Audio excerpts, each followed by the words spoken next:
The thermometer. I can't believe the new thermometer isn't working. Tom Thomas, stay in bed. And I'll try and look for that old mercury thermometer. Hey, did you get sick? That's one way of saying it. I don't know how I'm gonna pass that math test today. You're not ready, so you don't want to go to school. Well, yeah.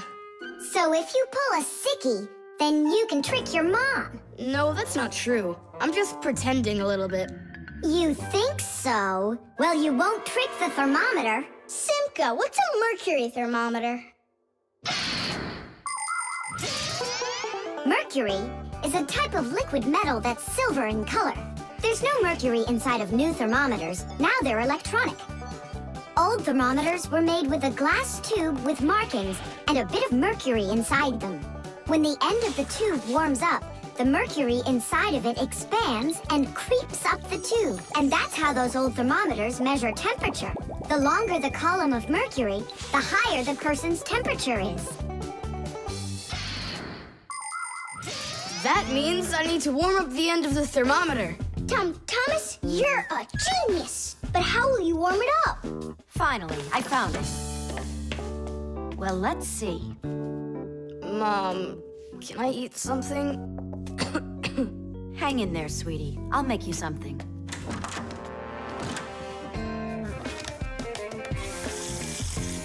Ooh, that is hot. Now there's just no way it won't have a temperature. Hey, what are you doing in here? Well, how high did you get it? 108 is what it's showing. Oh no! With a temperature that high, they'll send you straight to the hospital, and you don't need that. You'd better shake that thermometer. Yeah, that's what I'll do. That'll get the temperature down a little.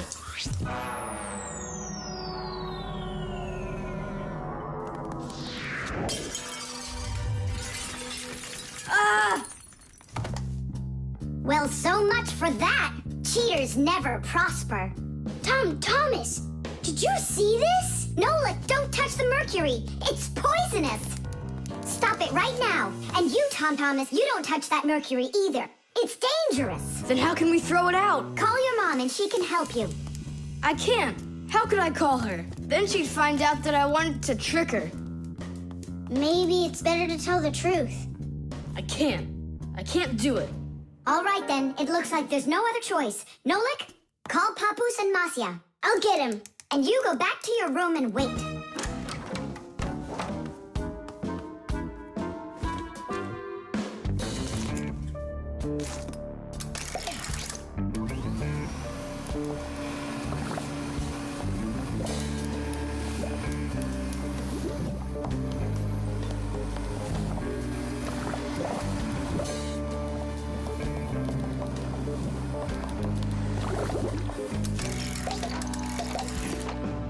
Looks like this whole job is done.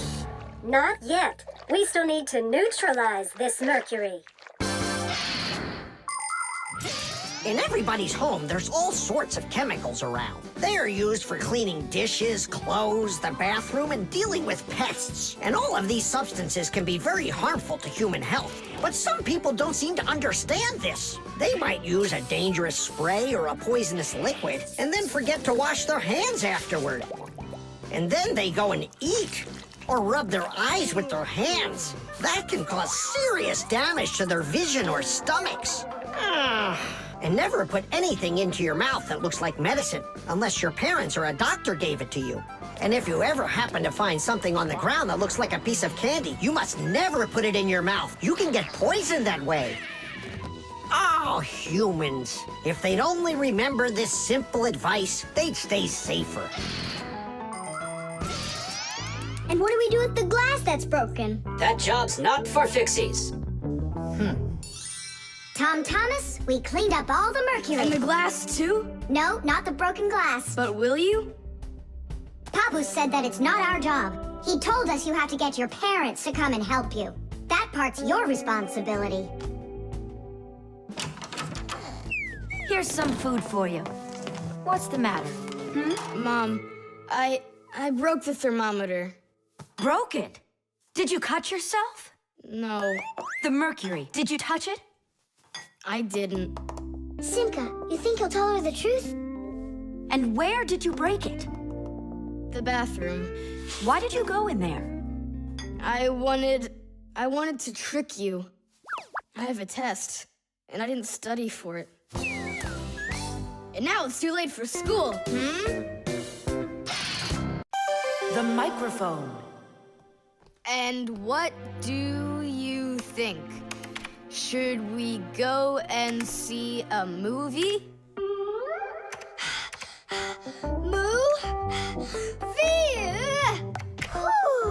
Hey, you didn't type everything that I said. You should listen more carefully. And you should try using less words. Nolik, hey. Alley-oop? What are you arguing about? Well, I was writing a letter to Johnny. I was, not you. I messed up my finger, and Nolik offered to help me. I had no idea that you're such a yapper. Oh, Now I see. Tom Thomas. Didn't you know that you can call Johnny straight from your computer? you sure? You see that picture of the phone? Just click on it.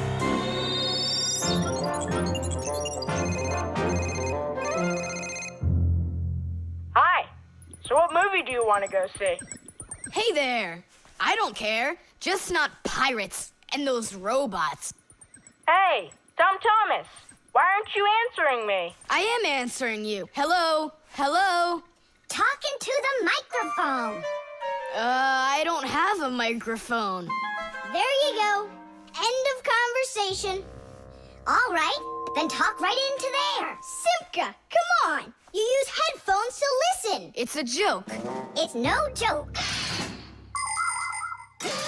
We talk into microphones and listen through headphones.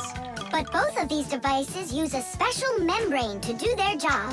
The membrane inside of a microphone is used to capture sound that is then sent through wires as an electrical signal. And inside a pair of headphones, a membrane helps turn that electrical signal back into sound. So it turns out that a microphone and headphones are built in a very similar way, even though they are used quite differently. And so I talk right into here? Johnny, hello? Just wait a second. First, we need to plug your headphones into the hole where the microphone gets plugged in. Ah, I get it. Go ahead. Now it's a microphone. Johnny, I'm here. Can you hear? Yeah, he can hear, but you can't. Nolik, switch it over to the headphone jack. I already saw a robot. And I already saw it. Nolik! I don't think there's anyone who didn't see it. You didn't see it? Then let's go see it. No, I don't wanna.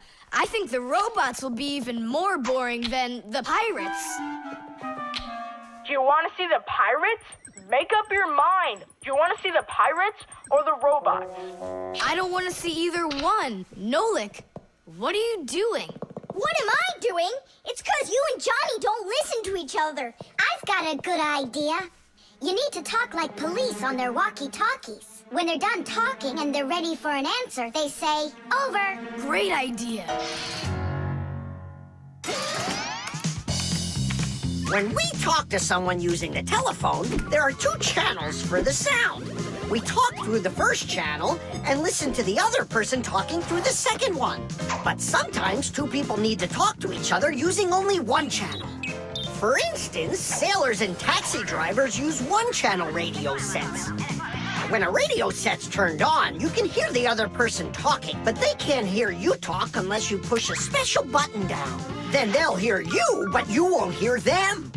So that means you have to take turns talking, because if everybody tries talking at once, nobody will understand anything. So then, to let people know that you're done talking, and you're ready to listen to what they have to say over. Johnny, hello. Why don't we try talking like police on their walkie-talkies? Whenever you're done talking, say to me, over, over. All right. So are we going to the movies? Over. Nah, I don't feel like it. Why don't we go play ball instead? Over. Sounds good. Who were you talking to before? Over. I can't tell you that. It's classified. And we policemen, we follow the rules. Wow, that worked out great. You two are the best. Over. Oops. We try our best. Over. We do. Especially me. I'm completely over. The refrigerator.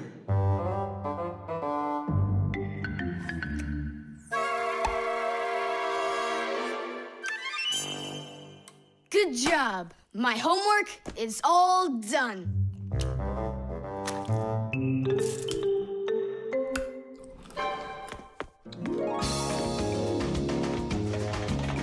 Tag, you're it.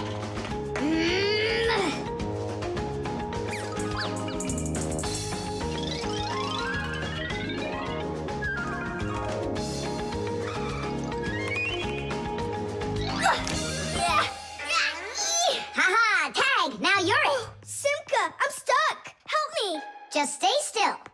Oh, you're really stuck. Simka, we're not gonna leave me, right? We aren't. But I'm afraid, Nolik, you'll be stuck for a while. Tom Thomas, help me! What's going on? Look, this blob of white stuff grabbed onto Nolik and it won't let go of him.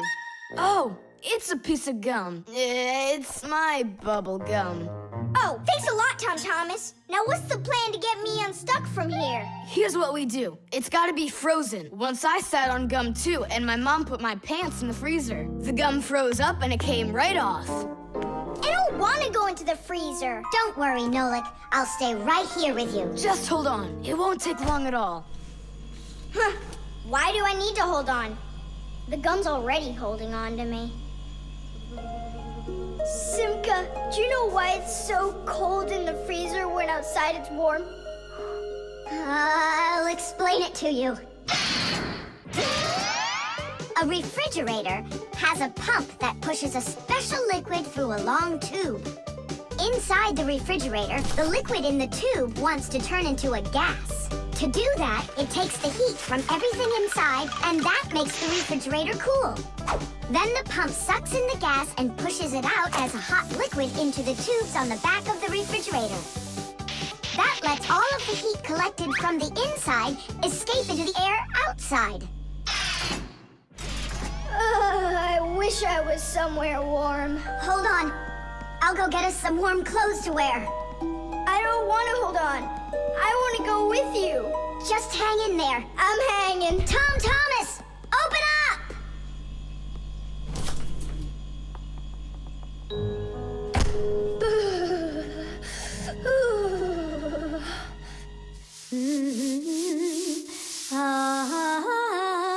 Marcia, do we have any warm clothing to wear? Why in the world do you need it? I just do. Well, I need to know what is happening.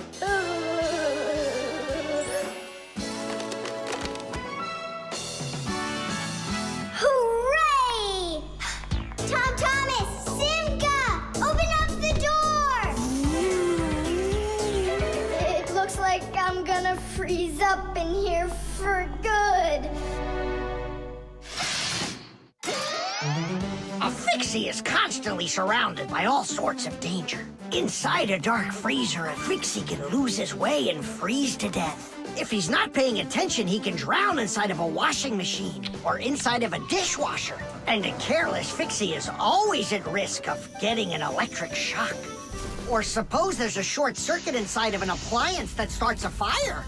If this happens, you need to run away if you want to survive. And what about humans? Well, they don't even believe that we Fixies exist at all, so they can accidentally drop something on top of a Fixie, or step on one, or kick us across the room. So if we don't get out of the way in time, So what I'm saying, Fixies, you need to be careful out there and pay attention. So be smart and stay safe, fellow Fixies. I don't understand this at all. He was right here. Poor Nolik. I wonder where he went. Look at this, footprints.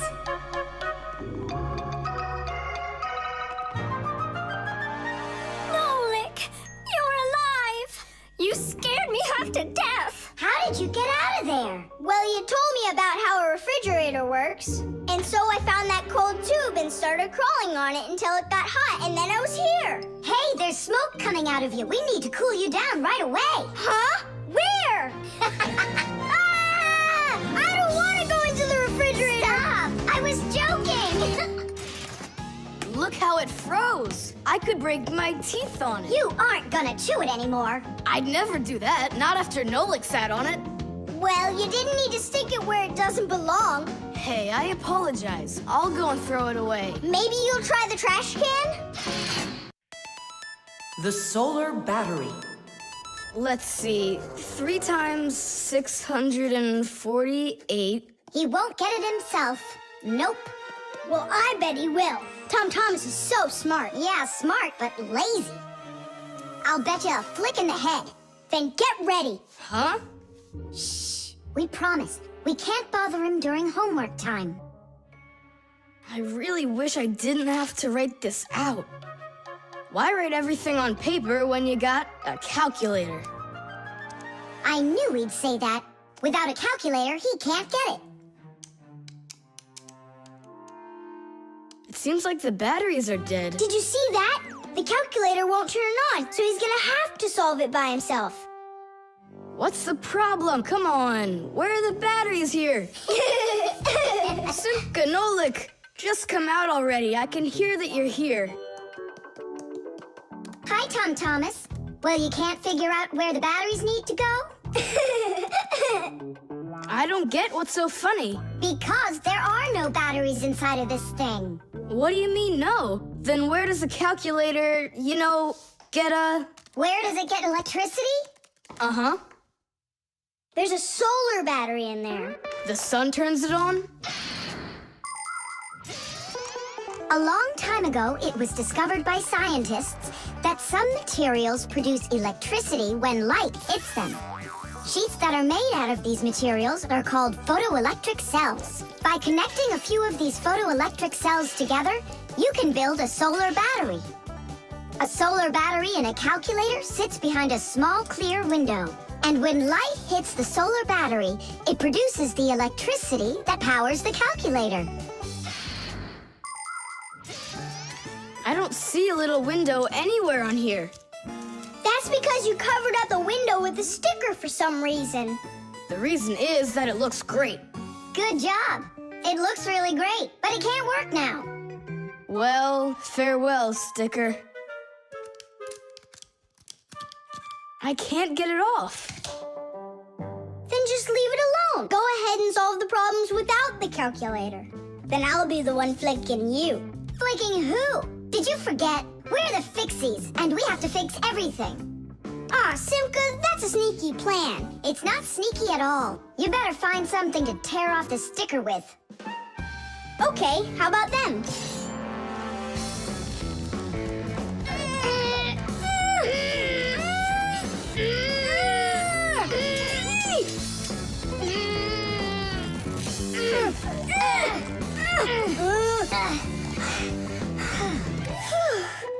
It'll take forever doing it this way.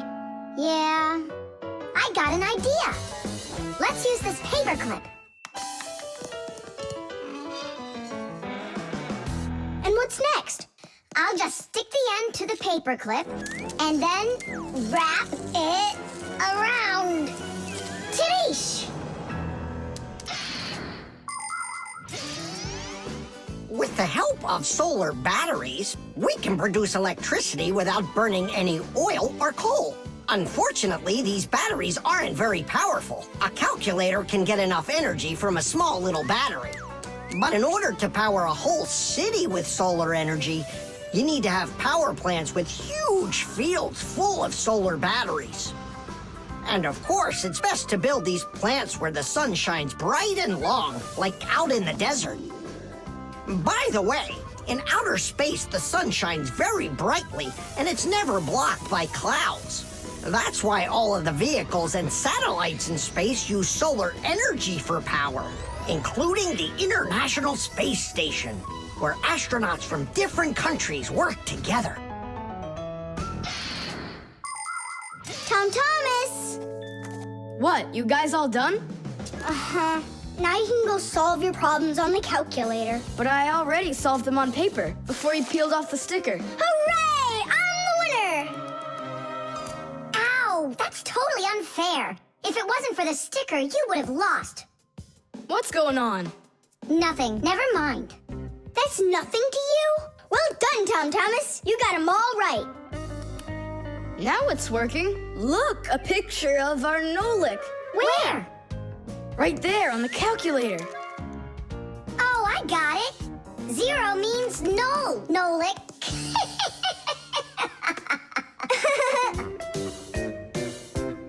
Good one. The Piggy Bank. Mwah! Tom Thomas, why are you throwing away your money?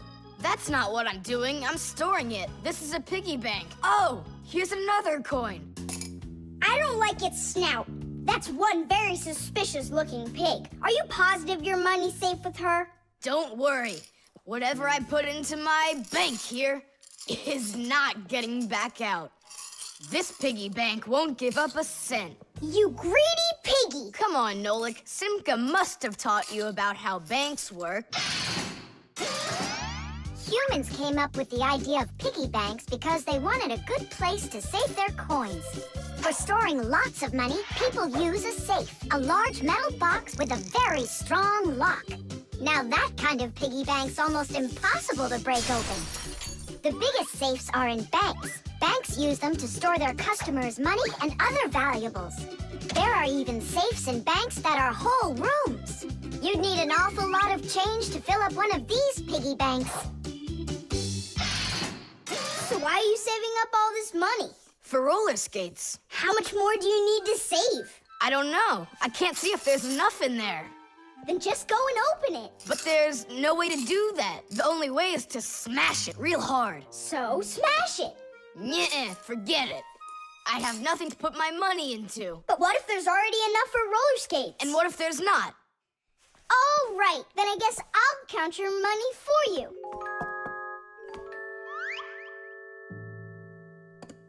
Tadish! Oh, whoa! Tom Thomas, you've got a fortune in here! There are many different kinds of money, and they're not just coins either. Long ago, people paid each other with shells, and squirrel skins, and even parrot feathers. And of course, metal coins are more convenient than any of those things. And paper money is even more convenient than coins. One piece of paper can be worth as much as 100 coins, or even 1,000. All that needs to be done is to print more zeros on it, and that's all. Today, humans can pay for almost anything without paper money or coins whatsoever. If you have enough money in the bank, you can just walk into a store, give the cashier your bank card, and take your purchase home with you without handing over any money. The bank knows how much money you spend, and they pay the store for you later. It's so convenient. So, will you count them? Here we go. 1 coin and 2 coins. Wait, Nolik, what 1 coin, 2 coins? What are you counting? You have to add together all of the different numbers. Huh. You should have told me that before. I never learned how to. Yeah, that's what I figured. Come on out. Hut! Hut! Hut! What can I do? What if you try stacking the coins so they're like stairs? That's what I'm already doing. Ah! Why don't you try tilting the piggy bank over? Hang on. Stop! I'm getting buried! Put it back the way it was before! This is worse! Ah! Just put the pig down! Nolik, hang in there, please. I'll get some thread and lower it down to you.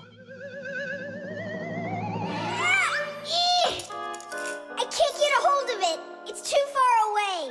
Hey, Tom Thomas, smash the piggy bank. What? Just smash your piggy bank. But I like it. And what, you don't like me? Of course I like you. Well, who do you like more?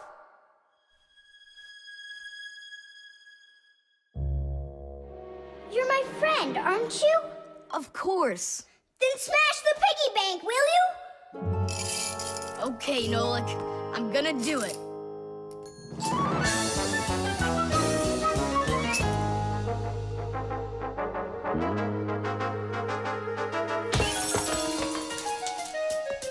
Nolik, are you okay? I'm okay. Thank you, Tom Thomas. Thank you, my friend. No problem. At least now you can count up how much money you have. Nah, there's no reason to do it. There's no way it's enough for roller skates. You sure? What a shame. But now you've got all of this money here to buy a piggy bank that's totally brand new. The combination lock.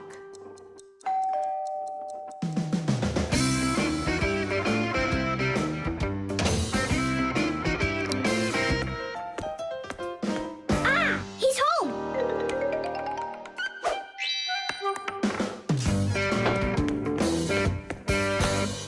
Nolik, are you here?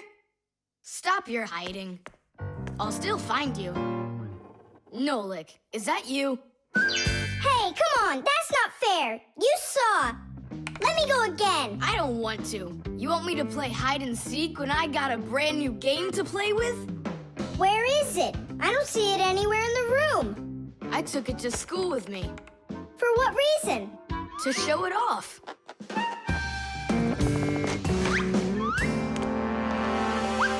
Wow, awesome game. Tom Thomas, can I play your game? Cause I'm not done playing with it yet. Now just try asking me to do some favor for you. Wait, was it a 3 or a 4? It could have been 5. I forgot. What about?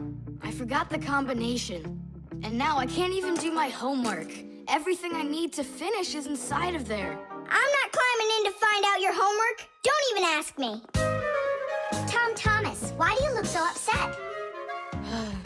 The code for the lock. I don't remember it. Don't you worry. Ha! We'll open it. I know all about a code lock.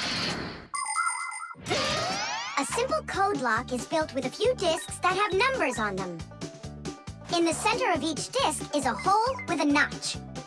When all of the discs are turned so their notches line up in a straight row, the lock's pin can slide out freely.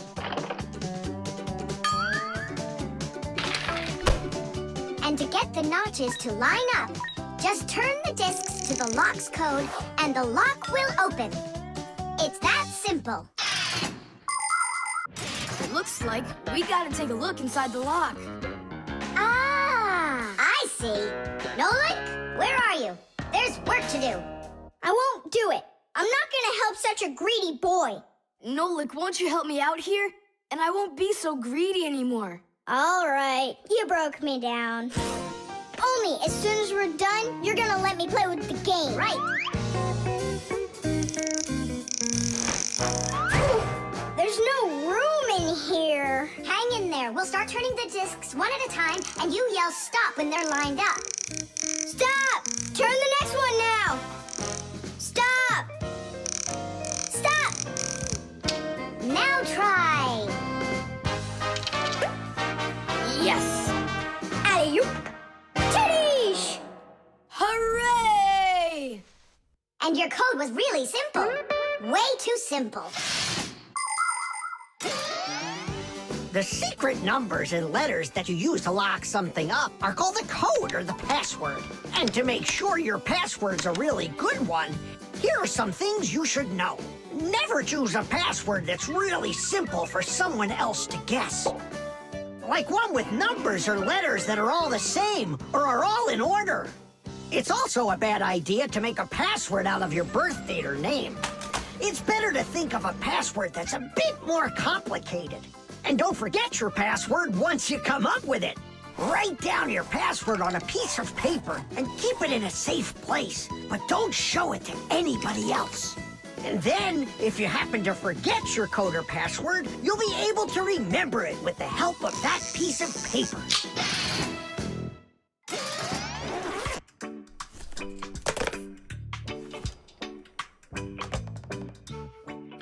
did you ever put a lock on your backpack? I was hiding the game from the other kids. Then why did you take it to school today? I wanted to show it off to my class. And did you show it? No way. If they would have seen it, they'd be like, I want to use it. I want to play. And so you hid it and didn't show it to anybody? Not to anyone. Then why take it to school, silly? To show it off there. You're just some show-off. You're just some greedy... Oops, sorry. Once greedy boy. Will you let us play now? Play away.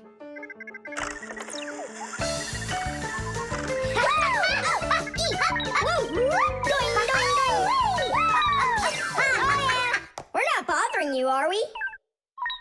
Can you jump a little easier? You're shaking the whole desk. The internet. Well, maybe it's, Don't think so. It's probably, You call for me, children? What's the matter? take a look. I've never seen anything like it.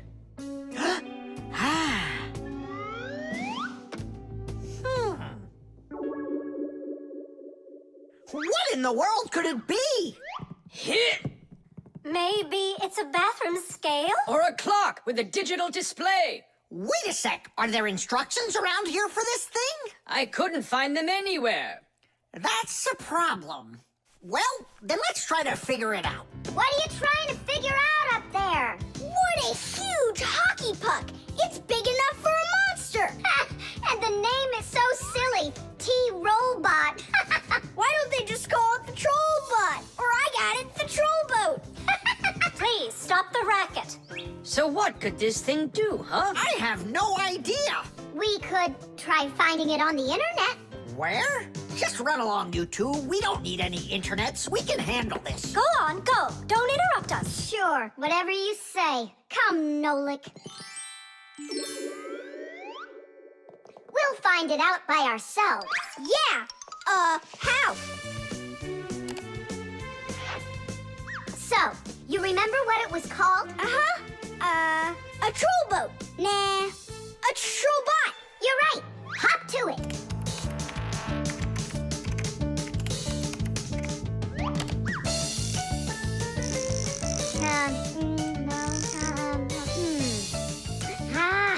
That's not it. Oh, T-Robot. You're right.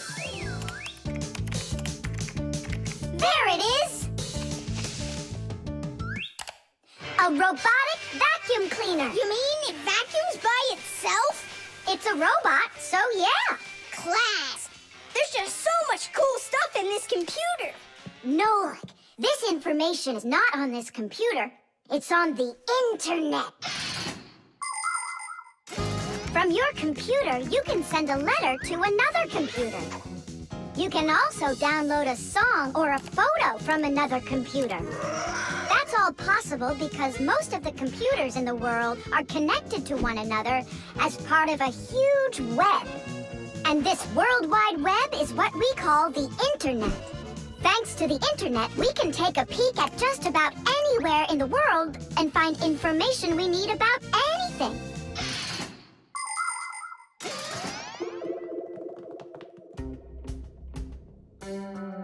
It's an electronic vegetable slicer. No, it's a printer for round sheets of paper. There's no way. Grandpoos, we found out what they do with it. You're back again? You mustn't interrupt the adult. Just wait a second. Nolik, turn it on. Turn what on? Don't you turn on anything. Ready, set, jump!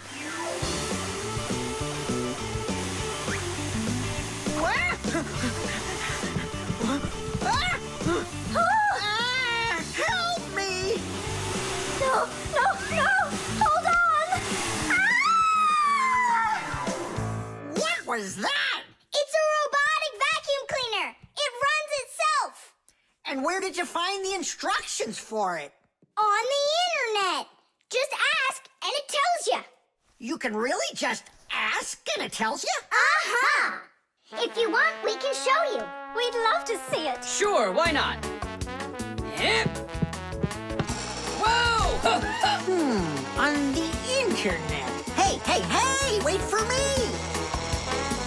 What's an elephant weigh? What's an elephant weigh? What's an elephant weigh? The answer's easy to get. It says it weighs 5 tons. It says it weighs 5 tons. It says it weighs 5 tons here on the internet. It says it weighs 5 tons. It says it weighs 5 tons. It says it weighs 5 tons here on the internet. You send a letter to me. I send a letter to you. You send a letter to me. It's just so easy to do. We're writing letters now. They're fun to send and to get. We're writing letters now through the internet. We're writing letters now. They're fun to send and to get. We're writing letters now through the internet.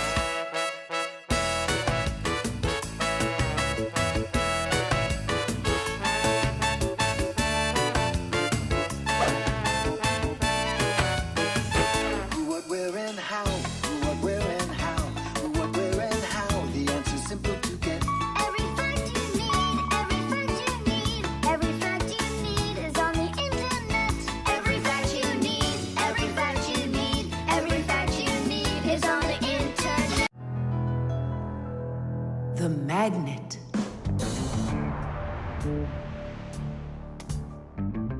Well, it looks like we need a pack-a-mat.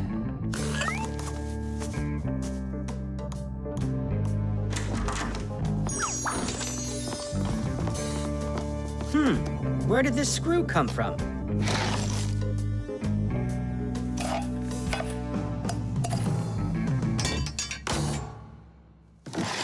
Ouch!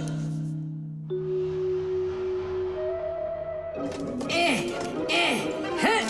Ah!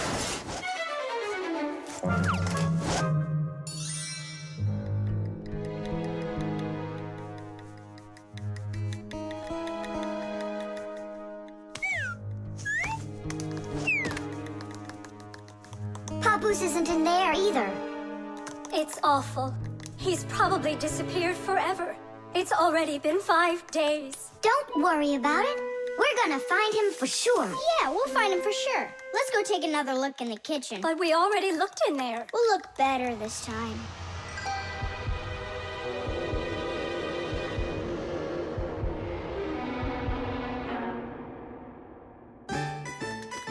Let's go take a look in there. We looked so many times already. Simka, Nolik, what do you keep searching for in here? It's not a what, it's a who. Our papoose is missing. We've been looking for him everywhere. Oh no! He's probably already turned into a screw, because he doesn't have enough energy. Maybe I could help. Surely. Let's start with you picking us up. We're just exhausted from running.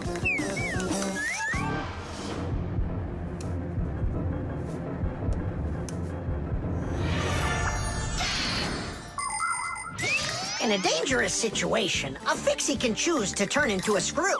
But sometimes it happens all by itself. For example, when a Fixie doesn't have enough energy. When this happens, the Fixie grows weak, gets sluggish, and then goes into hibernation, turning into a screw.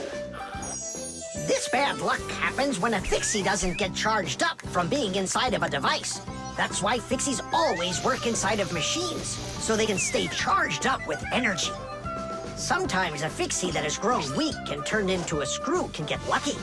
If a human happens to find him and screws him into an appliance, then the Fixie will be able to get energized and come back to life. Then he'll unscrew himself and run away, leaving the human wondering, where did that screw go? I know I screwed it in.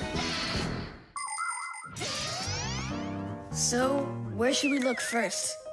What are you looking for in here, Tom Thomas? Well, And what do you have there in your hand? just some screws of mine.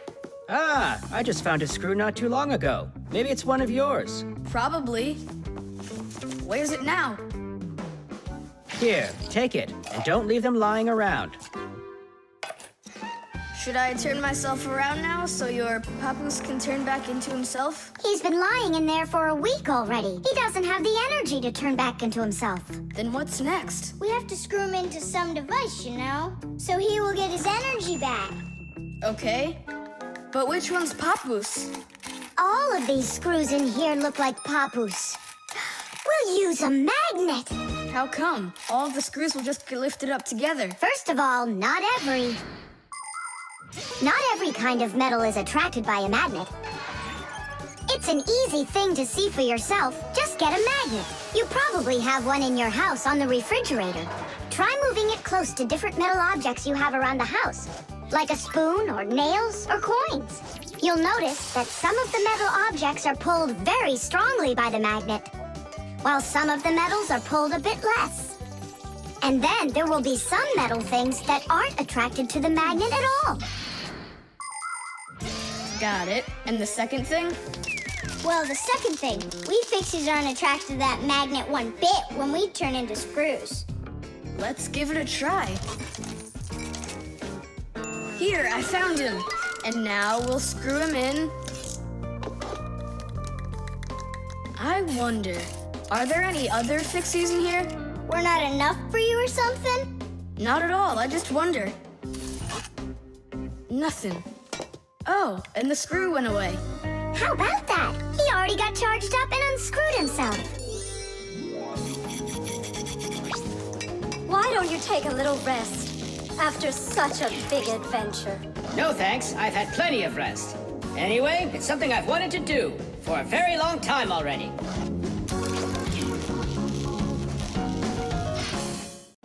The spare part.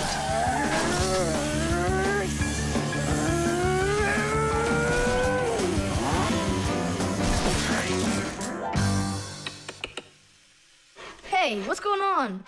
It was just working. Hi there, Tom Thomas. Simka and Nolik. Look, I've got a Sorry, problem. no time to play. We're busy. Busy? With what? We got put in charge here for the day. We even get to use one of the pack-a-mats. Papoose and Marcia went out to visit our Fixie friends. Papoose used to be with them at the Space Center years ago. Ever since he was a boy, Papoose dreamed of going into space. And why not? Fixies work on rockets, too. He even got a job at the Astronaut Training Center. He was put in charge of the centrifuge, and he made sure it worked perfectly. The centrifuge is a sort of very fast carousel for training astronauts. And Papoose trained inside of it, too. Unfortunately, Papoose never knew the rocket was scheduled to fly on his day off. And when he found out, it was too late, and the rocket blasted off without him. Since then, Papoose hates his days off. But he still longs to fix something like that centrifuge. You know, something turning around like a washing machine. Too bad for Papoose that the one in his house seems to keep working perfectly fine. So that means today you fix everything? Uh-huh. Well then, it's your lucky day, because my car just broke down. Hooray! We've got work to do. Nolik, let's go!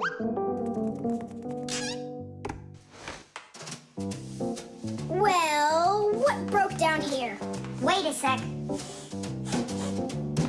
Here, this part burned out. It's all covered in black. I wonder where we can get the same part, but a clean one. A clean one? Nolik! Genius! There's the same exact part inside the dishwasher. We can take it from there. Come on!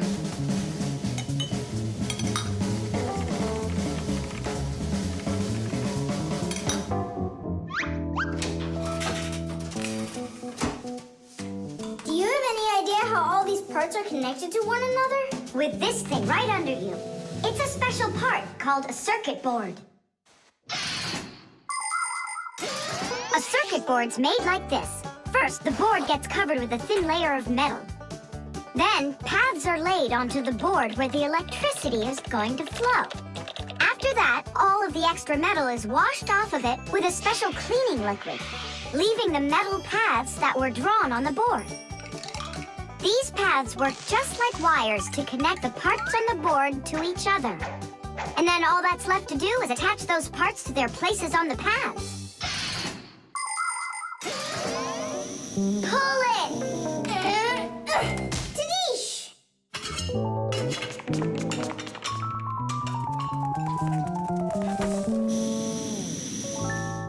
Tom Thomas, Tadish!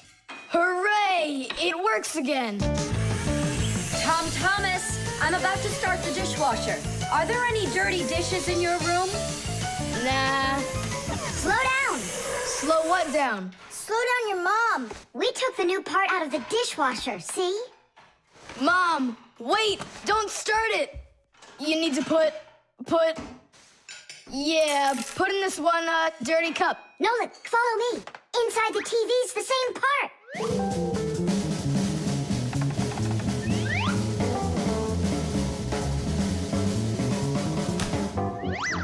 Now back to the dishwasher.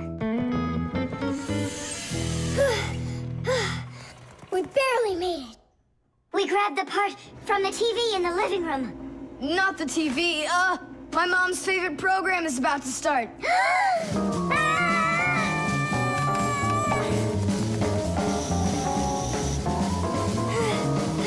The television is working now. And where'd you get the part for it? From your dad's computer in his office.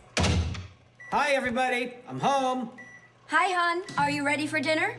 In a bit. I've got to finish a little work on the computer. Simka, hurry! Where else can we find that part? Stop. That's enough running. Here, take it back from the car.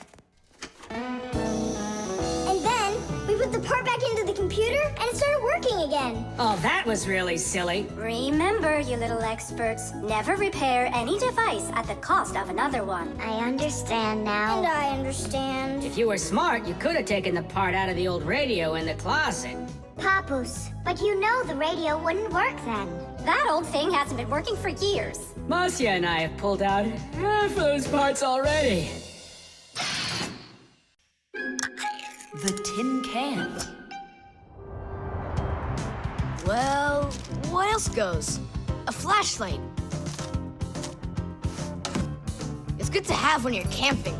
Listen, Tom Thomas, just leave a little room for me in there. I'm good to have when you're camping too. I'll leave you some room. Just hide in there so Dad won't see you. And you can't tell Simka anything about me going with you. All right. And last on the list, a few cans of meat. Hi, Tom Thomas. Have you seen Nolik? No. Then who did I just hear you talking with?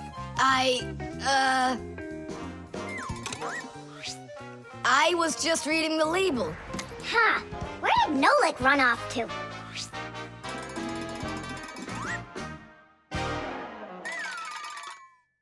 Simka, do you know, how come these cans have no way to open them so you can taste what's inside? What do you mean? Don't you know what makes canned food special? It comes in a can. The thing that's special about canned food is that it can get stored a long time without spoiling. You see, meat and vegetables spoil when harmful bacteria start multiplying inside of them. So, if you can get rid of the bad bacteria or stop them from getting into the food will last a long time. That's why jars and cans are sealed very tightly. This stops harmful bacteria and air from getting inside and spoiling the food. So you're telling me that Nolik's not here, right?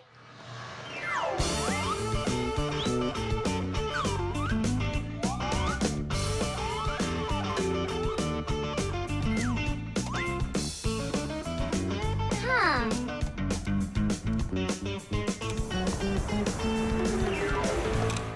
So it looks like he's really not here. Who is that? Where?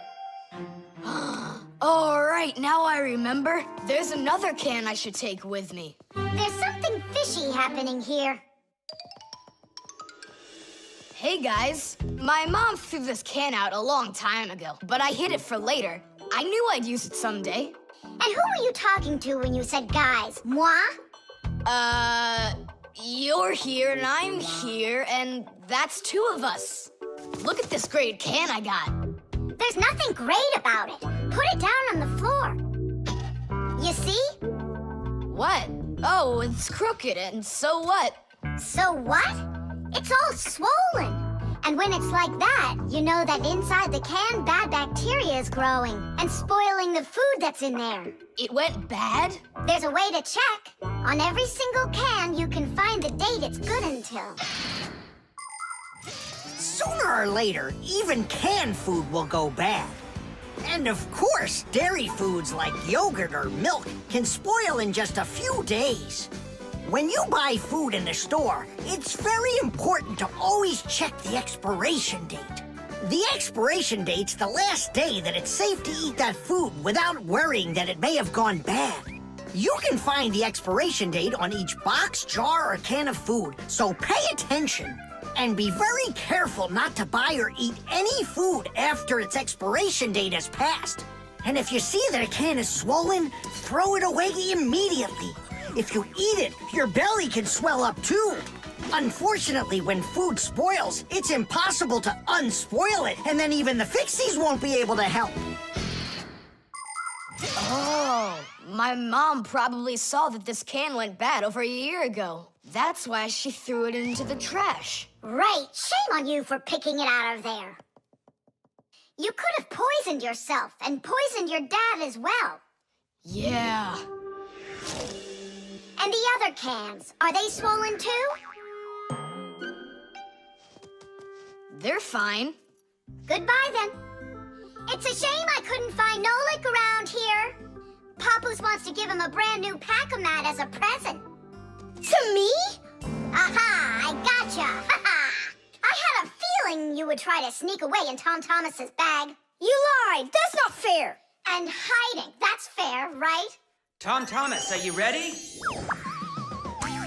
I'm ready. Great, then let's get going.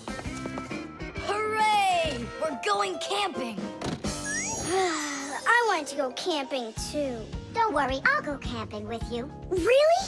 Really, really, really. To that house outside our window. See how huge it is?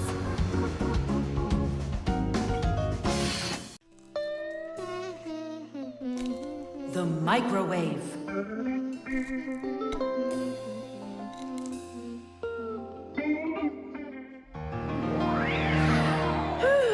Okay, children, for today's lesson, we're going to learn about the microwave oven.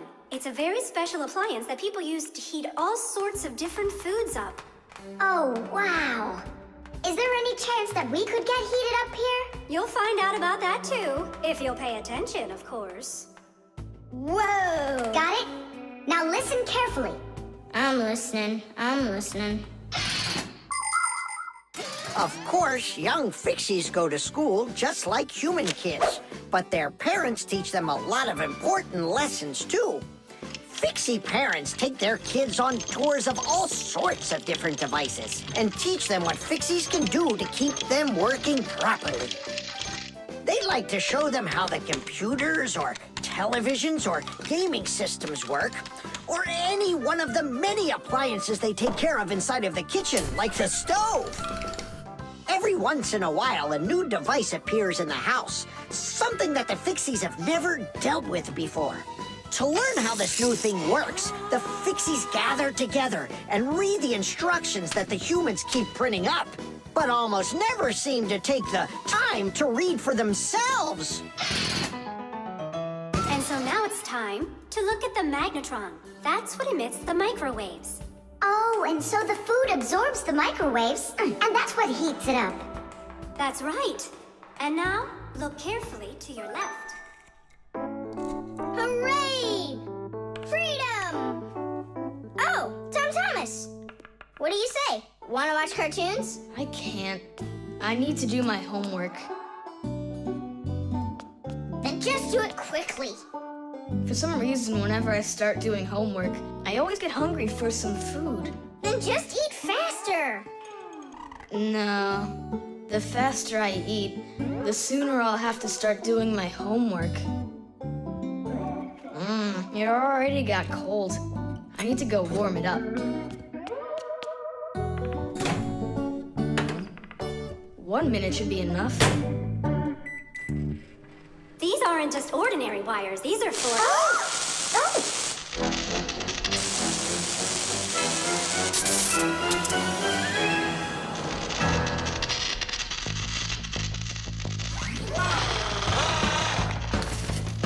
Marcia, what's going on? It looks like it might be an overload. The microwave might burn out. Then we better run out of here. What do you mean, run? We need to save this microwave.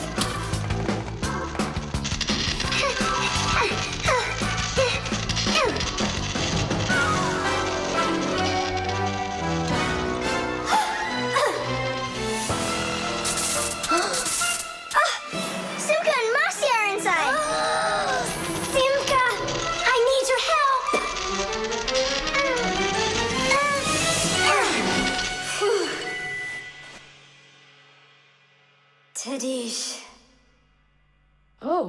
wrong with the microwave?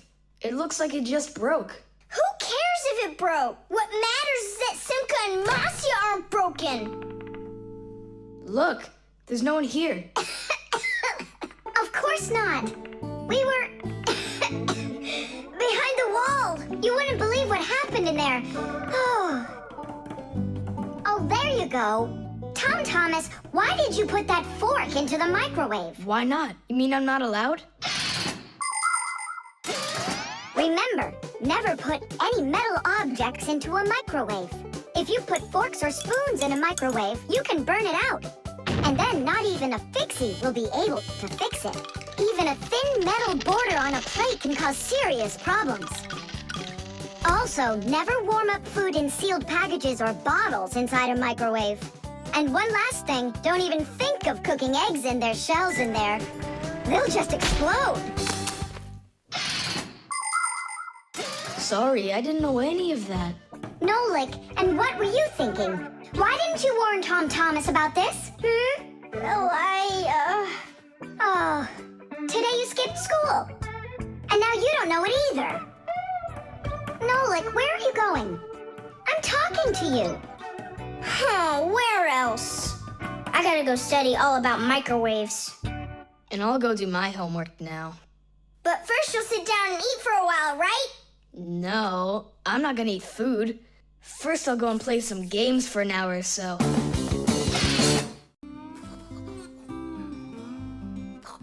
The remote.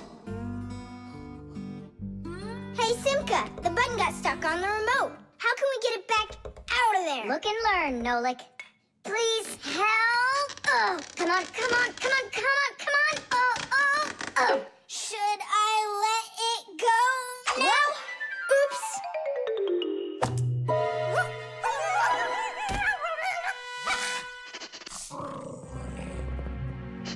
Nolik, hide somewhere.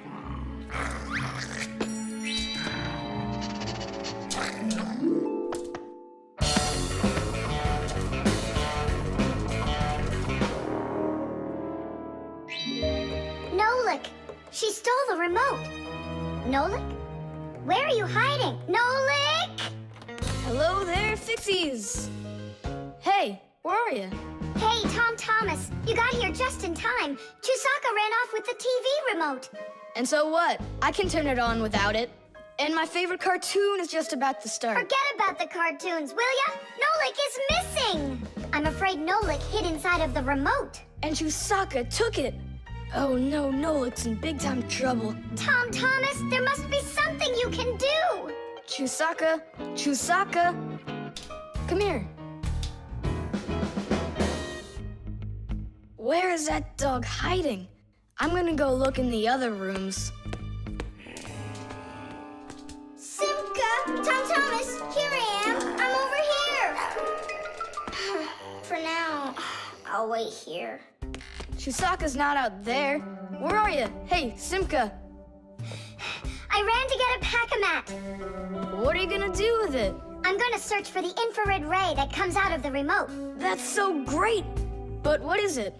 I'll explain it to you.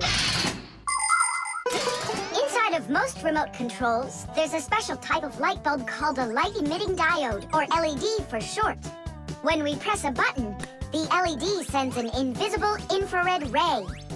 And in the TV, there is a receiver for these invisible rays. The TV understands the command that comes from the remote control and carries it out, like changing the channel or the volume.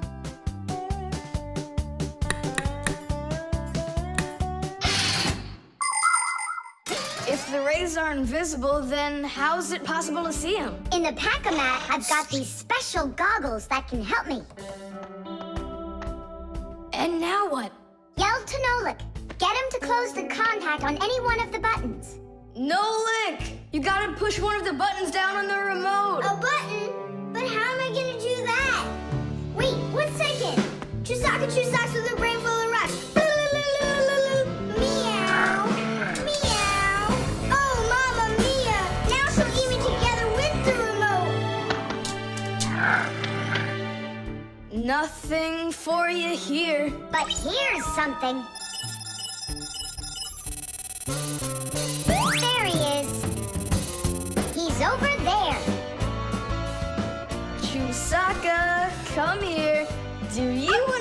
hot dog.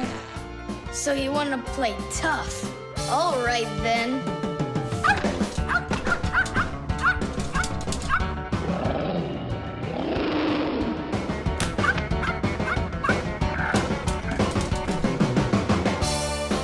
Hooray! You're in one piece. How did you find me? By looking out for the remote's rays. It's just a shame it's impossible for me to see him. What are you saying? You can. If you want to see infrared rays, all you have to do is look through a digital camera. Try it for yourself. Turn on the camera on a mobile telephone. Now go ahead and press any button on the remote control and point the camera toward the front of it. You'll see a bright dot on the screen of the camera. That's the light-emitting diode working. It's letting off a special light that can't be seen by the naked eye. It's also possible to point the remote control at a mirror. And then through the camera, you can see how the light-emitting diode turns itself on. So what that means is that invisible rays bounce off of a mirror in the same way that regular light does. So you can control the TV by bouncing the light from a remote control off of a mirror. You don't believe me? Then go ahead and try it yourself. By the way, if your toys weren't all stuffed under the bed, we would have found the remote without the goggles. Don't worry about it. When the cartoons are over, I'll put them away. So, you done watching? Time to clean up.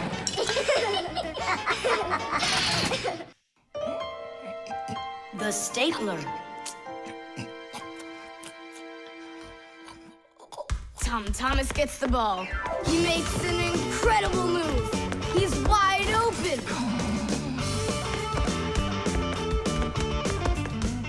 The goalie sees him and he screams in horror. He shoots and score! Yay! Tom Thomas, stop kicking that ball. Your school concert starts in 30 minutes, and I don't want to iron your pants again. All right, Mom. Just one more time, huh? No, I'm sorry. Mom said I have to quit kicking the ball. But Mom said nothing about dribbling the ball. Go, you can do it. You can do it. Yeah!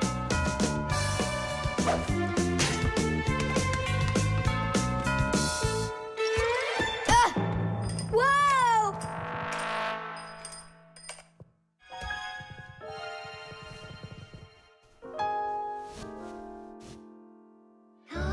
Tom Thomas, your pants. This can't be. These are my special concert pants. Ugh. Yeah, how will you go now? Well, your mom does have enough time to sew them. I'm scared to even tell her about it. She said that I had to stop playing. Hey, I've got it! Here! You think we should fix the rip in his pants with a stapler? Yeah, isn't it a good idea? I gotta try it out. You do.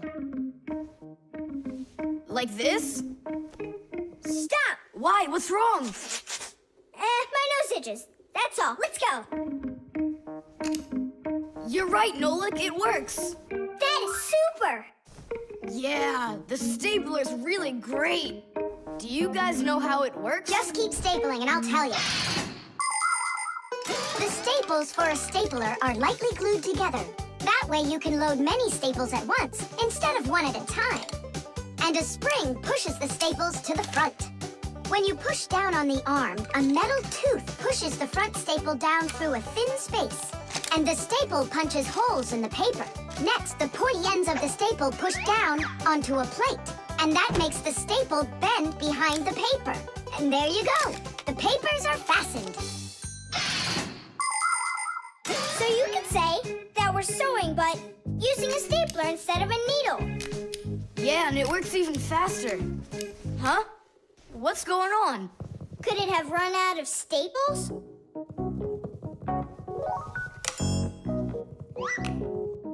There's still a lot more staples, but one of them got jammed here in the slot. Tom Thomas, we're leaving in 5 minutes. Okay, Mom. So, did you get it? No. Why don't we get Papas to help us? Because he's really strong and he's got a pack-a-mat. We can do this ourselves. Tom Thomas, find something we can use to push that staple out.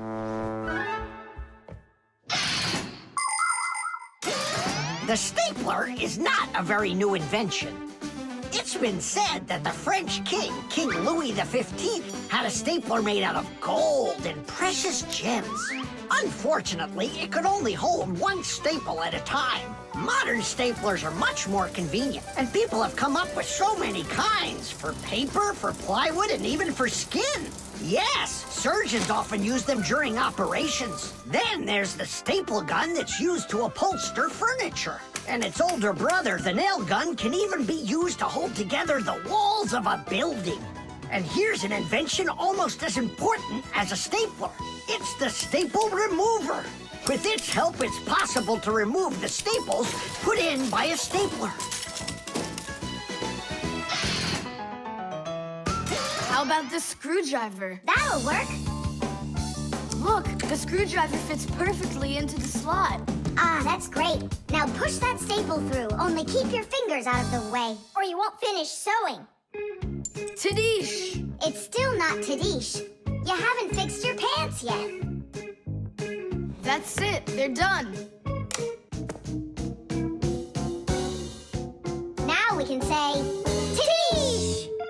Tom Thomas, are you ready? Of course. My idea with the stapler was smart, wasn't it? And Tom Thomas's mother won't notice a thing. Will too. Just wait till she washes them. The mirror.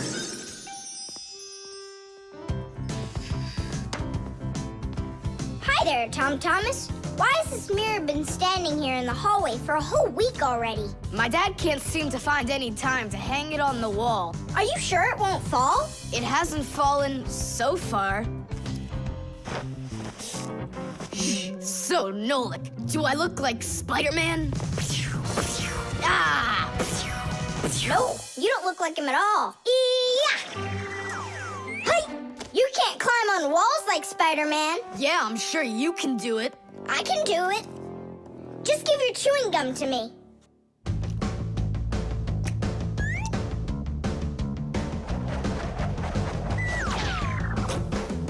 See that? Like in the movie. Oh, like that's really hard. Just keep watching.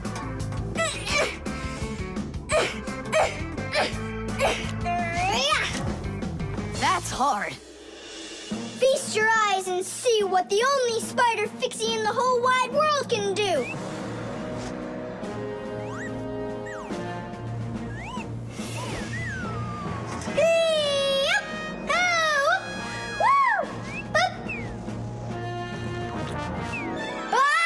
Catch me! I gotcha! The mirror! Whoa!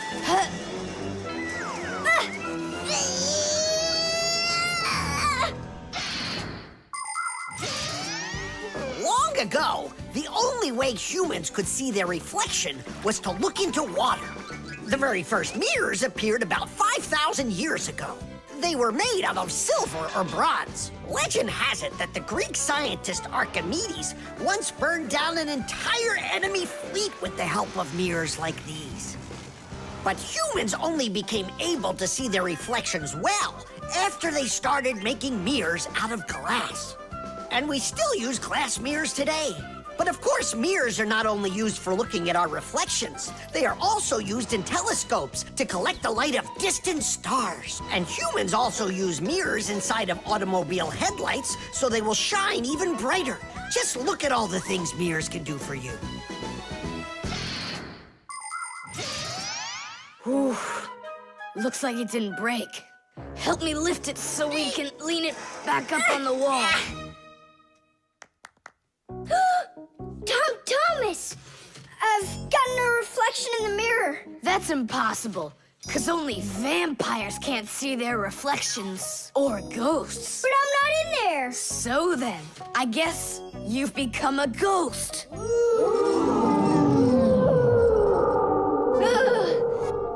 not a ghost. I don't like them. Hey, what's all the racket? Did you guys get get yourself into trouble again? Simka! Me and Tom Thomas were playing Spider-Man, and I turned into a ghost for some reason. Yeah, ghost. That's silly. They don't even exist. Oh, you don't have any reflection either. Simka! You're a ghost just like I am.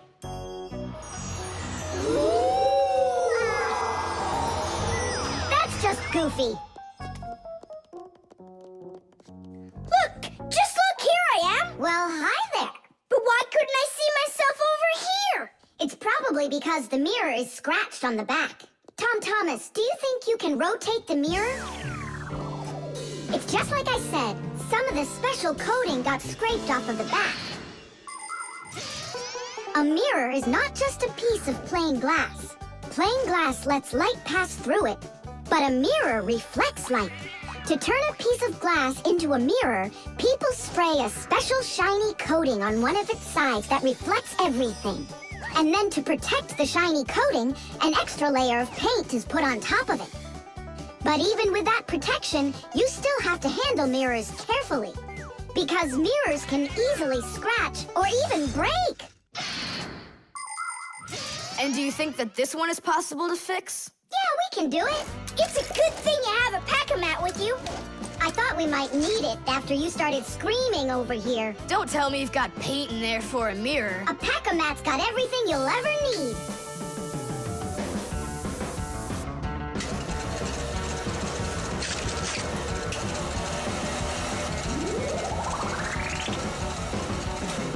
It's all ready.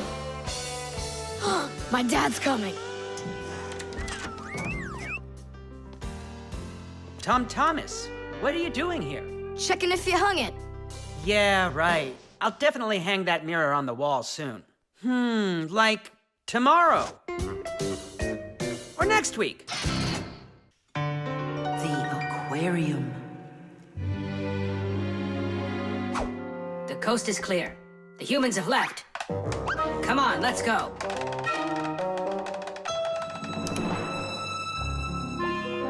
Marcia, why are the fish looking so tired? 'Cause they're not getting enough air in there. The water in the aquarium is dirty and it needs air, but the filter isn't working. The filter? Yes, that device over there. These fish need our help, and if we don't do something right now, they could die. Right. First, I'll fix that light, while you and Marcia go over there and see what is wrong with the filter. But I want to go and look at the filter too. You're too small for this. Oh, whoa. And you're a giant. I mean, you're like 6 feet tall, huh? That's enough arguing. Nolik, let's go.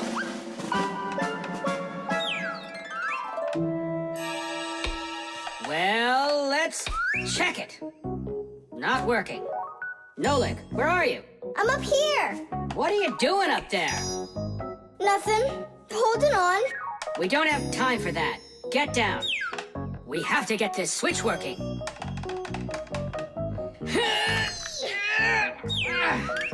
Marcia, what's the matter with the filter? Well, probably something's caught inside and it's stopping the motor from turning.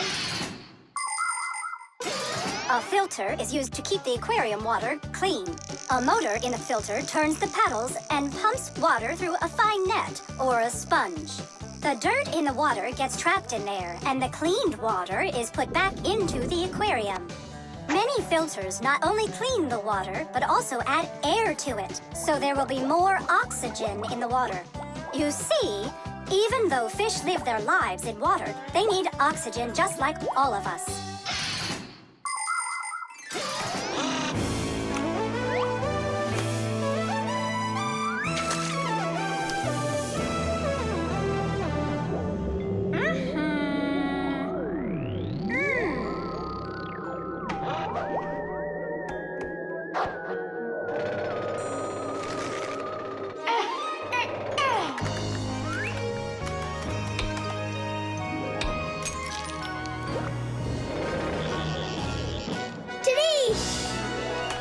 Way to go there!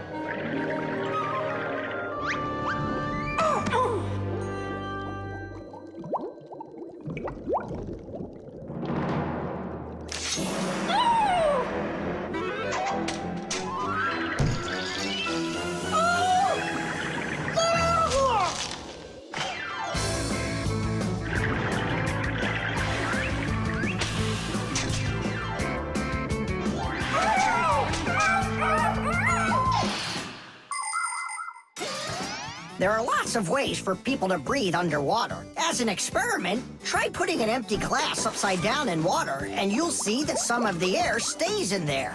That's the idea behind the ancient diving bell. An empty bell was lowered under the water, and some of the air remained in there for the diver to breathe. And about 200 years ago, the first diving suits were invented. The diver got air from a hose that started above the water. This let the diver spend a long time under the water and even walk around on the bottom, but just not too far. Later on, people learned to squeeze a lot of air inside of metal tanks, and that's when scuba diving started. Scuba divers breathe the air stored in these tanks so they can swim freely and even dive deep down below the water. Our work is done. The light is on, and the filter is working. And the fish look so excited! As if they're not fish, but monsters. Thank goodness they're behind glass. Papoose! Just hang on. We'll be right there to save you. But I don't even have my pack-a-mat. Ooh, look how they're chopping their teeth. They must be so hungry. You're right. They're hungry. Nolik, come on.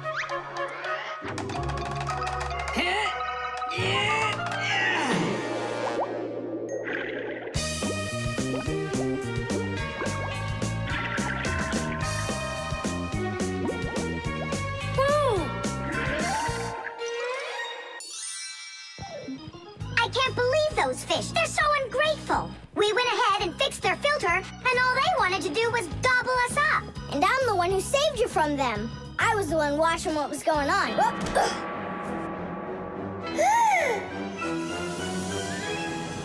Oh, gee. Hold it. Do you think giving her some food will help? As long as you're not thinking that food is me. The nightlight.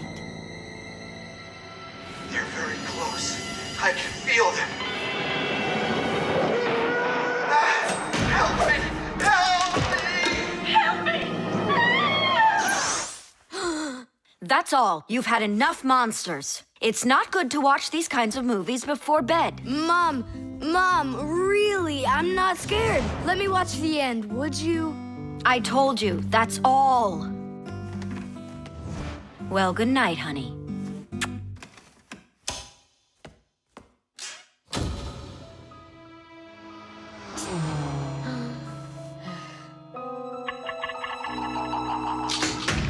Ah! Who's there?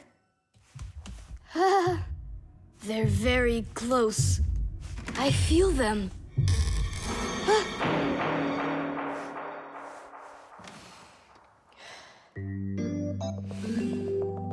Can you believe it? He's sleeping, and he didn't turn the light off. Yeah, and so? And so, if every human went to sleep with a light on, there wouldn't be enough electricity to go around. Hup! Everyone can probably remember walking into an empty room with the lights turned on, or finding a TV on that nobody's watching. One little light or TV might not seem like much, but just imagine how many people are living on this earth. Well, if everybody forgot to turn off the lights or TV when they weren't being used, the amount of wasted electricity would equal the amount of energy produced by 100 power plants. And each of these power plants needs freight cars of coal or rivers of oil to keep running. And all that fuel has to be extracted and burned constantly. Now do you see how expensive burning a light bulb is for the Earth? So don't forget to turn off electrical appliances when you're not using them. It's so easy.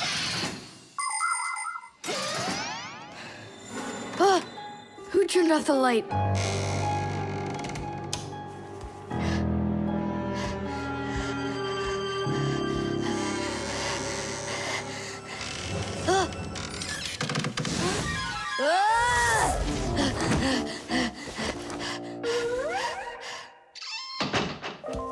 They're very close.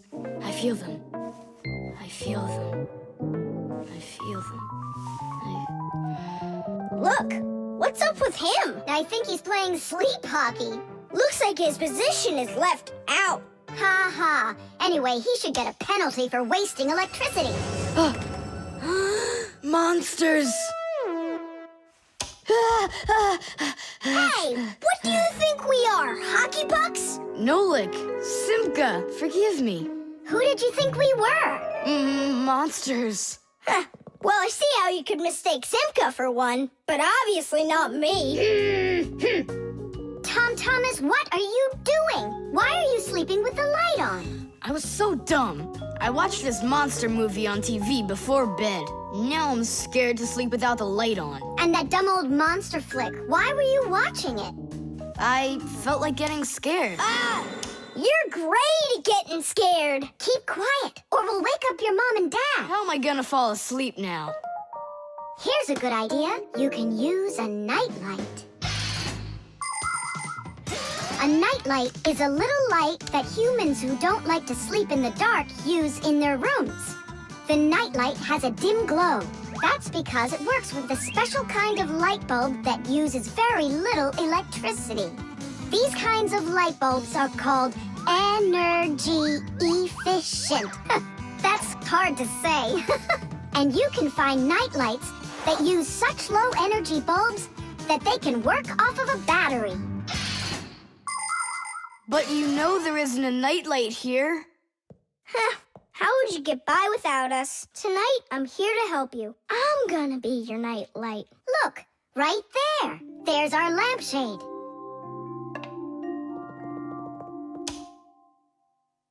Thanks so much. You really are a friend indeed, Nolik. It was easy. Just go to sleep. Nolik. Do you know any good stories? I know one about a big meat grinder. Nah, no way. You'd better tell me a story about a nice, kind Fixie. I know a good one. And here's how it goes. Grandpoos was working inside of a very big clock. Actually, the clock wasn't that big. And I'm not sure if it was Grandpoos, but it was a clock, I think.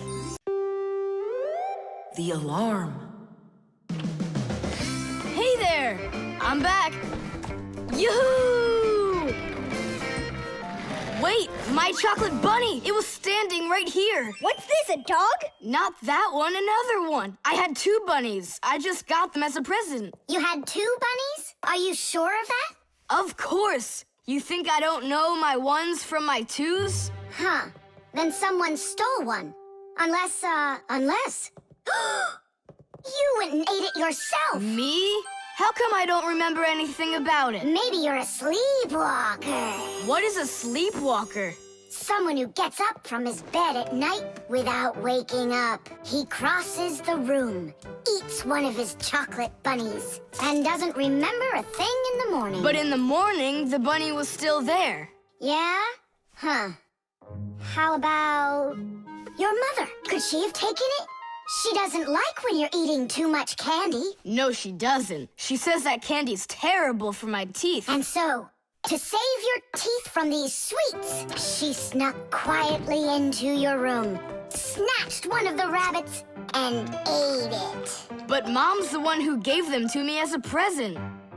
And so why would she take it? Yeah? Then I just don't know. Well, I do. I think it was your father. He wouldn't steal it. We know he's allergic to chocolate. Next, he'll tell us how the fish took it. You know, I always thought there was something fishy about those fish. No doubt about it. They stole the bunny.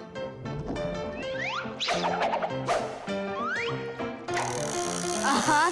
And then they hid it in their aquarium. Oh, Nolik, that's funny. You know what, Tom Thomas? You need to protect that other chocolate hair. Exactly. It has to be eaten right away. Now, before it disappears. Just wait a little. You don't have to eat it. Let's think of something else. Of course, we need a security alarm. Need what? The alarm was invented to keep houses, cars, and other valuable things safe and secure. The simplest alarm is a siren or light bulb that is connected by wires to a door or window. When someone tries to open a door that has an alarm on it, the alarm goes off, making the siren howl and the light flash. Alarms can also be set up to call the police if they go off. Super! But where can we get ourselves a security alarm? You have an electronic construction kit, remember? You're right. Then bring it over here.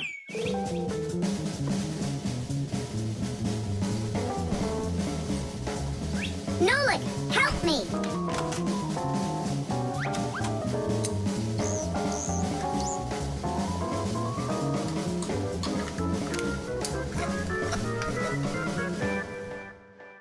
Tidish! Tidish is the Fixies victory call. When a job is well done and we Fixies are proud of our work, we exclaim, Tidish!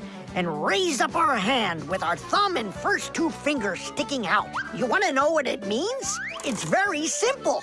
Fixies love solving problems and fixing things that are broken. And do you know what you need to do to solve a problem? First, you need to find out what's broken. Second, understand why it broke. And third, repair what's broken so it works again. So do what the Fixies do and first, find it. Second, understand it. And third, fix it. Tidish! It really is a great word, and it sounds funny. But we Fixies surely like it a lot. Well, Tom Thomas, turn on the alarm. You sure the alarm will work? I'm sure, without a doubt.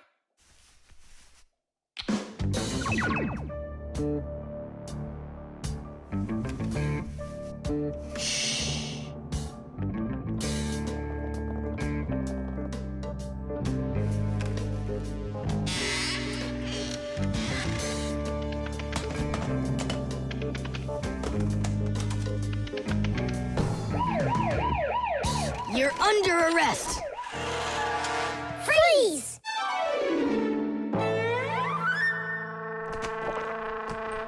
Chusaka? Why are you stealing my chocolate?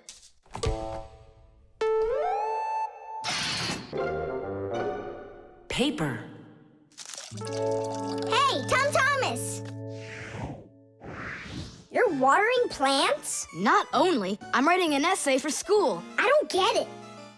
I have to write an essay that's called How I Take Care of Nature. Only I have to write what's true, so I'm writing what's true. Watering my plants. Oh! Chusaka.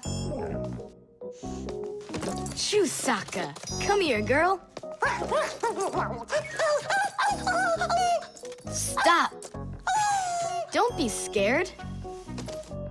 Why did you pick her up? I want to pet her a little so I can write about how well I take care of animals. Tom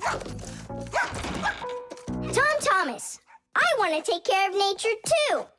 That sounds good. And what should we be doing? We could try saving air by not breathing as often. Awesome idea! Way to go! Saving air! Let's go for it. And ready?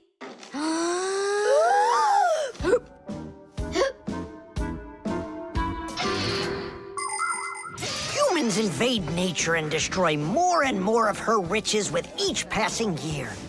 They extract her minerals and oil, cut down her trees, and pollute her air and water.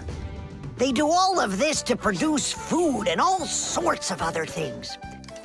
It's a shame that people don't really need all these things that they produce. They often buy something and then just toss it away when it's still almost new. And then there's all the food that humans buy and just throw away. So if you want to help nature, try not to buy anything that you really don't need. And take good care of the things that you do buy. And you can be sure that we Fixies will do everything we can to make your things last as long as possible.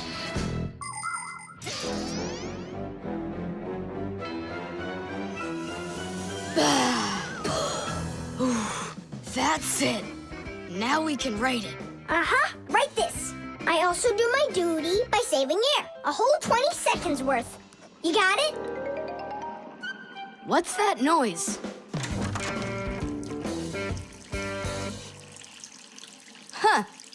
I must have left it running when I needed some water for my plants. Thomas, I think you should write that you're saving water, too. It really matters, because there's not enough of it. Nolik, that's a good idea. Let's add that.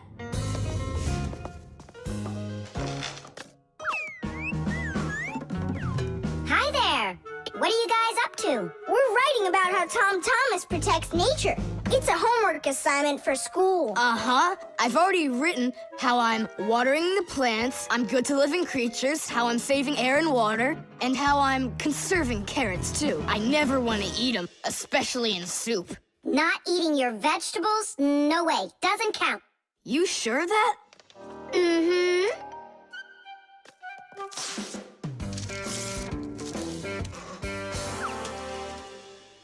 Why did you rip your paper out? You won't let me say how I'm conserving carrots, right? So I'll have to rewrite it. You're not taking care of nature. What? Where'd you get that idea from? That's all I'm doing. No.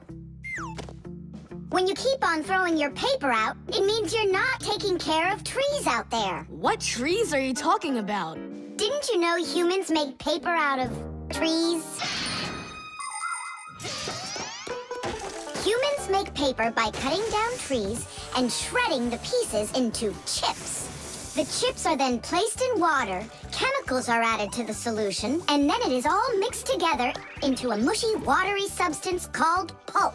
Next, the water is drained from the pulp, and with the help of huge rotating drums is flattened into thin sheets of paper.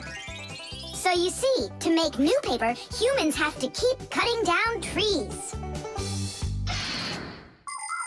And you should know this. If every person on the planet would use one less sheet of paper, you know, they'd save 1 million trees all together. You sure? I'm sure. And now that you know about trees and paper, what are you gonna do next? Hey, you know, I've decided not to write any essay for school. You what? I want to help save more trees by using less paper, that's all. Oh, Thomas, you're my hero.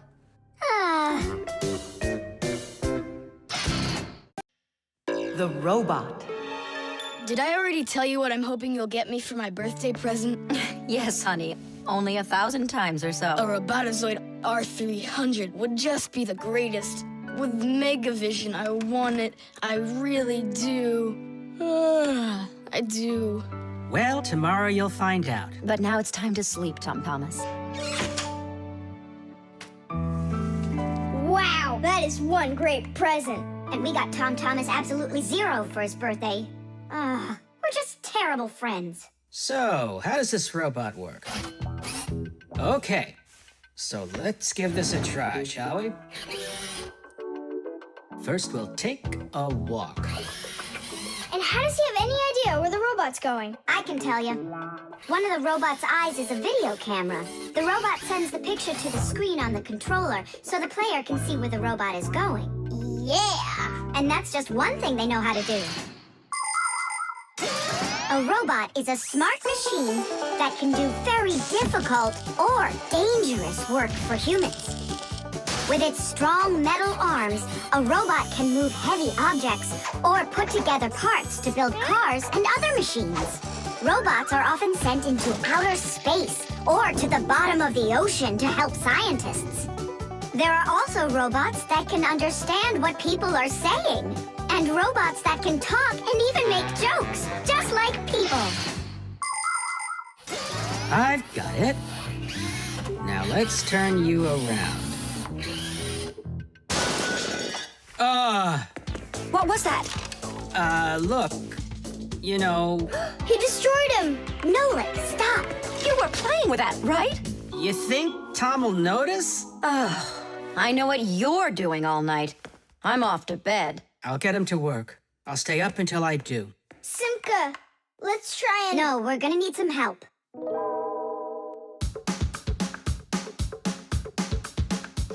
When your TV has broken, when your cell phone has croaked, your laptop's barely working, the kettle's had a stroke. Don't ask us where we're going, for it's known far and wide that any kind of problem is clearer from inside. 1, 2,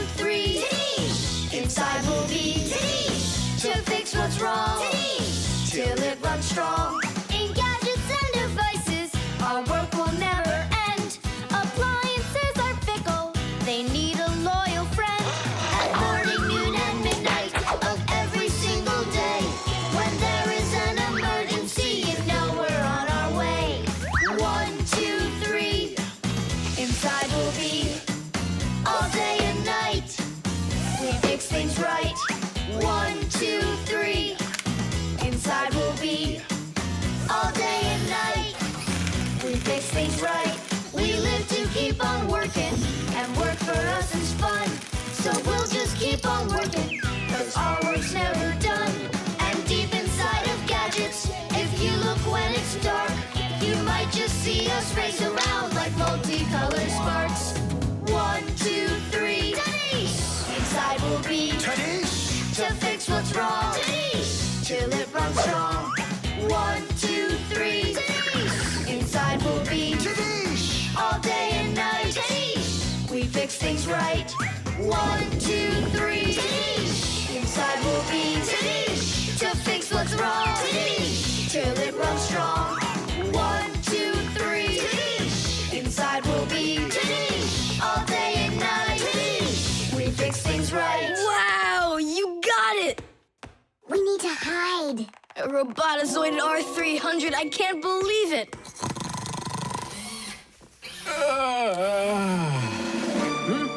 Well, happy birthday to you, Tom Thomas. I'm sorry, Tom Thomas. Last night, your robot, I broke it. Dad, it works perfectly! Don't you see? I'm so proud of you. You fixed it. I couldn't fix it at all. I tried everything. Oh, you want to tell me that the robot fixed itself? What a joker.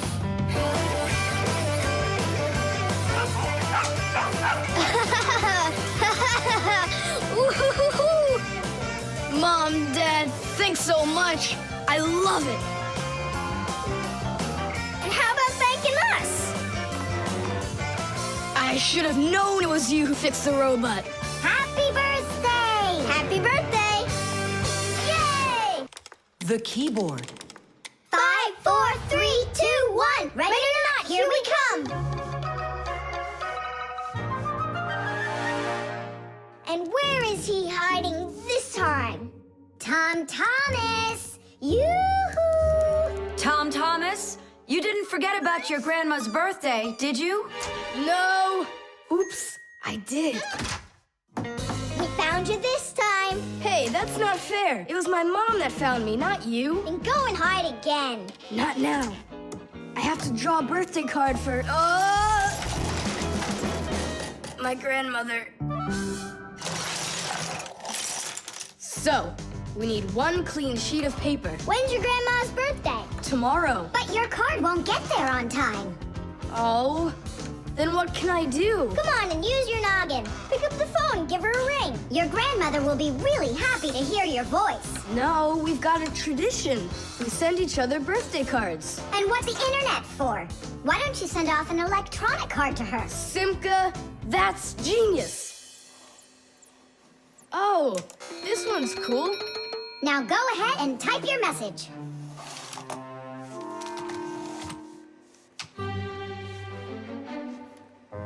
The letter D isn't working.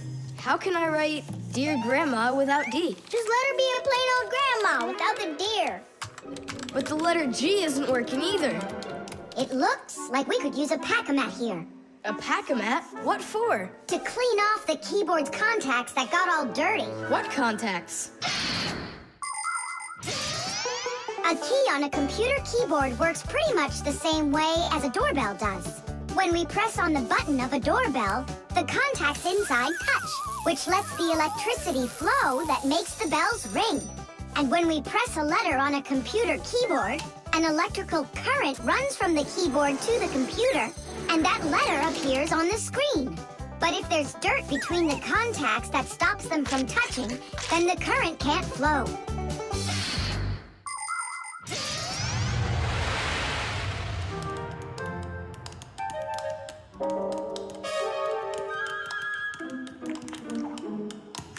Tom Thomas, what did you drop in here that is so sticky. It's probably the soda I was drinking. And so, you shared it with the keyboard? Here's the reason why it's not working. Where did so many crumbs come from? They fell off my sandwich.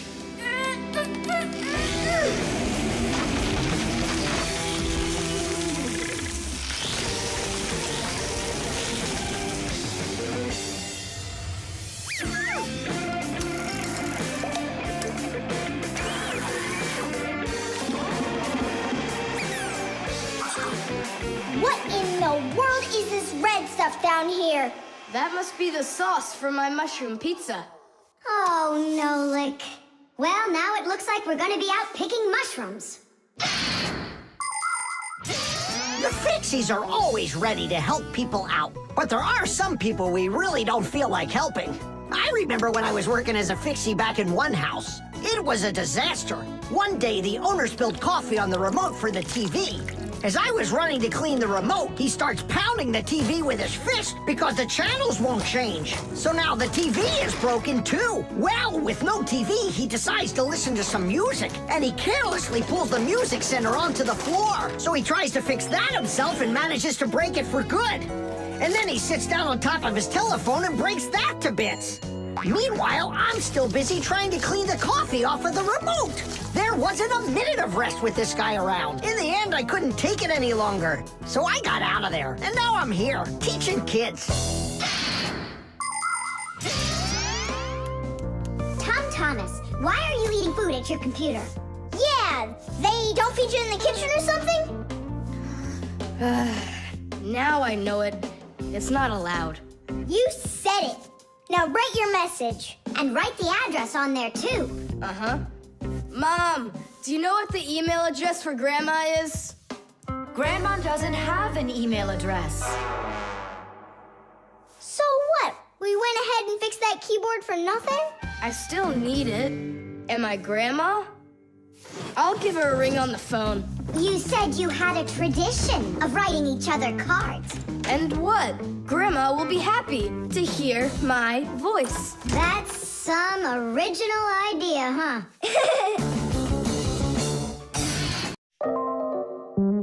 The hairdryer. Nolik, are you here? Yep, I'm here. I got a cool trick to show you. What? Oh! That was real magic, dude. Took long to learn it? No, that's not the trick. It's a trick with helium. Oh, what is helium? Well, helium's a very light gas they fill balloons with so they float in the air. That's not magic at all, you silly. Who's never watched a flying balloon? The trick's not about the balloon flying. I need to get its gas. Ugh. How can I get it down from there? Get a hairdryer. That's the way to do it. Yeah, what for? So I can show you a trick. All right. Mom, can I use a hairdryer for a minute? A hairdryer is a great, simple invention. Inside a hairdryer is a fan that sucks in the air from behind it and pushes it out the front to blow your hair around and make it dry. To heat up the air, there's an electric coil inside of there. When the coil heats up, it warms up the passing air. And the hot air helps your hair dry faster. Of course, you don't have to turn on the heat setting, but then you better like that cold wind.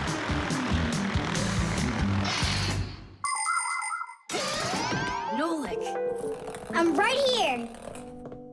here's the dryer. I want to see your trick. All right, flip the switch. Now you lay the ball right into the airstream. Oh, great! The ball's flying. And now it's my turn to fly. Really? Whoa! Yeah! I'll shoot right up to the ceiling so I can grab the string and pull the balloon down. So turn off the heat and away I go.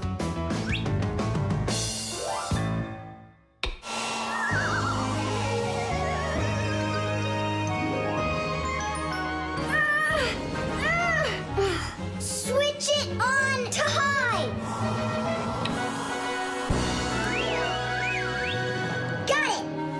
Give it to me. I can't get it down! It's probably because you're little and weigh like nothing. And what? Do I have to wait till I'm heavier and older to get down? I don't know. Then you'd better get my sister. She'll tell us what to do. Simka, come on out. Well, what's going on? Look. Hi there. How'd you end up on the ceiling? I was just showing off that funny hairdryer trick. I'm laughing out loud. Ha, ha, ha. I can try flipping on the hairdryer and lifting you up to Nolik. So both of us can get caught hanging up there? Well, thanks, but I don't need it. Then what do you need? Just a broom or a mop. You know how to do a trick with a mop? Uh-huh. Just make it fast. They can be quite ingenious creatures, those humans. Sometimes they figure out clever ways to use ordinary devices, like a hairdryer. Of course it can be used to dry hair, but it can also be used to dry a wet spot on clothes. And a hairdryer can even be used to remove a sticky price label. Now, suppose you buy yourself a new cup that has a terribly sticky sticker that just seems impossible to peel off. Well, try warming it up with a hairdryer. The glue will dry up a bit and the label will come off easier. There's no doubt that a hairdryer can be very useful in any household. But you need to be extremely careful with it, especially in the bathroom. If water gets inside a hairdryer, there's a real risk of getting a horrible electrical shock that can seriously hurt you and destroy the hairdryer as well.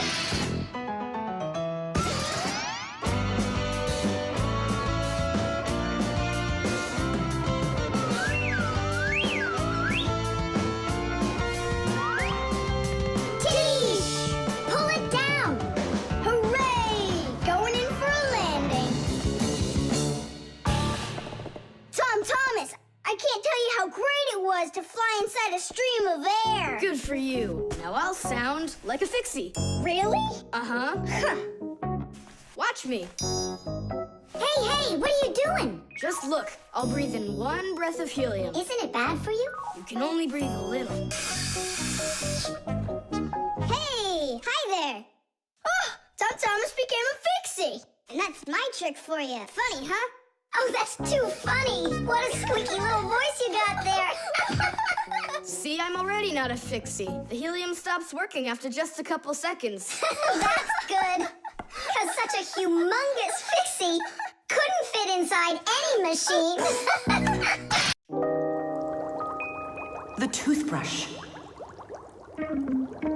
Once I finish you, my top secret growth potion, I will create my own giant canine crew! And then I'll rule the... Whoa! Wow, this is super. You're better than a TV show. Oh yeah, it's fun, but it's gonna end badly.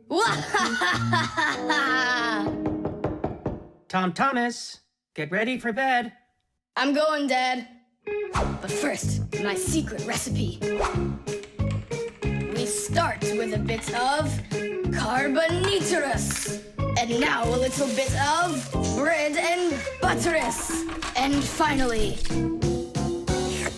beard of foamerous. Chusaka. Don't be afraid. Drink, my baby. And you'll grow 10 times your size. What? It doesn't taste good? Oh, right. I forgot it needed stirring. This hypersonic mixer will do the trick. Tom Thomas, you shouldn't use what doesn't belong to you. That's your father's toothbrush. Ah! Hey, cut it out! You're acting crazy.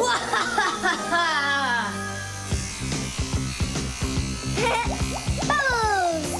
Hey, boom, boom, boom!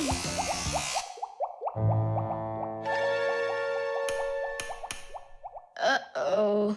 You said it. Uh-oh. You, Tom Thomas, are a big boy, but your brain is smaller than Nolik's.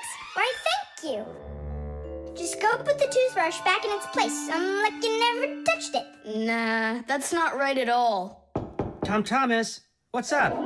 I'm almost done, Dad. Simka and Nolik, please, I really need your help. No panicking. First, we need to understand what could have broken inside of there. toothbrush is really simple as long as you know these 3 parts.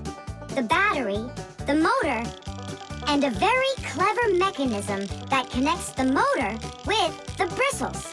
The whole secret to the toothbrush is right in there.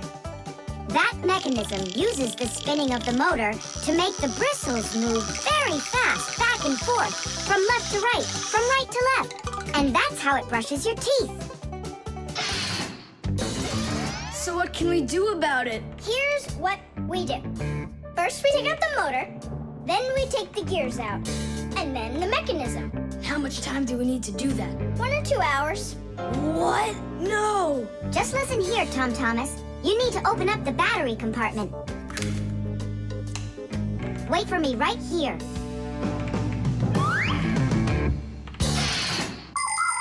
These are your teeth. Well, I mean, they're not your teeth, but you get what I'm saying. Nowadays, we use a toothbrush to clean our teeth, but it wasn't always that way. The ancient Egyptians used a chewed stick to scrape their teeth, while the ancient Greeks rubbed their teeth with a rag. And the Vikings, well, who knows what they used? And then, only 200 years ago, an Englishman named William Addis came up with something better. He drilled holes into a meat bone, inserted bunches of bristles into them, and there you go, the toothbrush. And here's what I need to tell you all as a fixie. That is, as a master repairman. You need to make sure to brush your teeth often, especially after eating, or you'll be getting them repaired often at the dentist. Well, is something wrong with the mechanism? No, it's fine. Is the motor burned out? No. Then what's wrong with it? You're not gonna believe it. But the battery died. That's all? I know what to do. I'll put in new ones.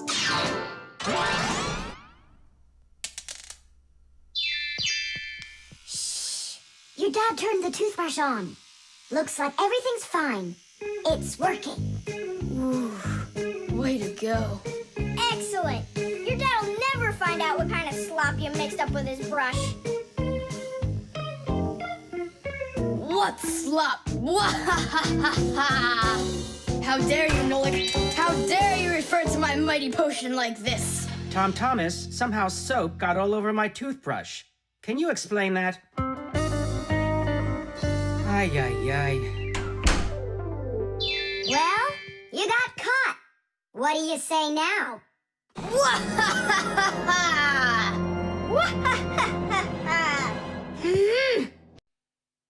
SMS.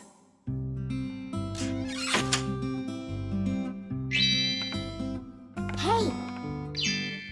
All clear. Oh, take a look. A mobile phone. You think they bought Tom Thomas a new one? Oh, wow. Nolik, stop. Awesome. Turn around. Oh! Tom Thomas, help us, please. We're trying to save your telephone. That's not mine. Oh, Katya left it behind. Katya! Katya! She's gone. It's too late. Oh, an SMS just came in. You won't read it, will you? Of course not. But what if it's something important? Tom Thomas, don't you even dare go and read her letters. Uh-huh, pretty interesting. Looky, there's just a ton of these messages. Now, Nolik, you go and distract him from the telephone. Uh-huh.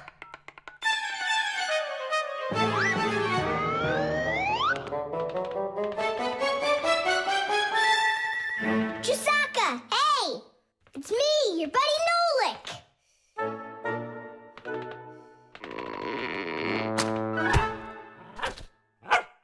Hey there.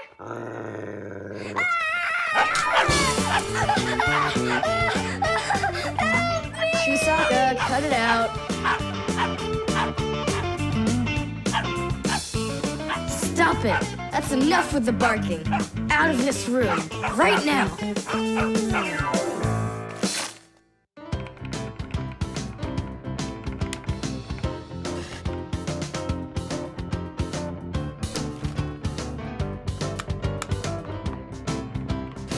Done. Well, power's Power's off now. Huh. What's up? It stopped working all of a sudden. Oh, it looks like you've broken it. What? No way. You did too. Well, Tom Thomas, now you'll have to give Katya her phone back like this. I just don't get it. It happened because you were reading someone else's mail. It was just an SMS. An SMS is no different from a letter. It's only shorter. People send SMSs through their mobile phones. And that's why looking inside someone else's phone and reading their SMSs is just as rude as reading someone else's mail. And that's why when we Fixies work inside of a phone, we always put our headphones on when a call comes in, so we won't overhear people's private conversations by accident. It's just the polite thing to do. I promise I won't read anyone else's messages. But that's not gonna make the mobile work again. Now what? Tell them the truth? Don't you worry, Tom Thomas, because we turned the phone off. And now we'll turn it back on.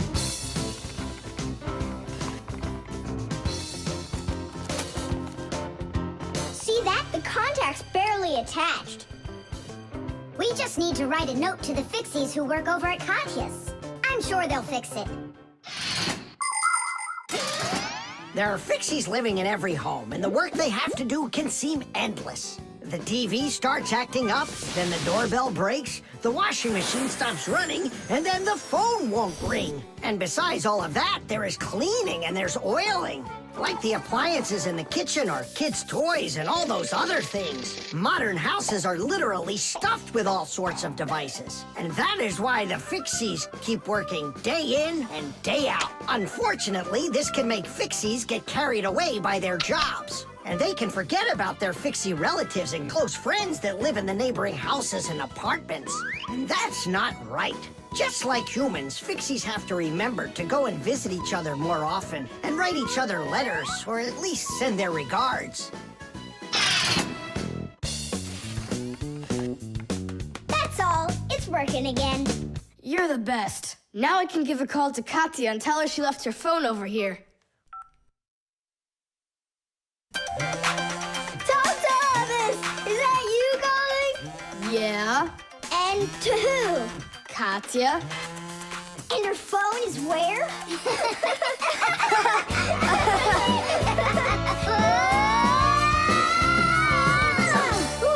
Tom Thomas, good catch. Boy, you're fast. Just like a... Like a Fixie. The alarm clock. Ha! It didn't ring again. Nolik, let's go fix the alarm clock. Simka, wake Tom Thomas up. Tom Thomas, get up! Tom Thomas! Hey, you'll be late for school. Tom Thomas, get up already! This is really something.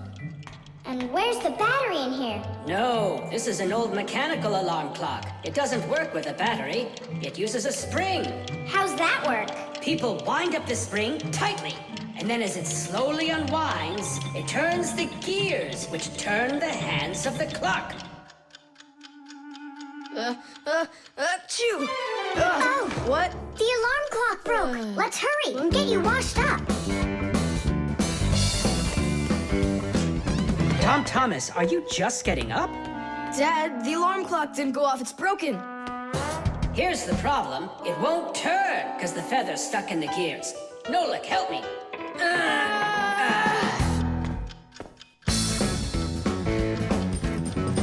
Papas! What's going on? It looks like it's an earthquake. Huh, it really is broken. About time to throw out this old piece of junk. Tom Thomas, I'm off to work. Don't be late for school. I won't. Where are we? In the trash can. And what's gonna happen to us? Well, you see, Nolik. People throw out broken things without a second thought. Even appliances that can still be fixed end up in the trash all the time. And the trash is taken to a horrible, deadly place called the dump. If a fixie happens to be inside a broken appliance, he will come face to face with great danger. Once, my uncle got thrown into the dump buried inside an old TV. He barely managed to jump out of the bulldozer's path, and it was a miracle he didn't end up in the incinerator. After that, he just roamed around the huge dump, trying to fix anything. He became totally crazed. Whew. Good thing the Fixie Rescue Squad managed to find him and bring him back home. I don't want to scare you, but we might be taken to the dump, my boy. Papa's, I'm scared. Huh. Where is the alarm clock? Maybe my dad took it to get fixed. But Nolik and Papoose are in there. Now just a little bit further. I don't want to go to the dump. No tears. There's only one way out of here. We need to fix the clock and make it ring. But how? Inside the clock, there is the main spring, and there's also a second spring. The second spring is held still by a brake, and so it waits. When the little hand reaches the time the alarm was set to go off, the spring jumps off the brake, and the gears are free to start turning. That makes a little hammer beat the cup of a bell very, very quickly. And that's how an alarm clock rings. So this feather is stopping the gears and not letting the hammer strike the bell. Exactly. I'll start rocking the gear back and forth, and you tug it. And 1, and 2, and 3. Tadish!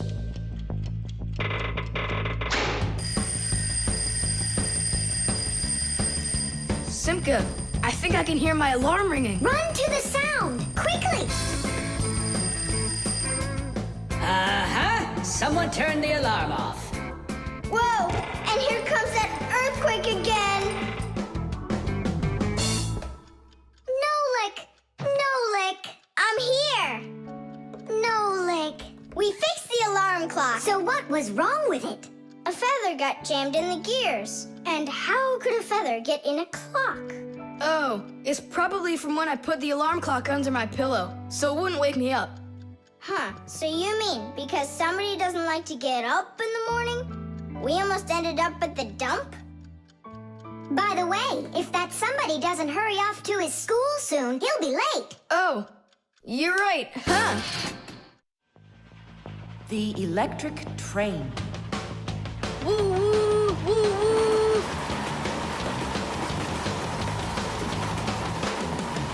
Zoom, zoom. And suddenly, the Earth was attacked by an alien spaceship. Pew, pew, pew. If help arrives here on time, we'll be saved. Move faster, faster. Come on, get off the train. Move it, move it. Tom Thomas, we came here to play. Ah, finally you're here. I need some aliens for this game. What kind of aliens are you talking about? Just plain old aliens. You know the ones. They come destroy the Earth and just about everything. We don't want to destroy anything at all. Why can't we be, the train engineers, huh? Train engineers? You don't know anything about driving a train. Oh, we know plenty about trains. Humans invented the railroad long ago, but back then, the rails were made out of wood. People didn't start making metal rails until the end of the 18th century. But the first railroad cars had no engines to give them their power. Instead, they used horses to pull them along. Later, horses were replaced by the steam engine. Wood and coal would burn in their furnaces to boil the water in the boilers, making the steam that turned their wheels. And the Fixies were there to help those trains go, making sure all of the parts could work together smoothly. But now steam engines have long gone away. The railroad uses electricity now for its power. These electric trains race along the railway at almost the speed of an airplane.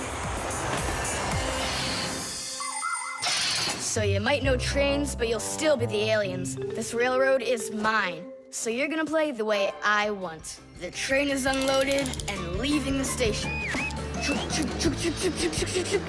Woo! You can play choo-choo by yourself. And I will. Pew, pew, pew, pew, pew.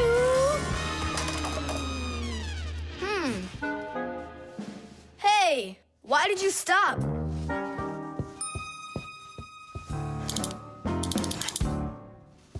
This doesn't help either. It's not going at all.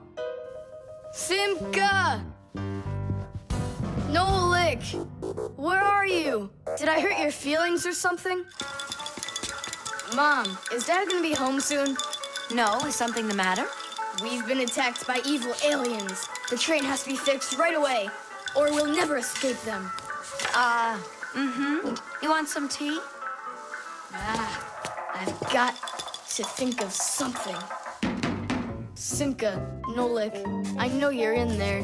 Please forgive me if I hurt your feelings. I'm really sorry.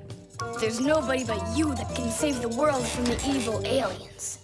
All right, it talked us back into it. Well, let's go and check the rails. Nolik, follow me.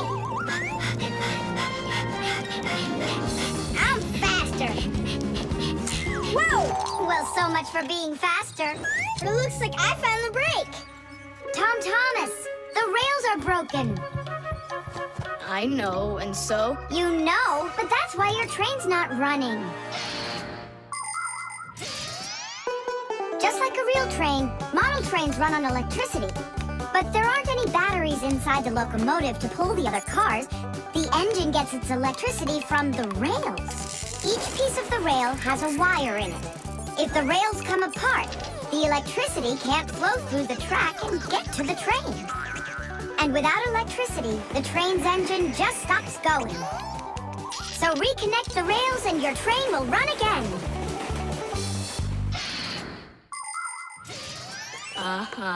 Put them together. Yes!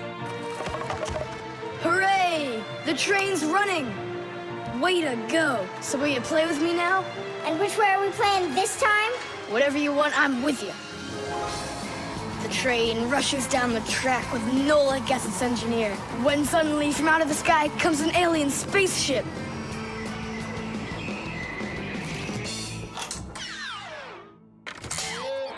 Greetings to you, O people of planet Earth. I come from far away, from another galaxy. Have you come to destroy everything? No, I've come to fix it all. Oh!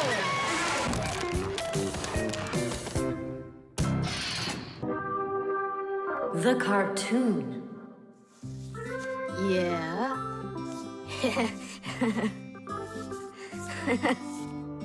Like that. Yeah. Tom Thomas, aren't you done yet? Yeah, show us your surprise and quit drawing.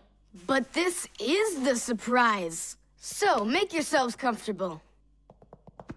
Quiet on the set and action.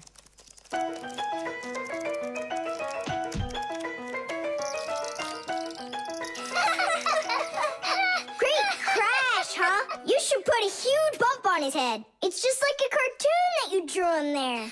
He did draw us a real cartoon there. Oh, right. Real cartoons, they only show them on television. But they make them exactly the same way. Animation is made with many, many pictures called frames. Each one of the frames is a little bit different from the one that comes right before it. For example, a character can lift his arm up a little bit at a time. And then, if you watch the frames very quickly, one right after the other, it looks like the character is really moving. And that's how cartoons are made. And you know what? To make 1 minute of a cartoon, you might have to draw more than 1,000 frames. Oh, wow. I'm not patient enough for that. It's no big deal that your cartoon's short. especially since it's funny. Yeah, it's so funny. Tom Thomas, who's this kooky guy you drew here? You're just joking, Nolik. You don't recognize yourself? So this is supposed to be me on here? Did you already forget what happened to you this morning? Simka, you're it. You can't catch me. I'm too fast for you. Ay. You weren't too fast for the pole. Simka, you didn't have to tell him about that. Real sisters don't treat their brothers like that. Oof. And your cartoon's not funny at all. Nolik, don't go. It's okay. He just needs to sulk for a while. While he's gone, there's something I want to show you. Do you have a cartoon you can put on the TV? I have plenty.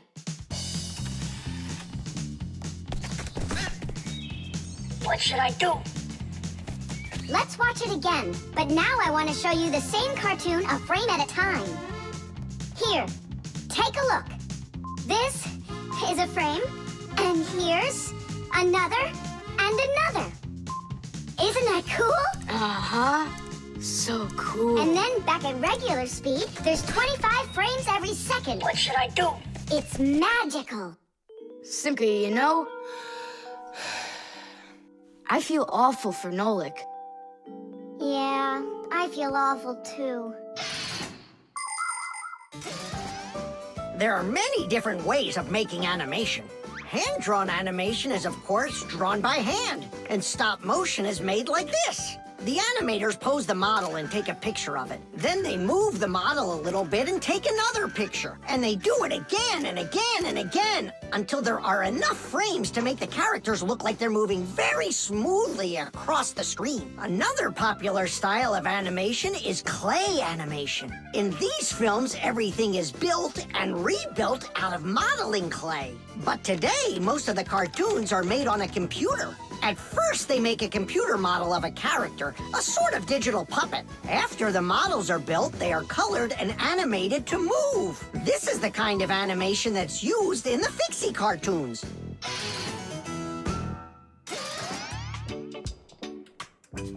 Tom Thomas, what are you doing? Are you drawing a new cartoon? Nah, I started fixing the old one, so Nolik will stop being angry. Good. Keep drawing, and I'll go and get him. Nolik! I'm not here! Nolik, forgive me. Please don't be so mad. There's a cartoon to watch. I've already seen your stupid cartoon. So what'd you do now? Put a huge bump on my head? Not a chance. I did it all over again. I'm sure you'll love it. You're sure of that? All right, go ahead. Show me your cartoon. Quiet on the set, and action.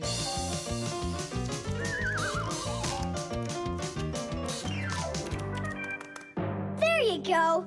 Now that cartoon I really liked. Good, 'cause I'm all out of paper. Well, I think the first cartoon was funnier. Whoa, but this one's much better, of course. Yeah. The music box.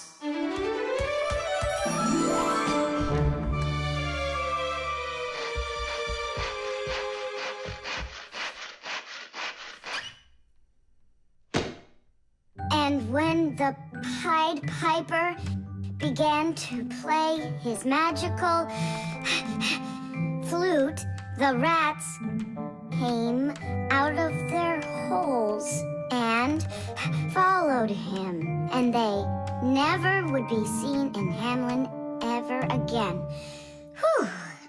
And then what, huh? I can't read anymore. My legs got tired. Whew. Simka, Nolik, something's rustling in there. In where? In Dad's office, it's on his desk. It's inside the wooden container. So maybe there's a mouse inside it. Tom Thomas, sit right here while Nolik and I go and check. And if there's a mouse in there for real, then how are we gonna get it out? Those rodents are really so big. And why was I reading that book to you, huh? Just grab a flute, give it a toot, and the mice will scoot. And where are the flutes gonna come from? We'll make them.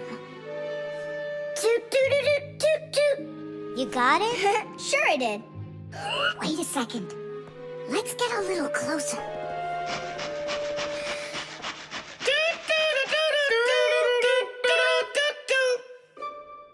See?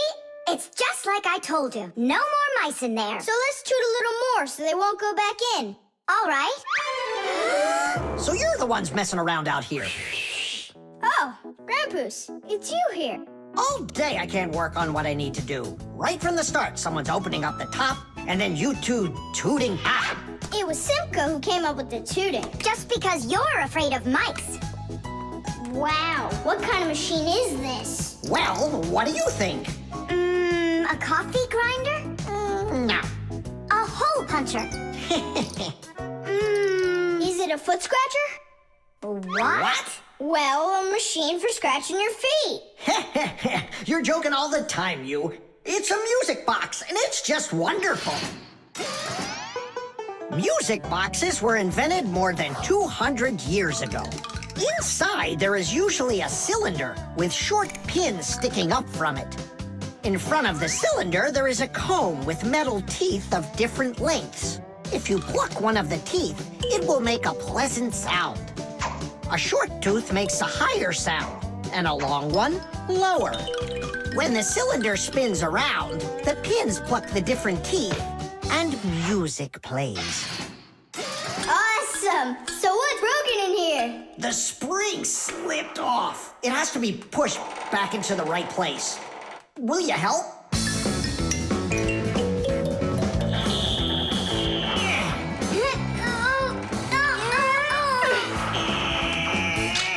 There we go, that's better.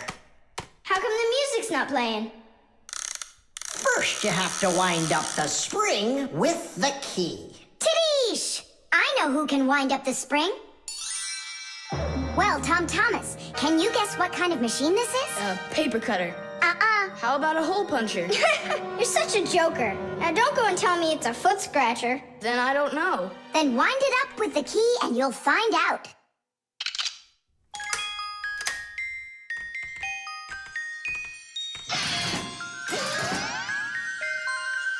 Do you want to know how the higher and lower sounds come out? Put a regular ruler over the edge of a table. Hold down one end of the ruler and pluck on the other. The shorter you make the end hanging off the table, the higher the sound will be. The teeth inside of a music box work the same way, and bells work the same way too. The smaller the bell, the higher it rings. The sound of a violin or a guitar depends on how thick the strings are. Fat strings make a lower sound, and thin strings, a higher one. How tight the string is also makes a difference. Take a piece of string or a rubber band. Tie one end to a doorknob and pull on the other end. With your free hand, pluck the string. The tighter the string gets stretched out, the higher the sound. If you want, you can even play a tune. I think I got it now. It's an old player for music. That's close, but not it. A music box is what they call it. I just said that. So, what was it in there, Just a broken spring. It's not the thing I'm dying to know. Who was moving around there? All I'll say is we, Tom Thomas. Won't let that secret out. Shh. The lever.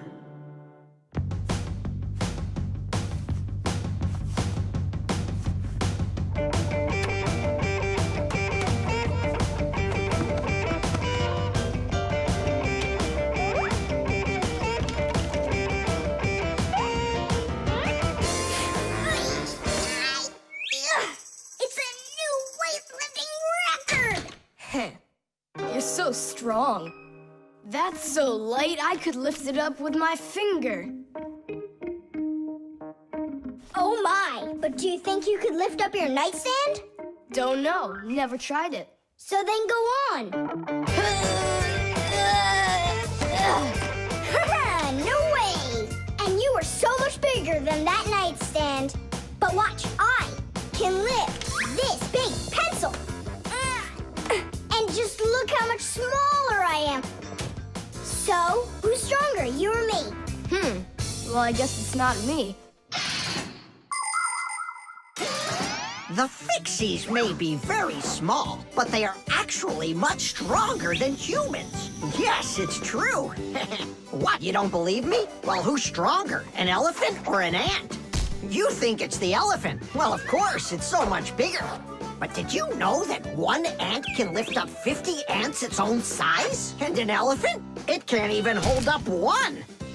So it turns out that for its size, an ant is much stronger than an elephant. And the same goes for Fixies. Fixies are incredibly strong for their size. They can lift things that are 100 times heavier than they are. And Fixies can jump 50 times higher than their own height. If humans were as strong as Fixies are, they'd be able to lift an automobile all by themselves.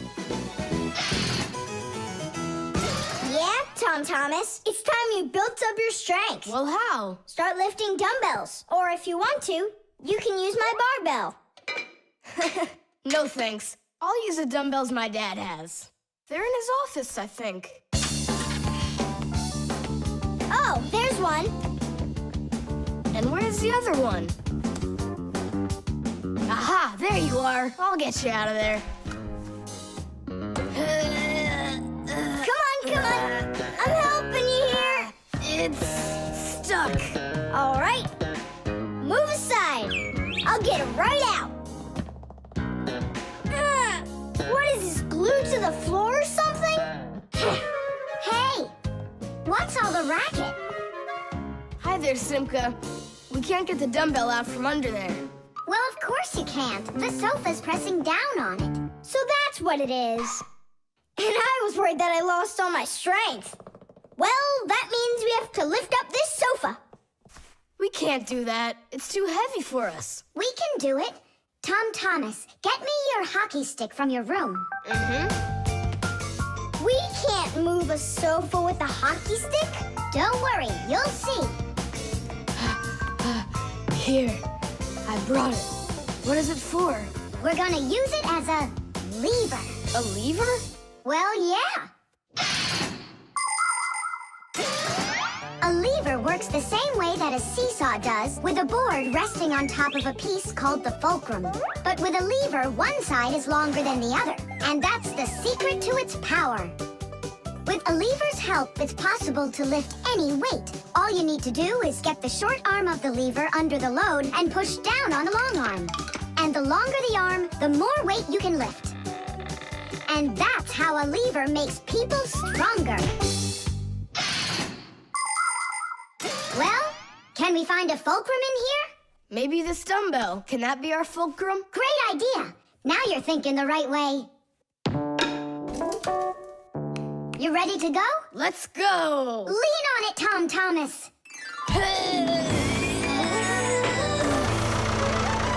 Yay! It's working! Tadeish! I'm so strong, did you see? Now watch how I lift Dad's heavy weights for you. Look, I can do it.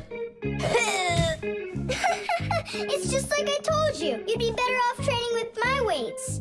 Didn't you just see me lift up the sofa? You didn't lift the sofa, the lever did. Did you ever hear the saying, knowledge is power? I've heard it. Although, some physical power won't hurt you either. So pick up your lever and go out and play some hockey. You know how built those hockey players are.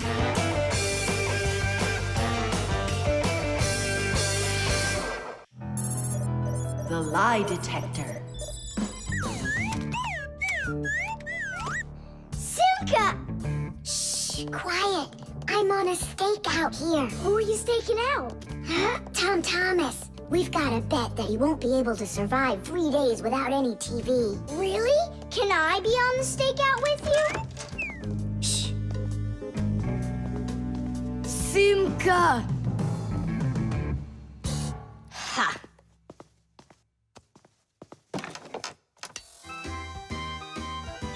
Aha! I gotcha. What? Who? You lost the bet, Tom Thomas. Just tell me you didn't. I didn't.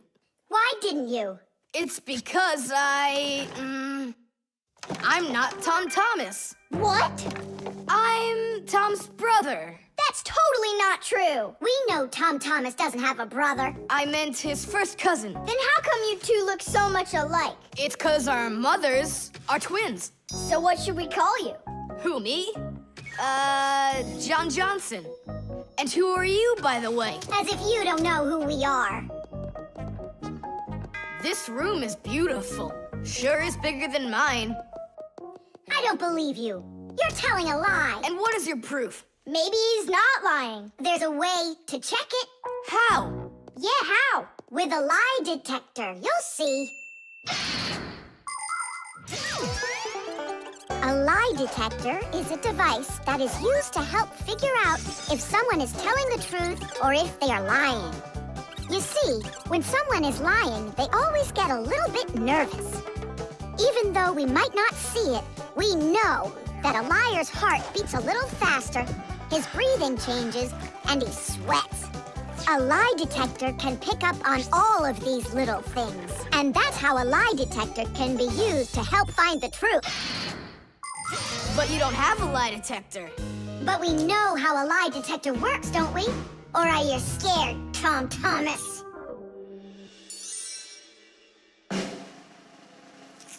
What's that for? To listen to your pulse. How come? So I'll be able to check how fast your heart is beating. And Nolik?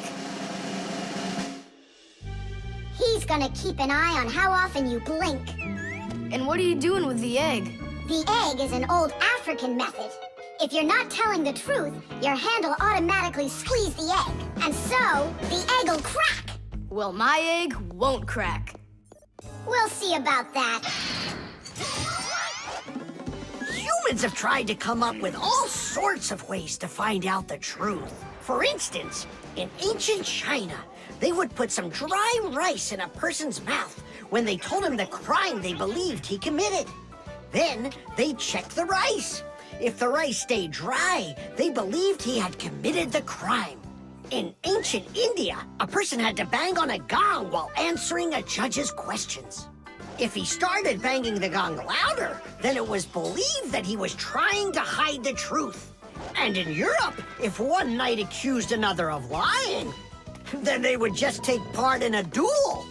Whoever won that one was said to be on the side of truth. No, it's not easy to hide the truth, but sometimes it can be even harder to find it. Answer yes or no. You got that? Do you have 2 ears? Don't you have eyes? Just yes or no. Yes. Answer. Are you a girl? Hey, come on. Yes or no? No. Where do you find such dumb questions? We just have to check what happens to your heart when you tell the truth to us. All right, now answer this. Do you know the Fixies? Yes or no? Yes. No. I forgot. His pulse is speeding up. Are you Tom Thomas? No. His pulse is racing. And his eyes have started blinking. And the Fixies, tell us where you learned about them. From Tom Thomas. He couldn't have told you about us. It's a secret. He could. Not true. It's true. It's not true. Yes, it is. Hey, look! The egg cracked! Just give up, John Johnson. All right, I'm Tom Thomas, guys. Tidish! Is it really possible to know if you lied just by measuring your pulse? With pulse, you really can. But you probably couldn't with the egg. You tricked me then. That wasn't nice. You weren't tricked. John Johnson was. Huh. You know what? I think you've got to get checked out on this lie detector. Ha! I don't think so. You need to get ready to give me my wish. 'Cause you're the one that lost the bet. The vacuum.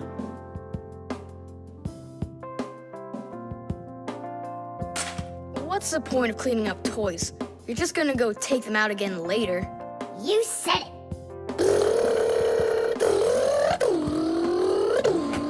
Tom Thomas, if you're done cleaning up, go and eat your lunch. Okay, be there soon. Nolik, you wait for me? Uh-huh.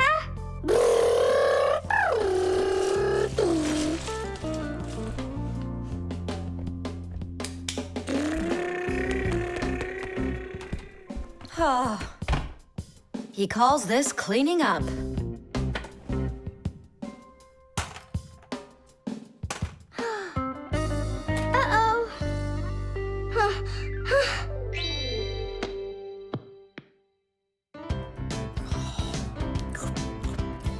we say bon appetit.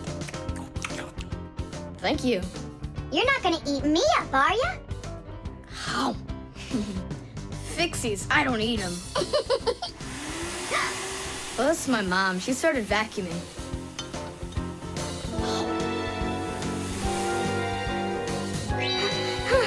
Please help!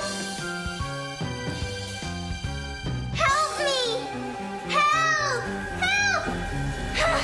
Please! It really is weird. How's it possible a vacuum cleaner can take all that dust in, and none of it gets back out? Oh, come on. It's simple. They taught us about it way back in 3rd grade of Fixie school. You can think of a vacuum cleaner as nothing more than a fan with a net. The fan spins backwards, so it sucks in air with dust and dirt. If you put a net in front of the fan, the net will catch everything that is in the air and let the air pass through. Then all you need to do is add a pipe and you've got yourself a vacuum cleaner. But instead of a net, vacuum cleaners use special bags to collect the dust and dirt. It's as simple as that. Oh, whoa, Simka. Nolik, could he get sucked into the vacuum? Oh, no! Did he stay back there? Tom Thomas, what's the matter? Mom, I can finish vacuuming you. I mean for you. All right, I'll go clean the dishes. Nolik! Nolik! Nolik! Nolik! Nolik! We better go and get help right away. Marcia! Nolik got sucked up inside the vacuum. It's impossible. He can't fit in here. No, not in this vacuum. Into the big one, the human. It's just terrible. Nolik, my Nolik, he could suffocate in there. Come on, quickly. Yeah. This dust is just awful. And it's awfully bad for you, too. Dust is a tiny enemy. It's so small and unnoticeable. But if dust gets inside machines and appliances, it's a disaster just waiting to happen. It can keep gears from turning properly. Dust can make appliances overheat. And if dust gets onto electric contacts, it can create a short circuit that can even cause a fire. That's why we Fixies have to constantly clean the insides of appliances from dust, even though a lot of us are allergic to it. Choo! If only people would just dust a little more often than they do right now. Choo! At least people could dust more on the outside. That would make our work so much easier, and their equipment would break a whole lot less often.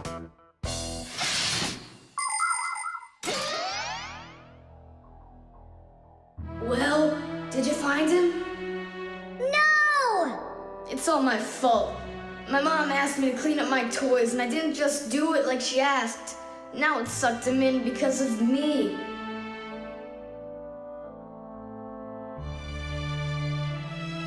Nolik! Nolik!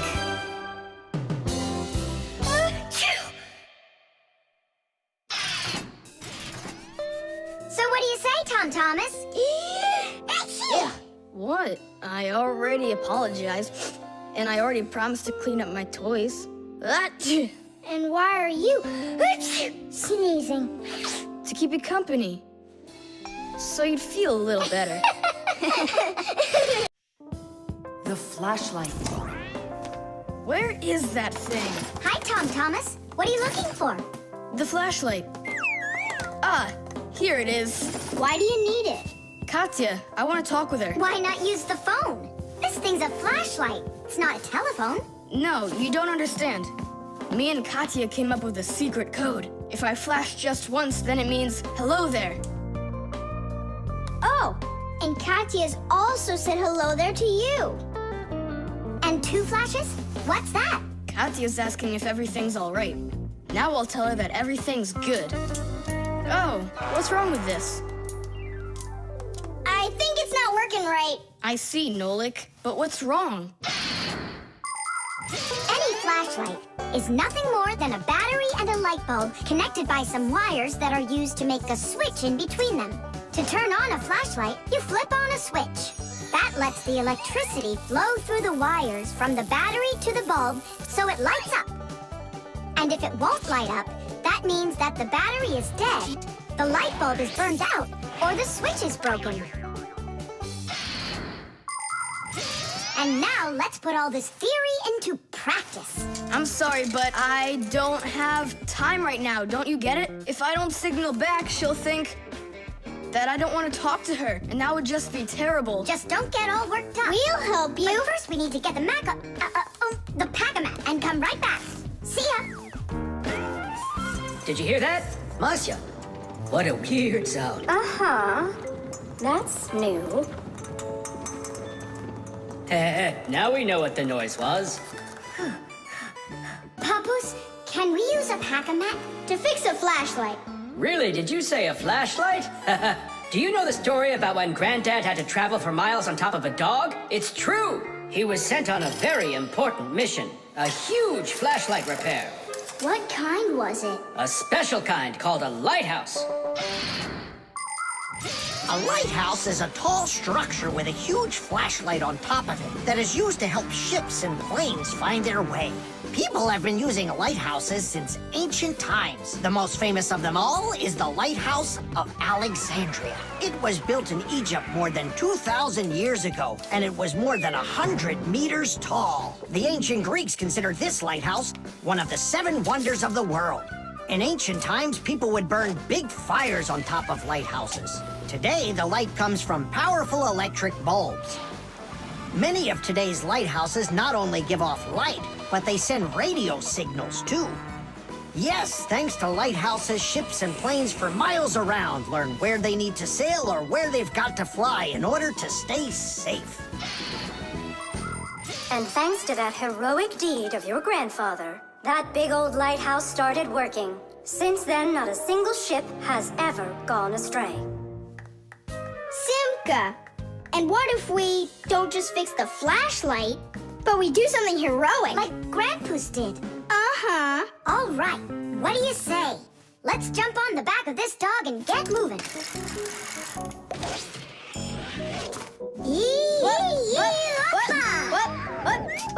What? Stop ducking. Grab hold of my hand. Uh-oh.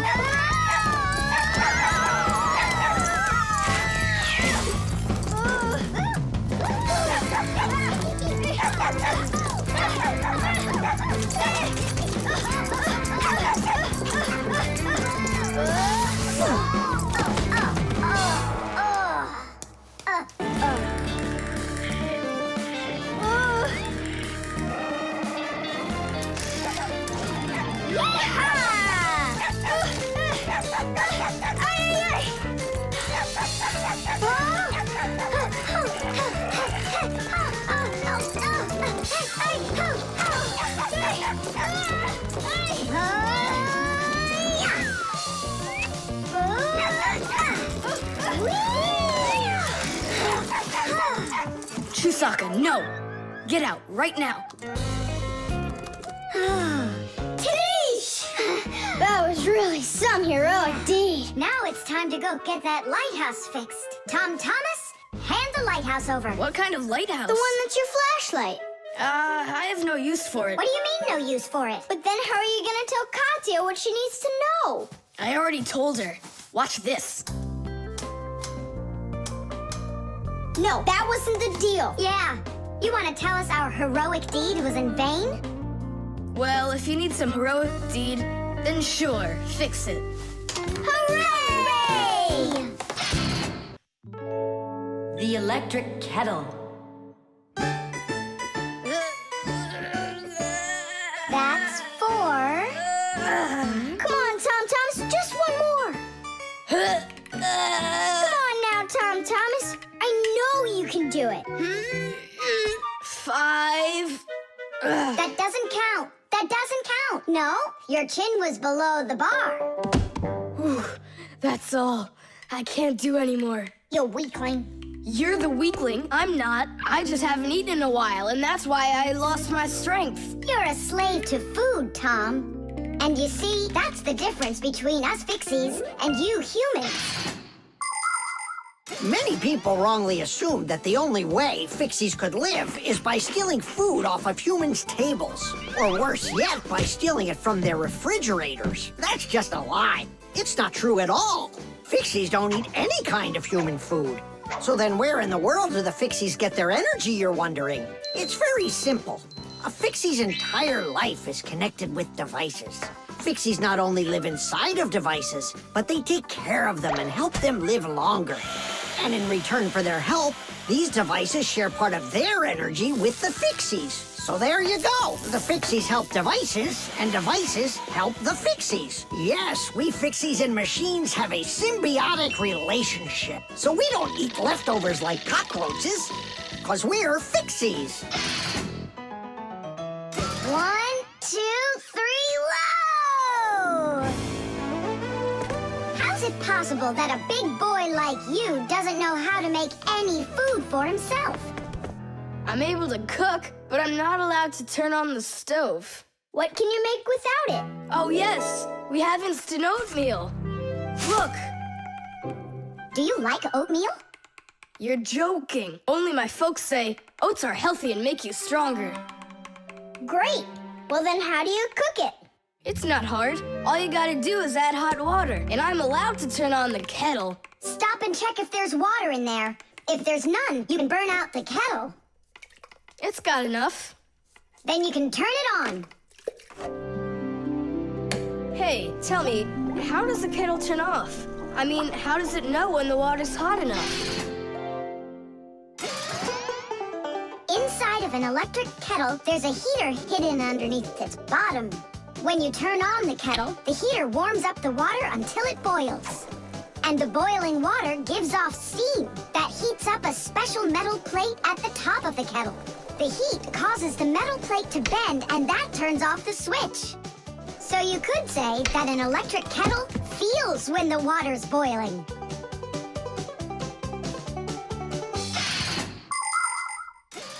Okay, now I understand. Hey, why do you need 3 bowls? You don't need to make any oatmeal for us. It's not for you guys. It's for my mom and dad. Start out here. No! Keep pouring into this one. And I say pour it here.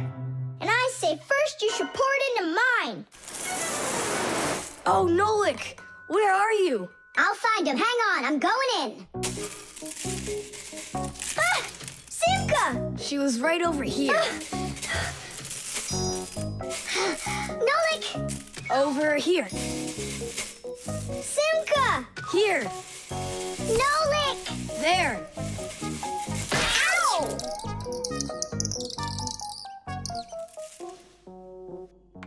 Hey, where is your other boot? It got lost. Up there in the oatmeal.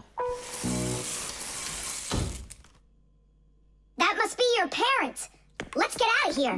Hey, and what about your shoe? Don't worry, I got another one. Hi, Tom Thomas. We're back. You must be hungry. We'll make you something to eat. But I already prepared us some food. And the water's already hot. Wash your hands. Tom Thomas, don't touch that kettle if it's hot. I don't want you to burn yourself.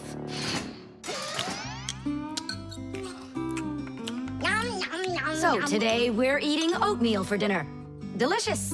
Maybe you have something else? Why something else? You're the ones that say that oatmeal's great for you and that it makes us stronger. Well, yeah, that's what we say. I'm glad that our son pays such careful attention. Isn't it delicious? Really? Huh. What's that? Oh, look, you found the boot, Dad. What? It's nothing. Just eat your food and don't get distracted. I'd like to see that oatmeal all gone, okay? And whoever doesn't finish won't get any candy. The scale.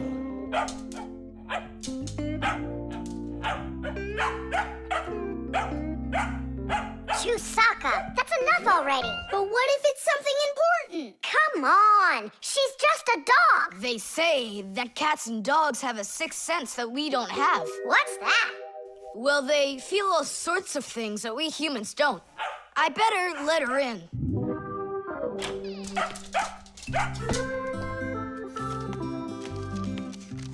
Mom and I will be home before dinner. Please remember to give Chusaka her food. Love, Dad. Oh, how could I have forgotten this? I just can't believe it. You believe in a sixth sense now, don't you? Uh-huh. Only it looks like for Chusaka, it's a sense of hunger. How much food should I give her? Look, it's all written on that chart. For each kilogram of the dog's weight, serve 1 level scoop at every feeding. Uh-huh, I got it. How many scoops is Chusaka? Oops, I mean, how many kilograms? I don't know. Then what should we do? You don't know? We'll weigh Chusaka, that's what we'll do. With what? With a scale. There's one standing in your dad's office. You're right, let's go.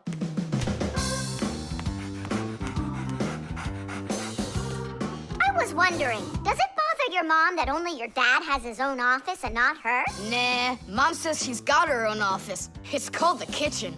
Hey, look, there's the scale. Did you know that humans have had scales like this for more than 7,000 years? If we want to find out how much something weighs, we need to compare it with something that we already know the weight of. Let's say you need to weigh a watermelon. You put it on the scales pan and it drops down. Now you keep adding weights to the other side until the two sides balance. Well, this one is too heavy, but this one is just right. Since the weight is 10 kilograms, it means that the watermelon weighs 10 kilos. And that's just how simply a scale works. Well, should we start? Chusaka! Right, like she's gonna come running. How are you gonna get her away from that bag? Huh, I know how to get her.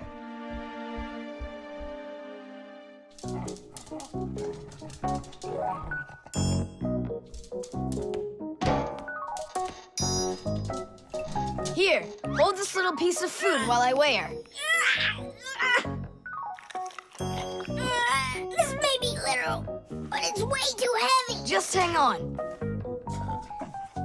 Please, hurry up!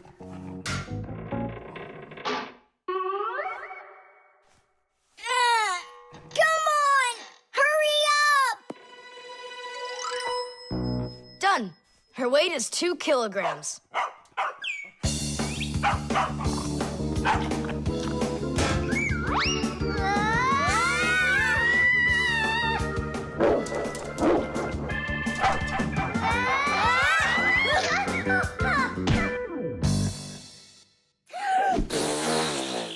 Okay, now we can feed Chusaka. Chusaka weighs 2 kilograms, so 2 cups will be just right then.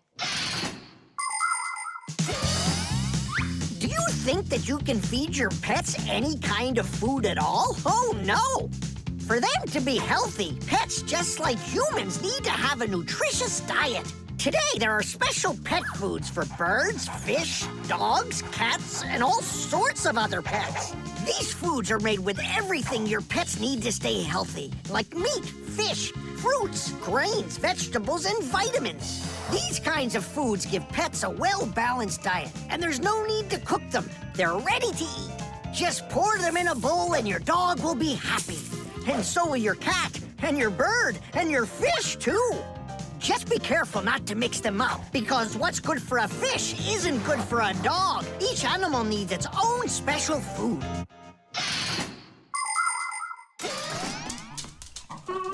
Stop! What's wrong? What's wrong? You have to take out a piece. She ate one already. All right.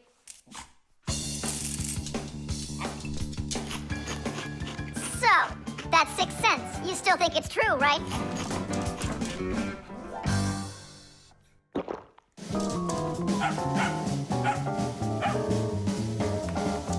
What did you bring that for? Oh, Mom is calling. No way. How could she know it would rain? I knew that Chusaka had it.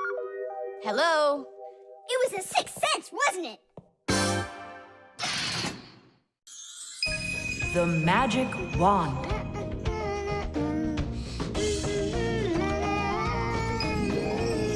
Oh, Tom Thomas, how did you get here? It was a piece of cake. I just got this cool magic wand as a gift, see? Wow! There's no such thing as a magic wand. I don't believe you. You just wait. Any wish is the wand's command. Check it out. Today I want my school to be closed. Golden wish, Tadish!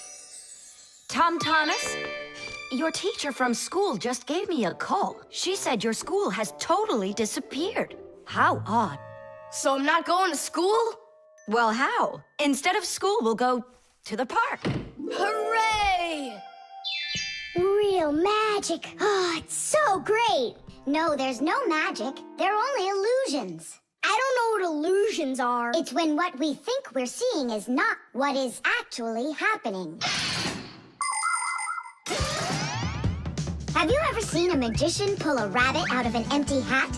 Do you think it's magic? No, it is only an illusion. In reality, the rabbit's hidden inside the table that the magician puts his hat on. The lid of the hat is made with a secret hatch. And when the magician puts his arm inside the hat, he grabs the rabbit from the table below and ta-da! How every magic trick works may be a secret, but every illusion does have an explanation. I'm telling you, this wand's totally magical. Right now, I can make a rabbit appear out of this trash can for you.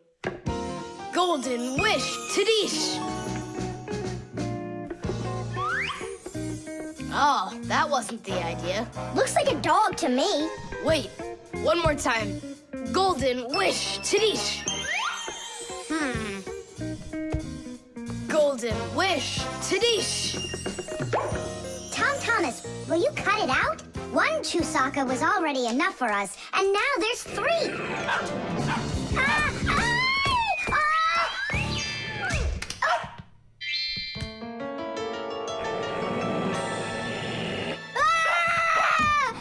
Hey, Tom Thomas, please tell your rabbits that they can stop barking so loudly.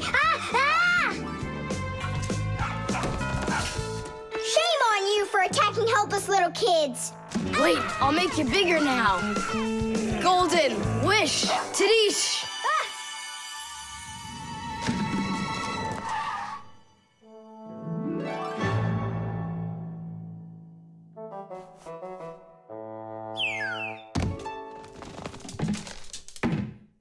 What? You scared? So you're only brave enough to chase little kids around? Wow, I'm huge. I'm as huge as Tom Thomas. I'm huge! Oh, Nolik, be careful!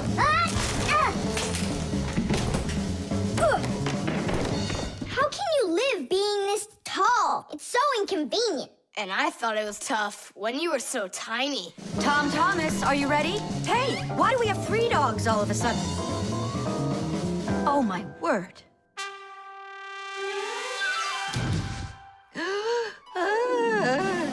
No! Why are you screaming? I was dreaming that someone had given me a magic wand. And then I had to make it big, see? And my mom saw you. That's awful. That would have made me scream. I wish I had a magic wand of my very own. We Fixies aren't ones to believe in magic, but we do believe in what humans can do, because humans often work wonders. For ages, flying in the sky seemed to be an impossible dream. But today, anyone can take off to the sky in an airplane. It used to be that humans thought that only magic could take them to the moon. But now astronauts have already walked on its surface. In fairy tales, people were able to see and talk to each other through a magic mirror. But today we have the internet and telephones we can use. Refrigerators, televisions, automobiles, computers. There are so many things that humans have created. Wondrous things that they used to only be able to dream about. Like a miracle from a fairy tale. A magic wand? Why do you need it? First, I'd skip school today. Tom Thomas, are you ready? I told you, we're going to the park. And what about school? I'll skip it? Good joke. Could this be a dream too? No, it's just that today is Sunday, and that's the magic of it.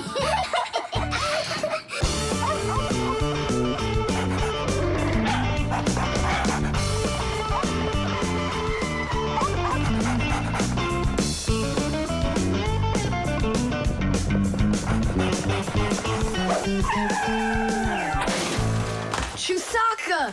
Get away from here! So where did it go? Oh, here it is. Hey there, Tom Thomas. So what's on the disc? Hi there, Nolik. Hi there, Simka. It's a cartoon about Gulliver in the land of Lilliput. My friend Jeannie let me borrow it. I have it till tomorrow. And what's the story about? Well, it's about this guy who gets shipwrecked where people are just so teeny tiny. Fixies, you mean? No, not Fixies. Lilliputians. Lilliputians? Uh-huh. Know what, Simka? I think that you Fixies might have come from those Lilliputians. No way! Our grandpa told us a completely different story of the Fixies. When something is very well made, then the saying goes that it was made with just a little bit of soul. In old times, craftsmen made things to last, and in each appliance, they would leave just a little piece of their soul. Those little pieces of their soul would turn into tiny craftsmen called Fixies, who would then make the appliance their home and take care of it every day. And that's how the very first Fixies came about. But as the years have passed, fewer things are being made by hand, and more things are getting made by machines in factories. That means there are less and less new Fixies coming from human souls.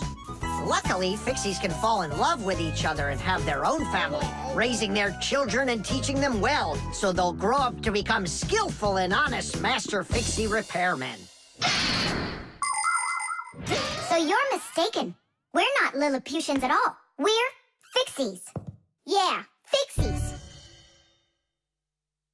Listen, Tom Thomas, why don't you show us the movie? Yeah, I want to learn about Lilliputians too. Really, I do. Sure, I'll show you.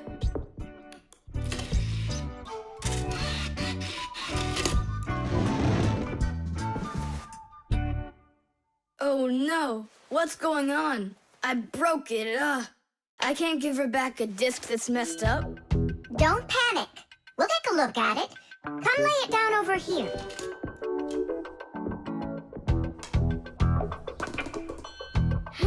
Tom Thomas, why is this disc all covered in jelly?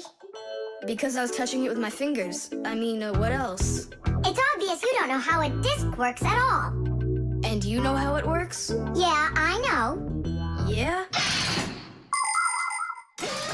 If we take a look at a digital disc through a powerful microscope, we can see rows of tiny valleys of different lengths. These valleys are actually a code for the cartoons, games, or music recorded onto the disc. Inside a disc player, a laser beam reads the code and helps turn it back into pictures and sounds. But if you scratch the disc or smudge the disc with dirty fingers, the laser can't read it and the disc won't play. That's why you need to keep discs clean and stored in cases. So that's why you should only hold discs along the edges. And when you're done watching them, you have to put them back inside their boxes. And what about this one? Do we have to get rid of it? Not so fast. Nolik, this calls for a major cleaning. Let's get the brooms.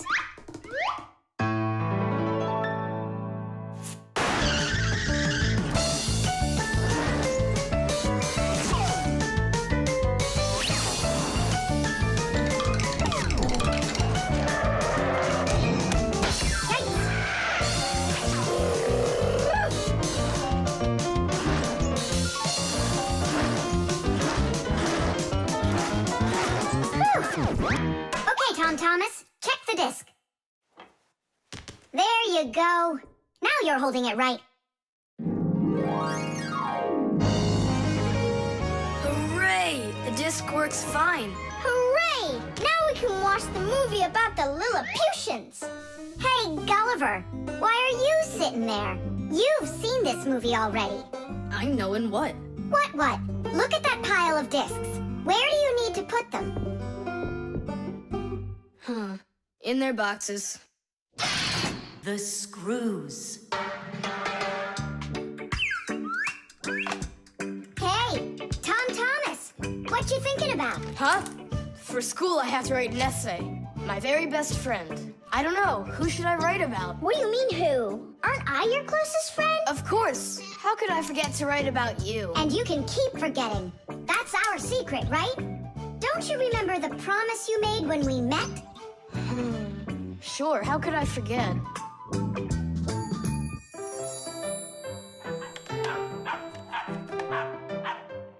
What's wrong with Chusaka today?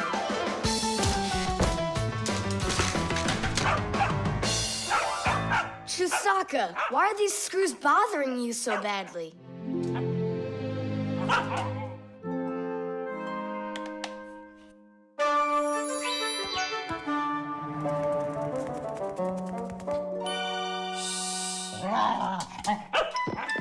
What's with you? Leave them alone already. Will you just calm down? You're gonna destroy my plane.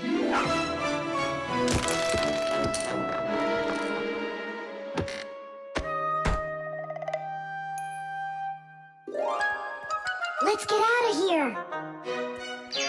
Ow! What's going on? What's going on? Hey, if you don't turn back again, I'm not letting you go. Oh, please, don't be afraid. I'm not gonna hurt you too. I'll just ask you one question and let you go. Nolik, we can't. Don't worry about it. Quit your staring. Ask your question, boy. No way you can talk. Just tell me, who are you?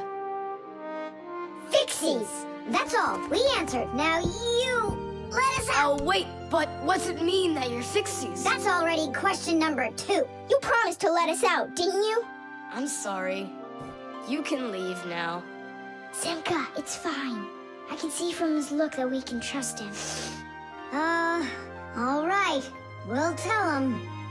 You gotta swear that you don't tell anyone else. I swear it. Fixies. We're the little people that live inside of machines and appliances and take care of them, fixing them, cleaning them, and oiling them. Humans never suspect us. They think that if something breaks and then suddenly starts working again, that it happened all by itself. Well, nothing happens by itself. It happens because we, the Fixies, are living inside. Yes, without the Fixies, humans would have so many more problems with their machines. That's awesome. And so what are your names? That's already question number 3.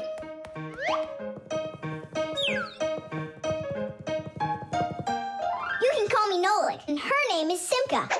And my name's Tom Thomas. Will you come back over? Oh, well. I was this close to becoming the first kid in the whole world who made friends with the Fixies.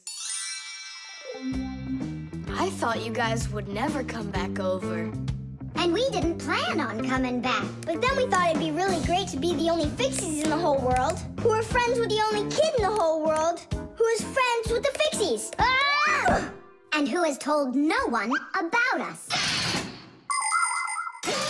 The Fixies do everything they can do to hide from humans. They are afraid that if humans discovered Fixies, they would hunt them down and capture them and start keeping them in cages, just like pets. And worse than that, they would take them into their laboratories and start examining them under microscopes, even conducting scientific experiments on them.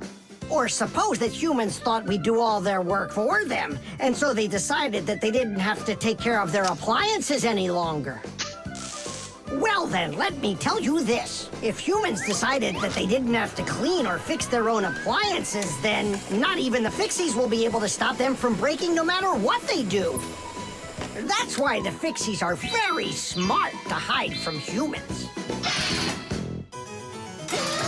Okay, then. I'll write about someone else. I have the very best friend ever. Period. When something's broken, he repairs it. He's the one and only The one and only Nolan. Candy.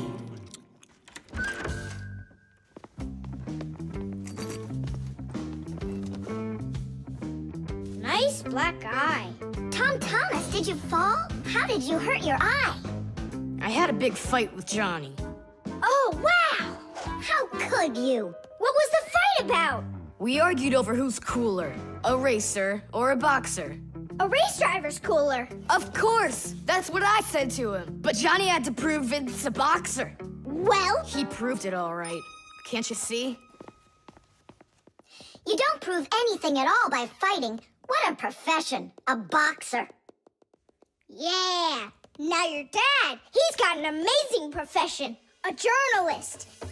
He gets to travel to different countries and brings back all sorts of funny stuff. They even show him on TV. No. What do you mean? Boxers are cooler. Everyone's really afraid of them. Don't be gloomy, Tom Thomas. Have a candy. I've got a good idea. How about a taste tester? That's the best job. And what is he testing?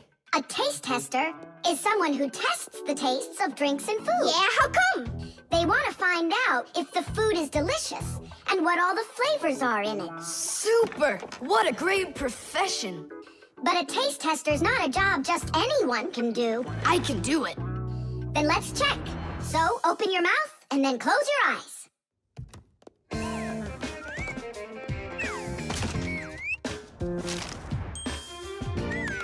Try to figure out what the flavor is inside of this piece of candy.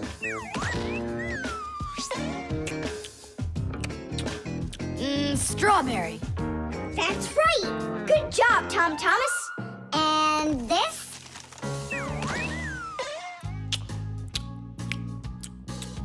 That tastes like orange. You missed that one. It was lime. Yeah, Tom Thomas. If you want to be a food taster, you're going to need to do some serious practicing. Let's do it. Raspberry. You got it. Simka. How do they get the candy to be hard on the outside and filled with liquid on the inside? Don't get distracted. You're training. Yeah! Hard candy is made like this. First, a sweet syrup is cooked until it is thick and stretchy. Then the mixture is pulled into long, hollow tubes that are like noodles. As the tubes cool down, they start getting harder. And it's right then that the tubes are filled with the soft, fruity center and then cut into pieces. It all has to be done quickly before the tubes have a chance to get totally hard. And that's how candy is made that is hard on the outside and soft on the inside.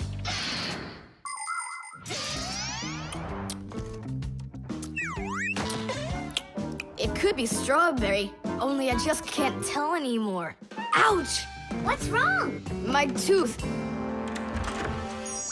Was I hearing things? Or did someone yell?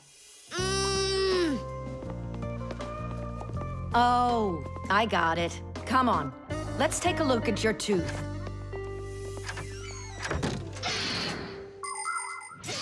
A taste tester has to be the most delicious profession in the world.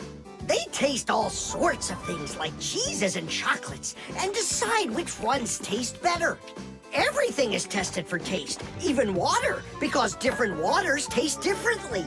There are also testers who don't test food and drinks, but rather they test the smells of things like deodorants or perfumes. Not everybody can become a really great tester. First, you have to be able to tell apart all the different tastes and smells. You also need to know when it's time to stop, or you can make yourself sick and lose your ability to tell things apart. That's the reason why taste testers only take very small bites of food and very, very little sips. If you're gonna have a bad tooth, it's good to have a mom who's a dentist. That's true. She's a good dentist. She'll fix it in no time. She'll pull that tooth right out.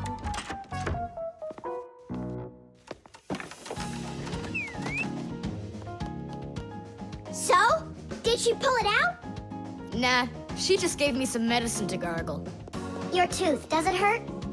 Yeah, it hurts a little. Hey, now I definitely know who's cooler than a boxer. Who? Who else? A dentist. Even boxers are afraid of going to the dentist. The short circuit. Are you sure we're allowed to play in your dad's office? We're not gonna play in here. We came here on a tour. I think this place is like a real museum. Just take a look at that. I have no idea what it is. And this thing is a complete mystery. Keep it down, this is a museum, you know? What a great museum guide you are. You know absolutely nothing. How can you say you don't know? I know. I'd like to run a test here, on the capacitor. On this one? Don't touch! Why can't I? It's not a museum. Because it's dangerous. If you touch it, the shock could be deadly. But you two are touching it all the time. I've seen it. The only time is when the device is turned off. And right now, the device is running. For many centuries, the Fixies only had to work on mechanical devices. But after the discovery of electricity, the Fixies had to master electrical devices as well. At first, Fixies were getting terrible shocks, and they really, really hurt. Over time, the Fixies figured out that you can't fix appliances when they're turned on, and bare wires should never, ever be touched. And Fixies also learned that electricity can travel not just through wires, but through plain old water. So that's why if a broken wire ever ends up in a puddle of water, you must never get close to it, or you could get a terrible shock. Fixies learn all these important rules, and they hope humans understand that they need to learn them as well. Look. Now here's one I know about. It's an old radio my dad got from my grandpa. More than 60 years old, can you believe it? Your grandpa? The old radio. That was a joke. Is it still working? I don't know. Let's check.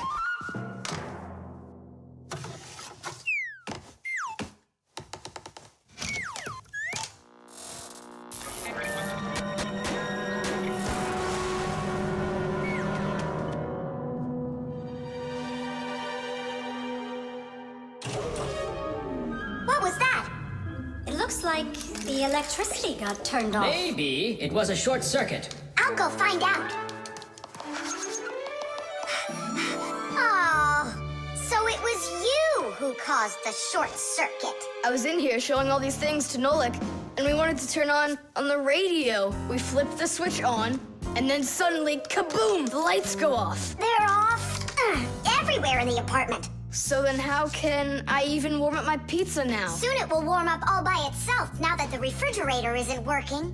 Simka, what is that thing you said? A short circuit.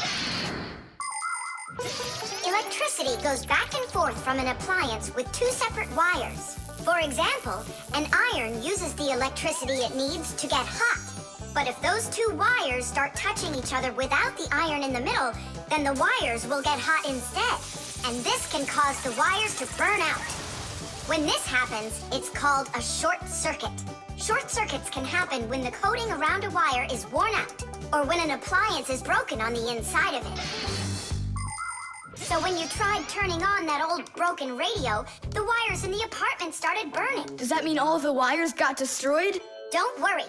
In our apartment, there's an automatic switch to stop that. It turns off the electricity when the wires start getting too hot. Oof. And what about that, automatic switch? Is that something you need your mom and dad to turn on? No question. You definitely would. But you have us. Yeah. And we have Papus and Masya. I'll go tell them what happened here. And you guys, you turn off the radio. But we'll get electrocuted. What do you mean electrocuted? Thanks to you, there's no electricity.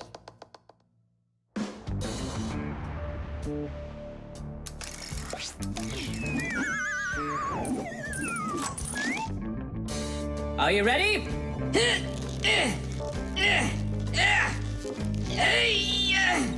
Pull it up.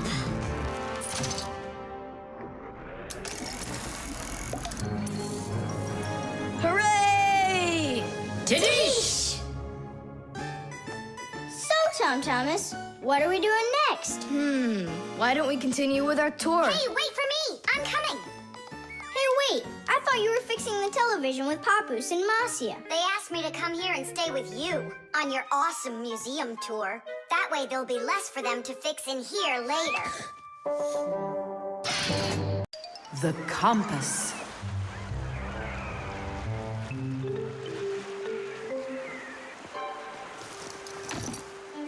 Pipe ball, hands on the deck!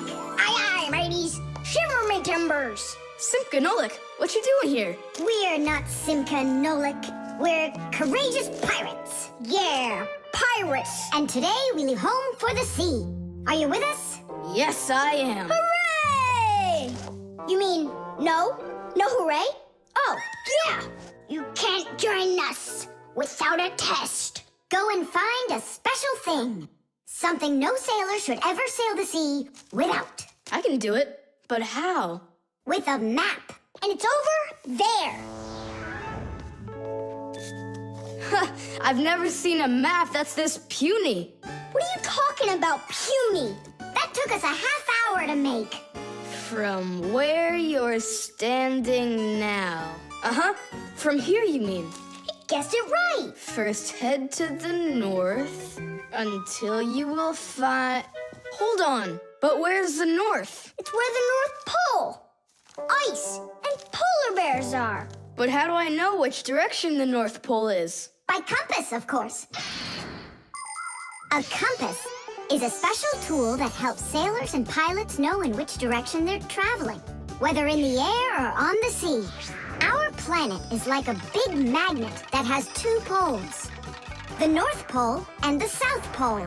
These magnetic poles help the needle in the compass find its way. The needle is magnetized, so one of its ends will be attracted to the north magnetic pole and point at it, while the other end will always point towards the south.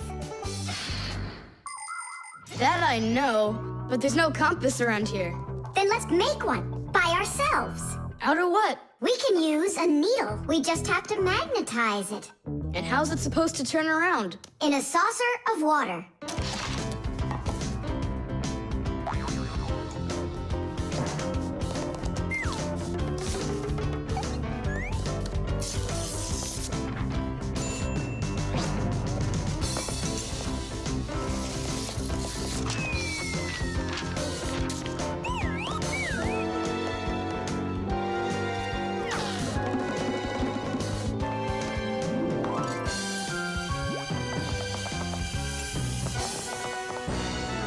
Well, there you go. Now one end is pointing in the direction of north and the other to the south.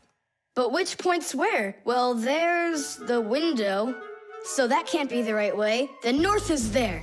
I'm really liking this sharp little fella we've got here. You calling me a little fella? No, it's just the way us pirates talk. All right then, north we go. First head to the north until you see a sleeping monster. Mateys ahoy! Monster on the horizon! Let him do it himself. Now turn to the left and go 300 paces more.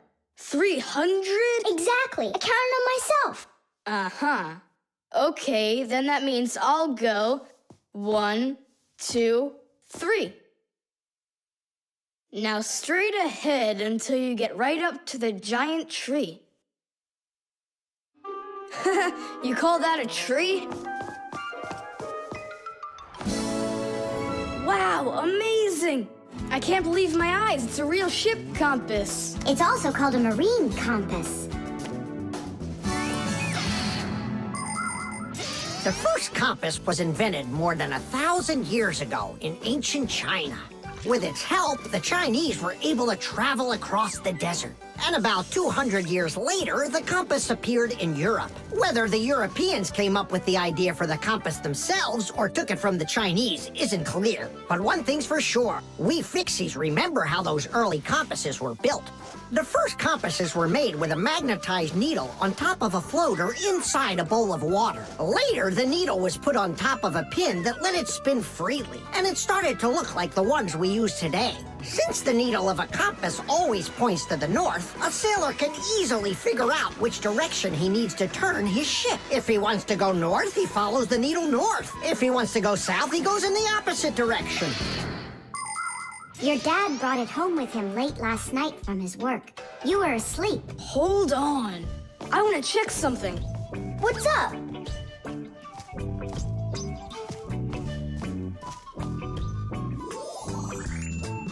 Yeah, they line up together.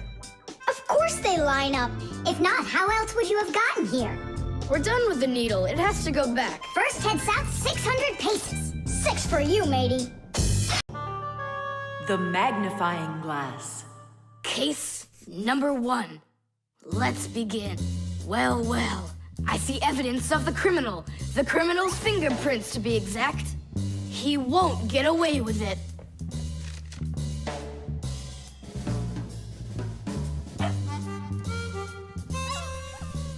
Why do you think she's just looking at us instead of chasing us? Oh, maybe she can't see us and we're invisible. Then how come I see you? Simka, Nolik, be careful. Don't destroy the tracks. What kind of tracks? Whose tracks are they? Shh, I have to solve a crime. A crime? What kind? Someone stole a wing from this plane, but I'm on the trail. Take a look at that fingerprint. I'm looking. Well, and so? Each fingerprint is unique, so if you can find fingerprints, that means you have a good chance to find out who left them. Class! It's been known for quite a long time that all humans have their own unique fingerprints. It's true. No two people have the exact same fingerprints, and this fact helps the police catch criminals. It starts by finding fingerprints at the scene of the crime. Then the police compare those fingerprints with the fingerprints of someone who may have committed the crime. If they match, they found the criminal. This method is called dactyloscopy. Besides catching criminals, fingerprints can also be used to replace ordinary keys. When you press your finger against a special electronic lock, the lock recognizes your fingerprint, and then it's "please come on in."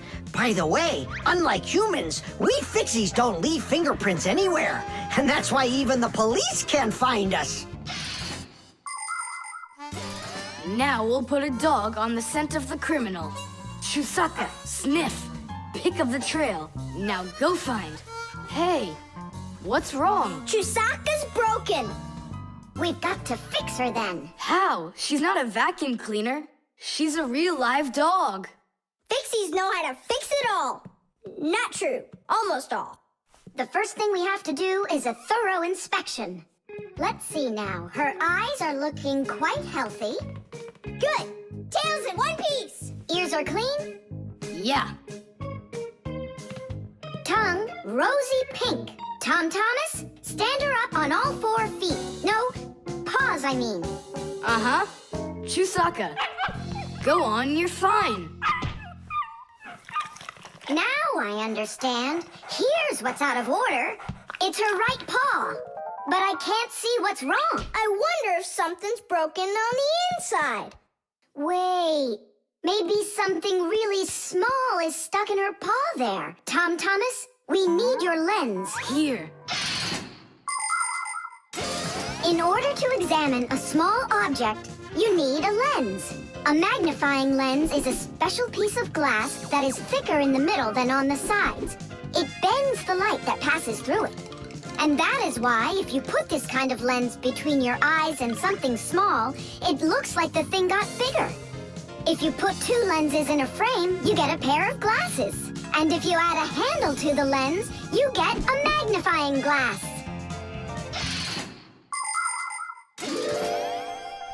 There it is, a splinter. It's glass, I think. Looks like it. You're right. It's possible it's from the lamp in the hallway. It broke yesterday, and I guess not every little piece got swept up.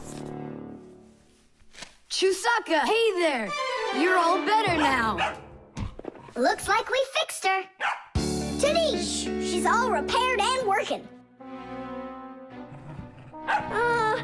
Maybe we shouldn't have cured her. Ungrateful dog. Simka, Nolik, here it is. The wing that was lost. Yeah, that's great, only you still have to figure out who hid it underneath the bed there. Yeah, you still need to match the fingerprints. The fingerprints on the wing are the same as on the plane. But whose are they? And did you check your fingerprints out? Huh, all the fingerprints are mine. So I guess it was really my own fault. I just lost it somehow. So it turns out that you were the criminal? Hooray! The crime's been solved! And you, Tom Thomas, are the criminal!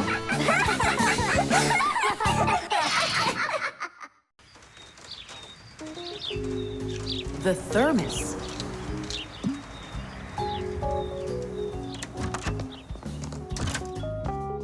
Where should I put it? Put what, Tom Thomas? Oh, it's you. My ice cream. Are you joking? Eat it! I can't. Tom Thomas, are you all right? I'm fine. It's just that it's a present for my mom. Today is Mother's Day. Then you need to go give it to her. I can't. Dad and I are going to congratulate her together. What's your dad gonna give her? I don't know. But when he gets back home, the ice cream will have melted. Then put it in the freezer. And what if Mom looks in there and finds it? The surprise will be ruined. So where won't she find it? I'll tell you where. Inside of your dad's office. I don't see any place to hide it here. There's no freezer or anything. Why don't you take a look inside the box? Here's a thermos, but what good is it to me?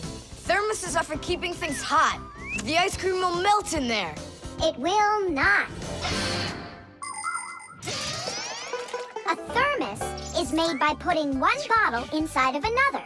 Between the bottles is an empty space, and that's the secret of a thermos. That space stops heat from getting out or in. So if there's hot tea inside, the empty space doesn't let the heat from the tea get out. And if there's ice cream in the thermos, the space stops the heat that's outside from getting in. And that's how a thermos keeps hot things hot and cold things cold.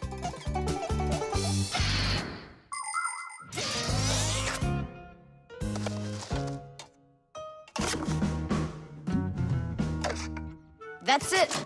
I'll go and play for a little while. He didn't even say thank you, did he, Nolik? Where are you? Nolik! I'm here! Where? In the thermos! What are you doing in there? I wanted to see that vacuum you talked about. Just don't touch anything! And don't even think of licking the foil! The ice cream's so cold, your tongue will stick to the metal. It's already stuck! What did you say? It's already stuck! Already stuck? Try to unstick it. Well, is it working? Nuh-uh. And what if you breathe onto the foil? Nuh-uh. Hang on, Nolik. I'll go and get Tom Thomas. Winter is a wonderful time of year. Holidays, presents, snowballs, skates, sleds. But the cold is also something serious that you shouldn't fool around with. The most important thing is to dress warmly. Cover your head with a hat and your throat with a scarf. Then there's less chance you'll catch a cold or get a sore throat. And to keep your hands from getting chapped, don't forget to wear gloves. And never walk around in wet shoes in the winter. That's a sure way to get yourself sick. And there's one more thing I want to tell you. It's great to have fun in the cold, but use your head. Don't eat snow or stick your tongue on metal fences, poles, or doorknobs. Your tongue can get stuck so strongly to the metal that it will be very hard to get off. I wish you all a glorious winter. Tom Thomas! Nolik's tongue got stuck. Where? In the thermos. Hurry! I'll explain everything later. Dad, you're already home? Mm-hmm. Dad, why are you taking my present? What do you mean, your present? I mean this one. Since when did it become yours? Oh, hi there. What's the fuss all about? Oh, it's nothing at all. I have a surprise for you. I want to wish you a happy Mother's Day. A thermos. How wonderful. Thanks so much. Is there something in here? I don't think so. Inside there's a present from me. Vanilla ice cream. My favorite. And how did that end up in there? Thank you so much, my sweeties.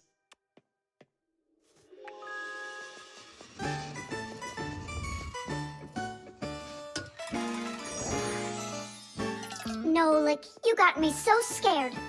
Thank goodness you thought of turning into a screw inside of there. Uh-huh. Does your tongue hurt? Uh-huh. Do you think you can talk again? I can talk. Oh, that's good. We better hurry. We still need to go and wish our mother a happy Mother's Day. And you should too. The balloon. No way! You'll miss for sure. No problem.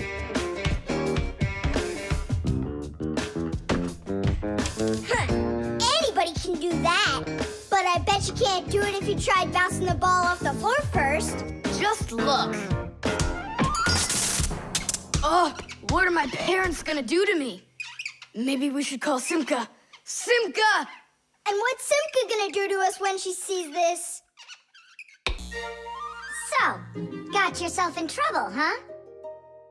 You shouldn't be playing with a ball inside. And now we have your lamp to fix. But how? Only my dad can reach all the way up there. Why just your dad? You have a hot air balloon over there. That doesn't fly. It's just a toy, see? Well, it might be just a toy to you, but for us Fixies, it's absolutely real. If an object is lighter than water, it floats up to the surface. And in the same way, if something is lighter than air, it floats upward. Did you know that hot air is lighter than cold air? Well, it is. And that means if you warm up the air in a balloon, it will float up. Hot air balloons use special gas burners to heat up the air inside of them so they will get lighter. And the bigger the balloon, the more people it can take up into the air. I know what you're saying, but where do we get a burner? You think Fixies don't have their own burners? Huh! Sure we've got them. Bring it down here, and I'll go talk to our parents. No, no, and no. The human child must never see us. Listen now, Simka. We already don't approve of him seeing you and Nolik. He won't look. Papas, please.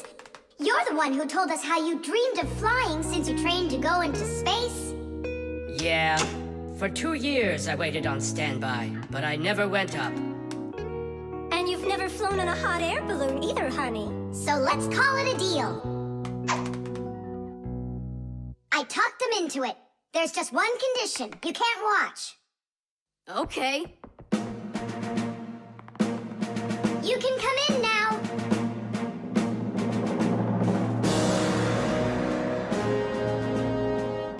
Now prepare the burner. Coming right up. Permission for takeoff? Permission is granted. And off we go! Hooray! It's flying! Don't you peek. Turn around. Oh, it was an accident.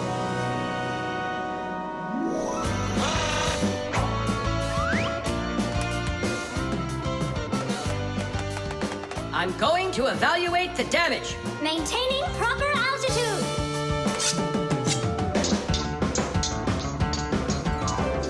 So, they've reached the spot. Air balloons are really awesome. I wonder, who figured out how to do that? It was the Montgolfiers. The hot air balloon was invented in the 18th century by the Montgolfier brothers from France. In those days, there were no gas burners, so they heated the air inside the balloon by burning straw.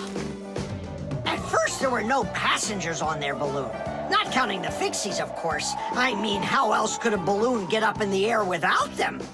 Unfortunately, the names of the first Fixies who took that flight were not recorded in the annals of history. Following the Fixies' flight, the next passengers were animals: a ram, a rooster, and a duck. And it was not until those three safely landed after flying a full 4 kilometers that humans dared to fly in hot air balloons themselves. Ever since their invention, hot air balloons have also gone by another name: Montgolfiers.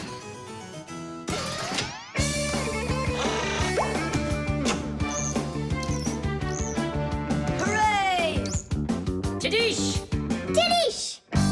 All right. Simka, please let your parents know that I'm so very thankful. Okay, by the way, now you can turn around. You know, Simka, let's fly the balloon just like them. There's no way, Nolik. We would need to use the burner, and kids aren't allowed to play with fire.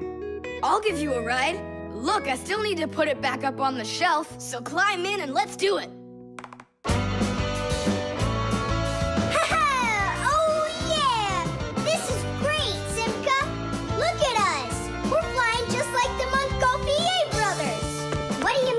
Brothers. Okay then, like brother and sister, Montgolfier. The fan. Pass him on the left. Step on it. Now pass him on the right. Look out for the wall. Hit the brakes. Why didn't you hit the brakes? He was just too scared.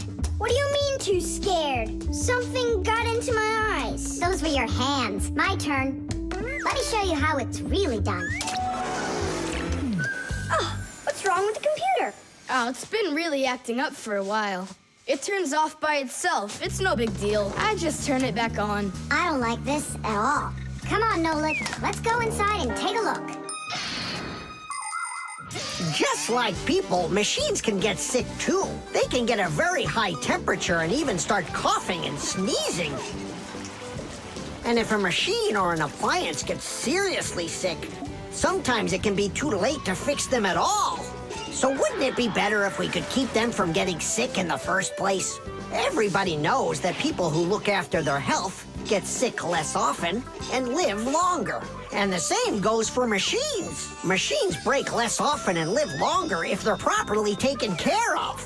That's why machines need to be checked from time to time and cleaned and oiled. And that's what's called preventive maintenance.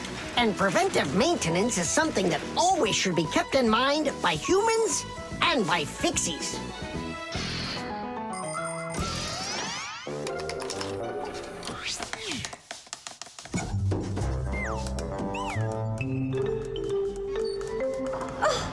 What is that? What is what? Can you hear that? What are all those sounds? It's probably just, a Fixie eater that woke up. What? What do you mean, Fixie eater? Didn't you know that inside of some appliances there live horrible monsters? They love to attack Fixies and eat them up. And the smaller the Fixies are, the more the Fixie eater likes to eat them. Ha ha! And how come you never told me anything about Fixie eaters before? I didn't want you to get scared! All right, scaredy cat, let's keep going.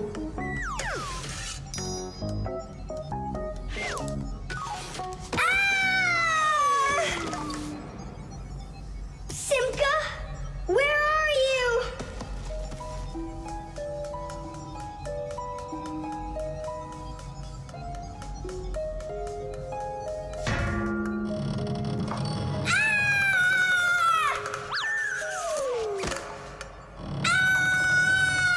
Oh no, don't eat me,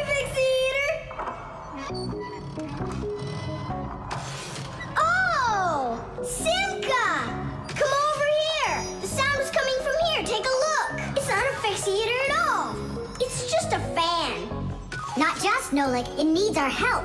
See how sick that fan is? Let's go and get it working, right now. A computer can only run when all of its parts are working. And even though a fan looks like nothing more than a simple little engine with a propeller, the computer couldn't work without it. It has the very important job of keeping all of those other parts cool when they start heating up. It cools down the inside of a computer by blowing a stream of air. But if the fan gets dirty and starts working poorly, the computer might get overheated and turn off. Or it can simply break. You have to turn off your computer. How come? I'll tell you later.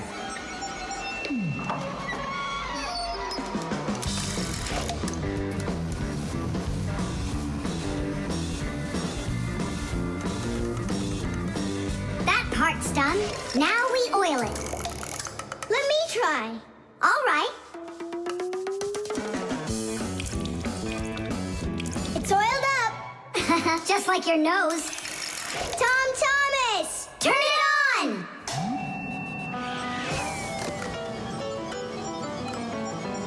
Tadee!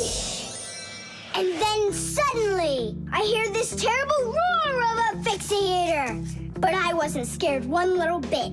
And I just ran right into the battle. And Simka? Oh, she was hiding somewhere. You know, she's a girl, and they're all cowards. So I had to fight the monster all by myself. Ah! Oh, I guess that was an example of how girls hide like cowards when they're too scared. Well, yeah. The drain.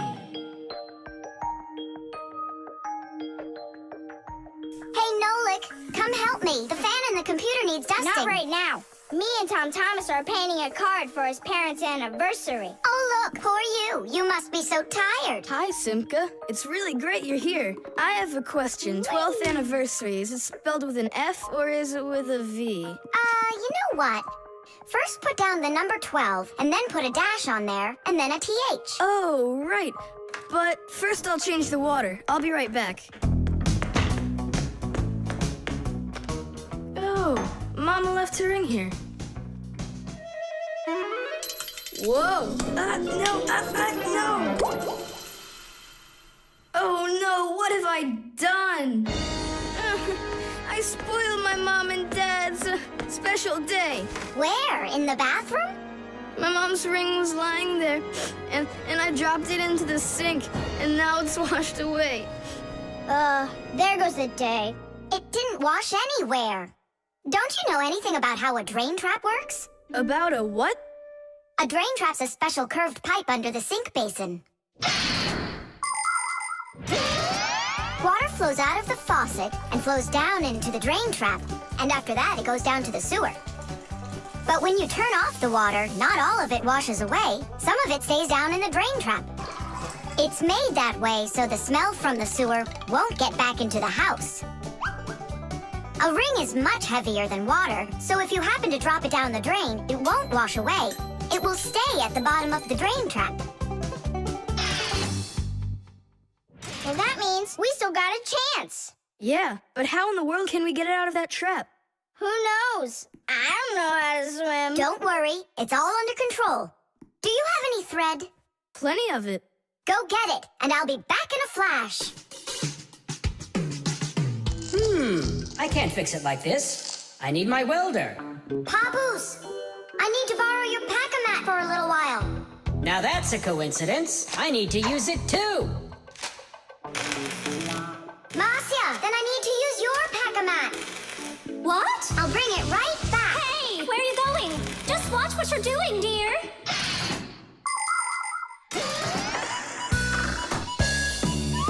Just like the name says, Fixies live to help machines and appliances.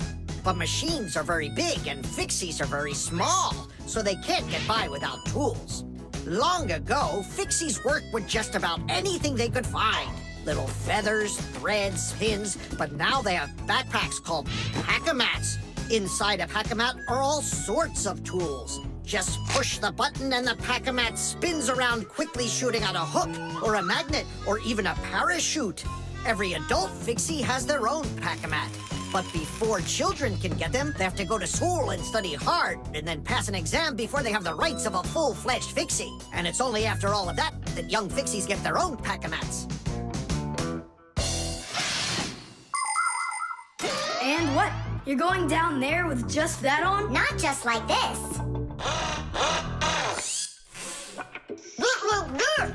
Yeah, like that. Huh? She was just saying, when I tug on the thread, you need to pull me up. I got it. He just said, I got it. She said she doesn't need me to repeat what you say.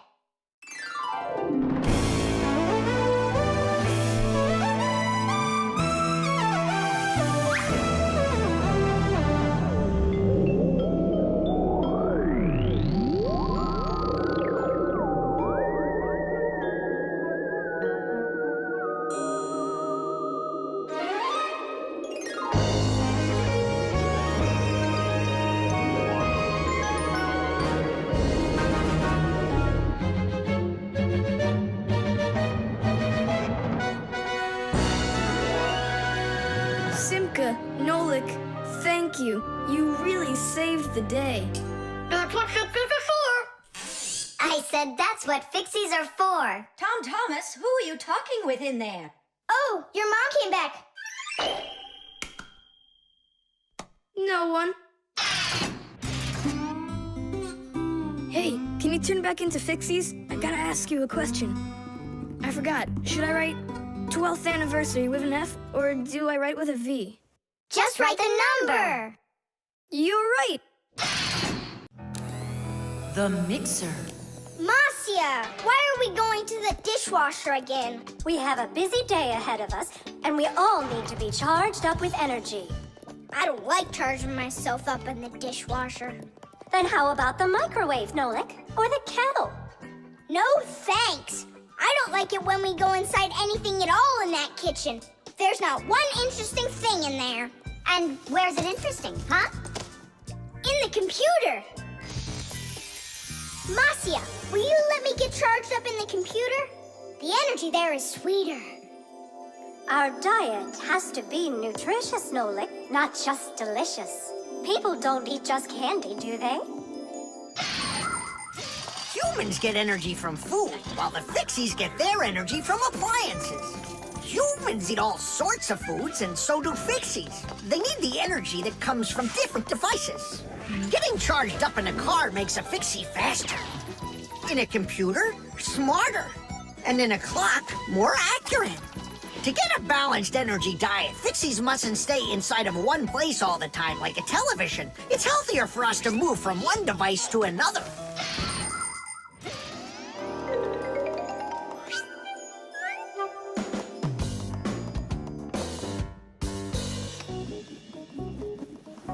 Good morning, Tom Thomas. What's the matter? For breakfast, I got cereal with milk. Mom says that milk is so healthy, but I think it's just awful. Aha, Nolik, there you are. Go get charged right now. I'm not going. Look at Tom Thomas. He doesn't want to have breakfast either. Why don't you? Milk tastes awful to him. Taste awful? He just doesn't know how to drink it right. Look what we've got here. What? What? A mixer. A mixer is a kitchen appliance that's used to mix together different foods. With a mixer, you can make things like frosting, sauces, or an omelet. But the most delicious thing you can make with a mixer is a milkshake. It's easy. Just put some fruit, syrup, juice, ice cream, or anything else you'd like into a container and then add milk. Now use the mixer to stir it all up until it's smooth and creamy. And that's it. You've got yourself a milkshake. Guys, what do we have for a milkshake? We've got a jar of jelly. Will it work? That'll work. And strawberry jam? That'll be great. Here's a banana. I found some chocolate, too. And I found strawberry ice cream. Start up the mixer. When you get up from your bed, yo. When you get up from your bed, open your favorite cereal.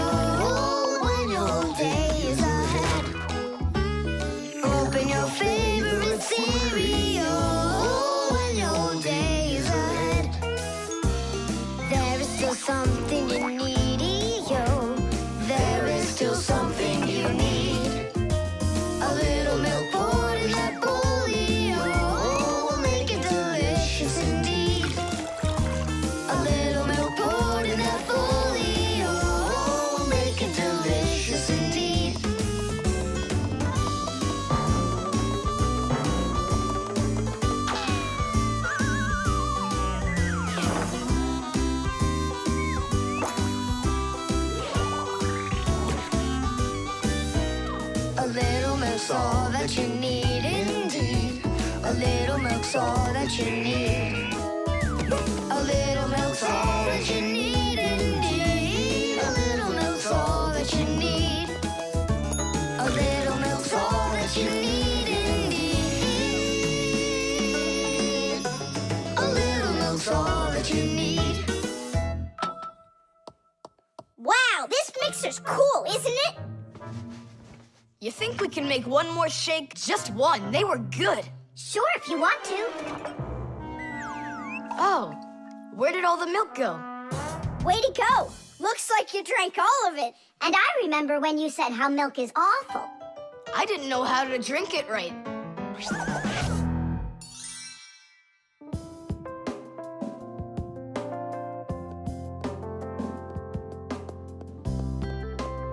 Simka, what in the world were you up to?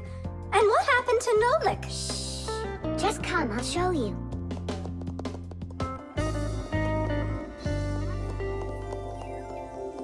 Nolik, here you are. Didn't you say that charging up in the kitchen is boring for you? The mixer's not boring. It gives you energy that's yummy, delicious, and nutritious. The ship in a bottle. Simka, Nolik, here, take a look at this. Oh, wow! Awesome! Where did you get this from?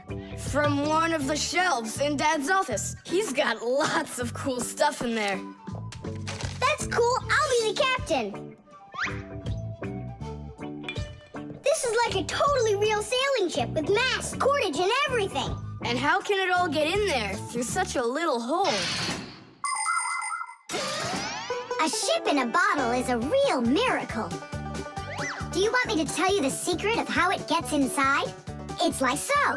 All of the ship's masts are collapsible. Before the boat is put into the bottle, the masts are folded down and pressed against the ship's body, so it's small enough to fit through the bottle's neck. And once the ship is inside the bottle, the masts and sails are opened back up by pulling on a thread. Hands on deck! There's a giant octopus starboard! I'm an octopus, huh? Oh, look out. Brave sailors like us, we're not afraid of storms. Tom Thomas, be careful! Hey! Oh, Did it break? no, it's all Trish. It's not close to Tadish. Take a look how this mast broke. Whoa!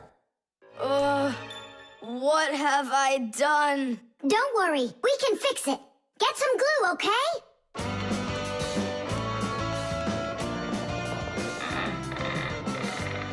Here's some super glue I found. This is the kind that'll keep things stuck forever. Nolik, come and help!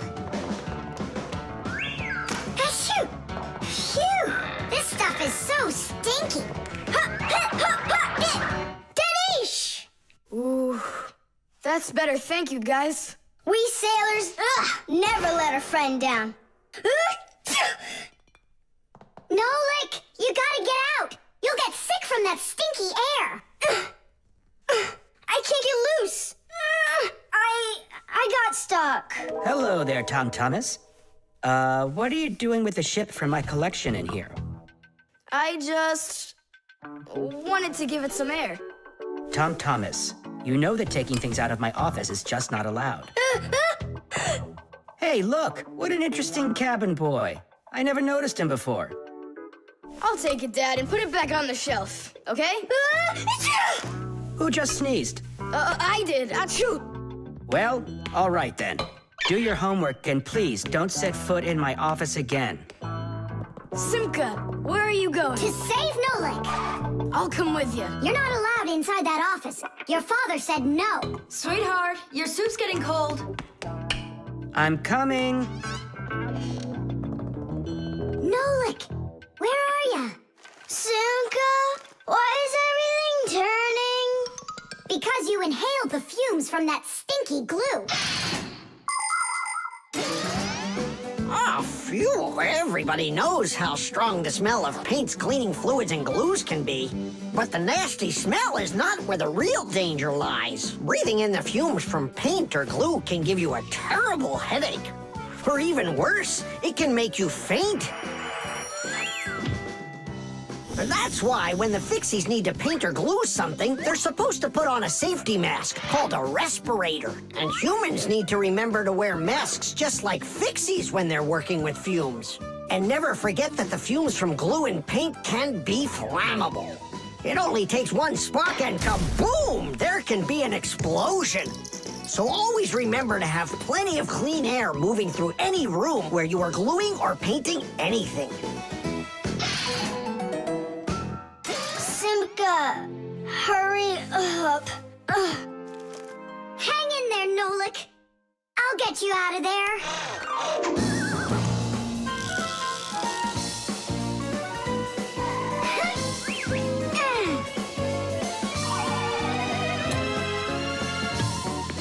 Nolik.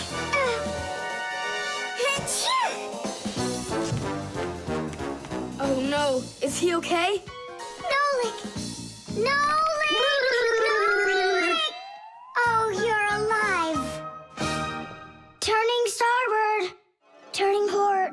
Piasters! Piasters! Oh, whatever. He's gonna be fine. Nolik, do you know who I am? A giant octopus? The zipper. Hey, Nolik, look. Why did Tom Thomas go to sleep like that? Maybe it was some kind of homework for one of his classes. Uh-huh, gym class homework.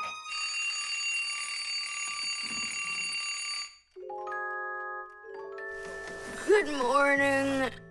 Good morning. Hi there.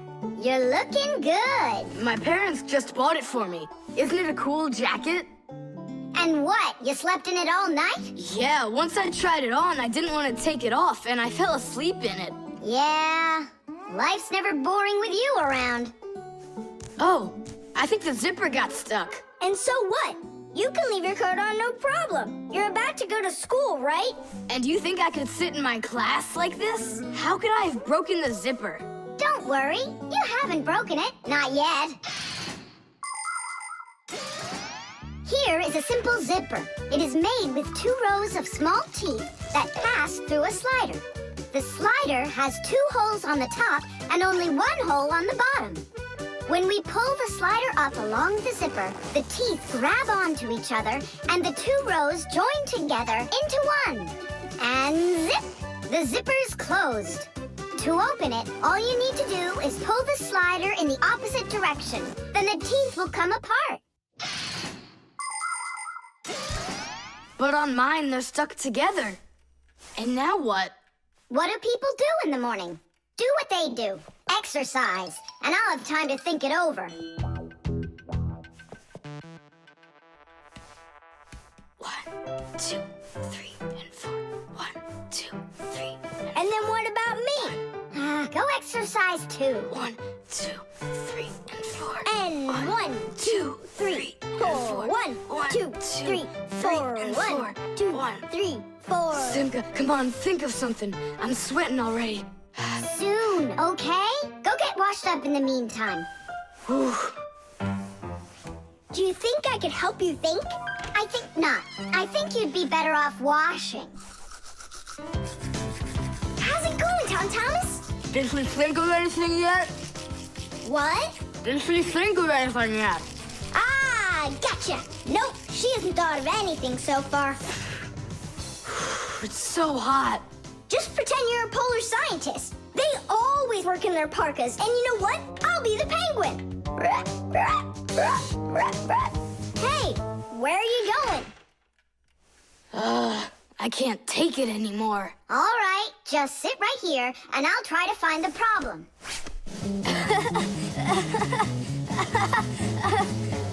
You see? That polar scientist game's funny, huh? That's not it. It's Simka. Oh, she's tickling so hard. Stop squirming. And you stop tickling me. Aha! So that's why it won't open all the way. It's only a piece of thread stuck in there. Pull the slider up.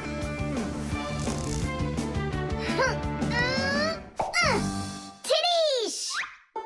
You can unzip it now. Thanks so much.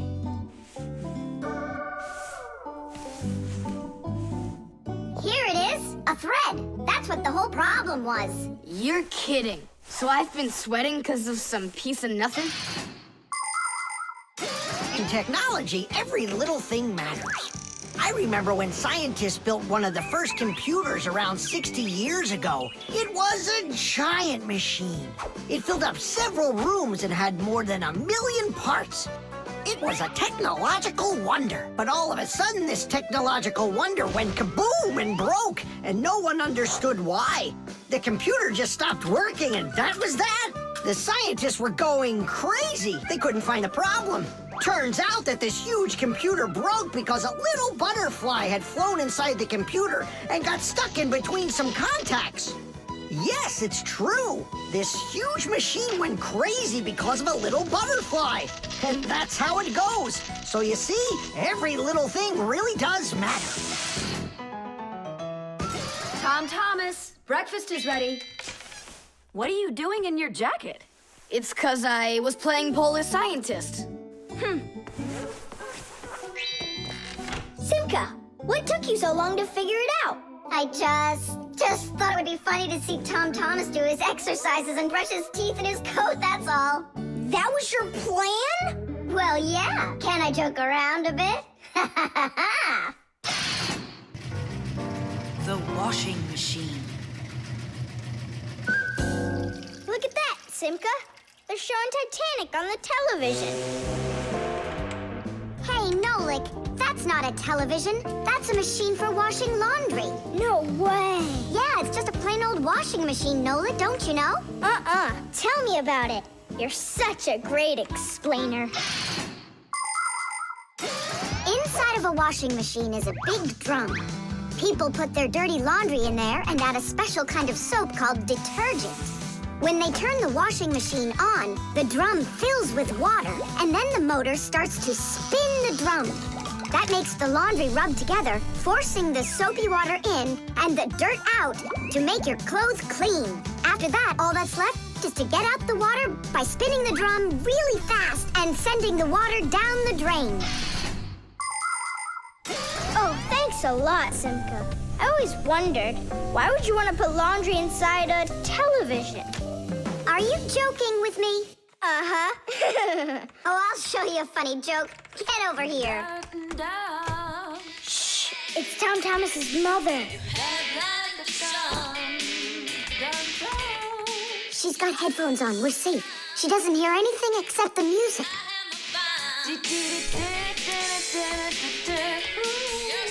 Now she'll come back, add the soap, turn on her television, and watch the second part of the movie. Again with the jokes. This time I'm really gonna let you have it. Whoa! Nolik, just do what I say. I came up with a plan. What's your plan? To run away!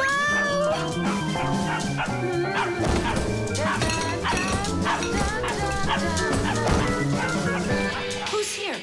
Hello? Huh.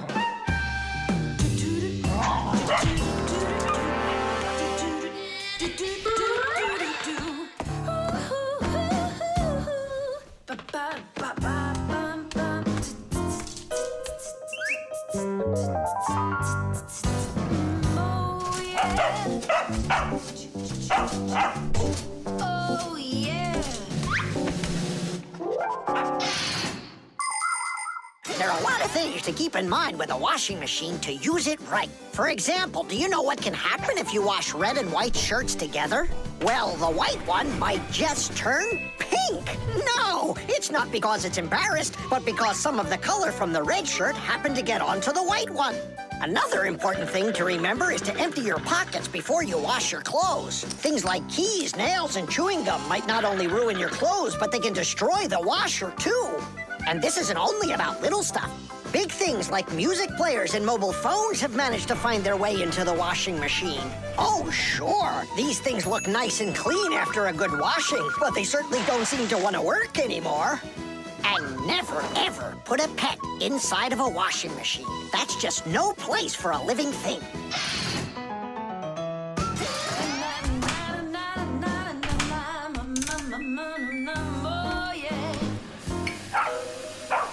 You know what, Simka? I've never been laundered in my entire life. We better get out of here, Nolik, right now. And the faster, the better.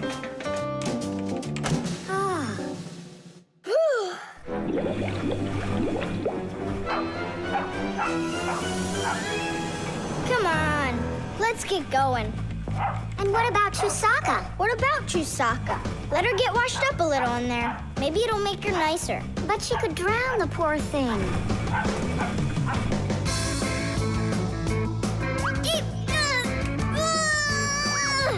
I don't think we can do this alone.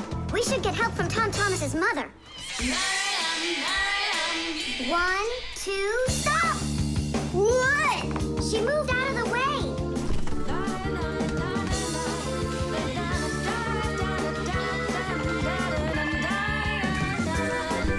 And 3. Pull it! Huh? What is that? Oh, my goodness! Oh, my sweet little baby. How did you get in there? You wait right here in the tub and I'll go get you a towel. So, you wild little beast. Looks like we saved your life. We're friends now? Nolik, sure doesn't look like she wants to be our friend. So what do we do now? Same old plan. Run!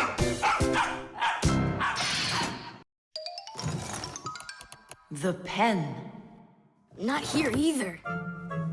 Tom Thomas, are you looking for me? Huh. No, for a red pen. I need it right now. What do you need it for? Here, look what my teacher wrote in my assignment book. Bad behavior during the lesson, fidgeting, and talking. What are you gonna do with a red pen? Your teacher left something out? I thought maybe, I could fix it a bit. I hope I find that pen.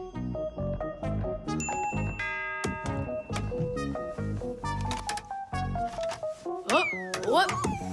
Oh, whoop. Oh. Oh, wow. Good catch. So, what do you want to fix on it? I'll just add a couple of no's, and then it will say that I had no bad behavior during the lesson, no fidgeting, and no talking. See, no problem. Cool.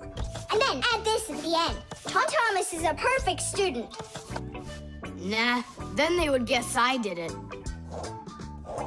What, is it clogged up? A little scribble will do it. That's not a pen. It's more like a penknife. Oh, look, the ball's missing. What ball? It's a pen. It's a pen, but it's a ballpoint pen. Old-fashioned pens work by dipping the pen into a jar of ink. But with a ballpoint pen, the ink is stored inside of a tube that has a metal tip on the end with a small steel ball. Well, small for humans, that is, but of course, for Fixies, it's quite large. When you drag the pen across the paper, the ball spins around and gets ink on it from inside the tube. Then it turns over and the ink rolls out onto the paper. So without the ball, a ballpoint pen won't write at all. So what am I going to do? That's my only red pen.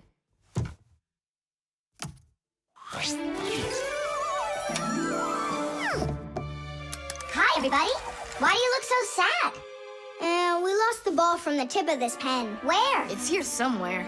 Then you're in luck, boys. In the pack-a-mat, there's a metal detector. You can use it to find different kinds of metal objects.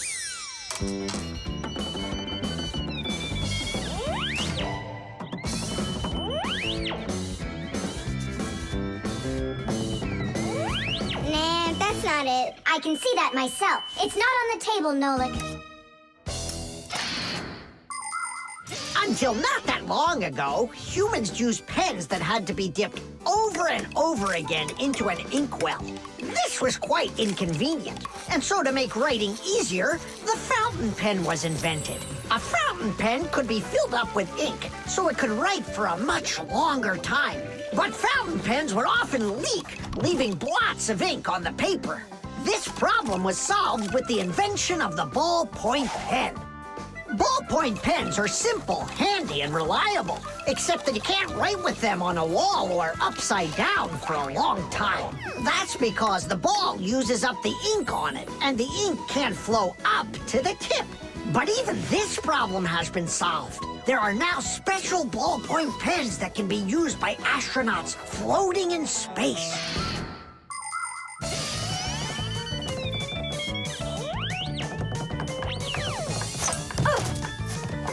Is this the one? You're right. That's it.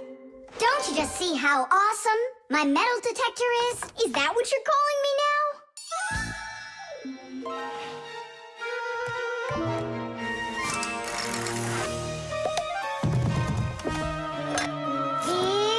Yeah! Tom Thomas, help us.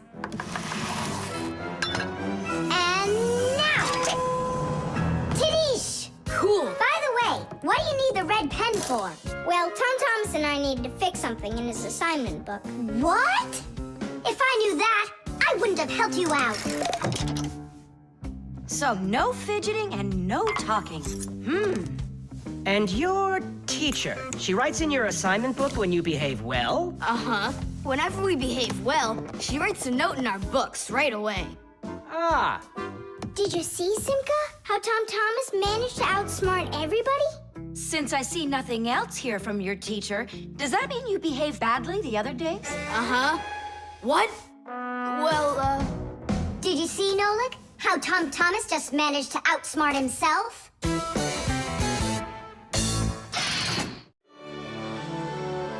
The string lights. we're almost all done. Yeah. Now Santa Claus is gonna come over. He'll say, 1, 2, 3, lights light up the tree. Then we'll get our presents. The real Santa Claus? Yeah, for sure. The real Santa Claus will come to you? You'll see for yourself. He comes to me every year. Okay, so let's practice. 1, 2, 3, lights light up the tree. Huh? Oh, the string light's burned out. And we don't have another one. Tom Thomas, Santa Claus is almost here. Is the tree ready? No, not quite yet. Oh no, what are we gonna do? I'll be right back. Tom Thomas, what do you think? Will Santa Claus give you any presents if there aren't any lights on the tree? No way, it's not right without the light. It just wouldn't be magical.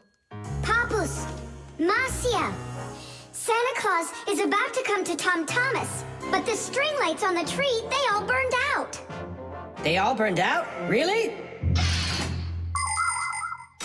The bulbs in a string light are connected together like a chain with a piece of wire between each bulb.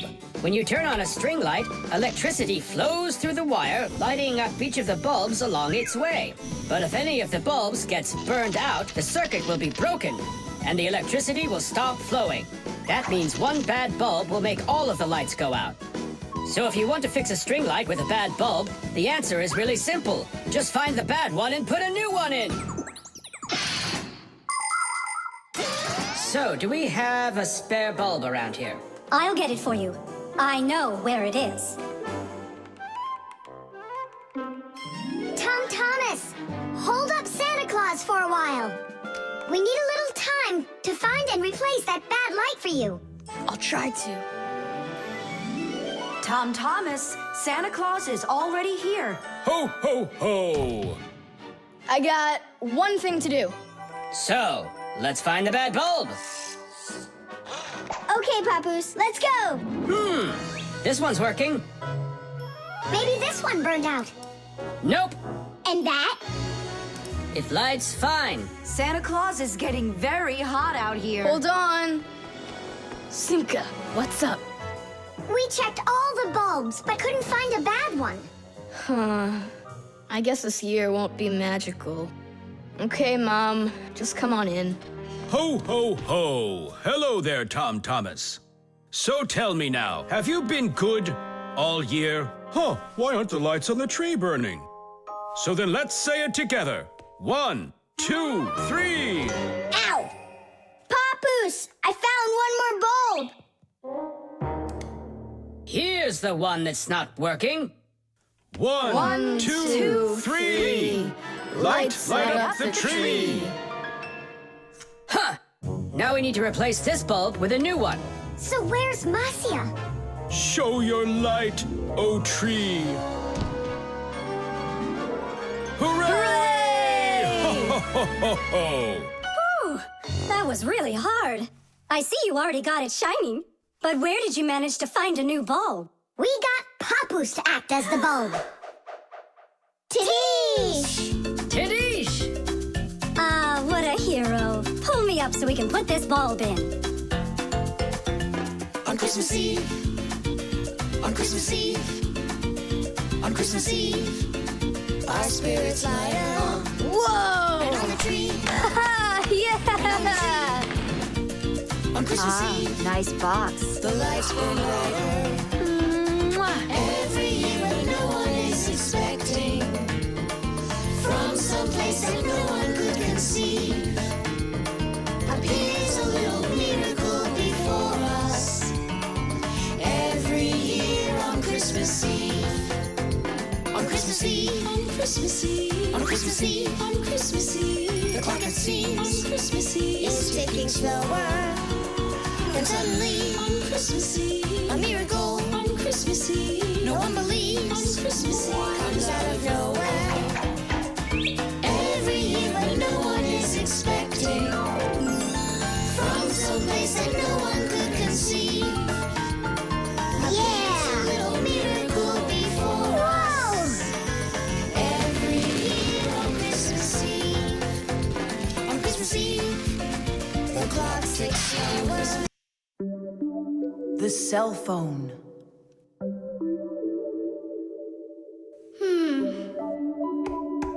Hey, Nolik, come on out and play. He's not allowed. He was punished. Can you tell me what you did? I grabbed a Pac-Man, and I forgot to ask. How long do you have to sit there? Until Marcia and Papoose come home from their boozness. What did you say? Business, a work trip. They're inside of your father's cell phone right now. They were busy doing repairs in there when he left the house for work. Do you know the reason why a mobile phone is also called a cell phone? Mobile phones are connected to other mobile phones with the help of special radio stations that are put on top of towers and building roofs. Each one of these stations sends signals to its own area below, and each area is called a cell. A mobile phone works anywhere it can find a nearby station that it can connect to. So as long as there is a station nearby, you can talk as much as you want. You can even move from one cell to another. And without you ever knowing it, your mobile phone will switch from one station to another one. So your conversation can keep on going, even if you're running after a bus or riding on it. Tom Thomas, hello. There you go, my dad came back home already. Hi, Dad, how are you?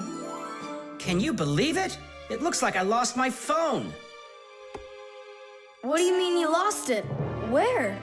I have no idea. So what? I'm gonna have to sit in here forever now? You? Our parents are missing. The phone stopped shaking a while now. We're probably already at home. Not home to me. How can we ever get home to our children? Where's my Marcia? Don't whine. We'll work something out. Don't worry. I got a phone. Let's give him a ring. They can't answer your call. But what if they answer us? Call them, Tom Thomas.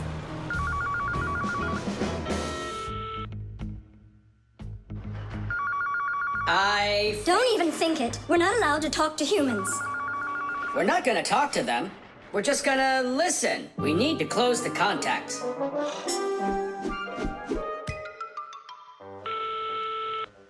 It's no use.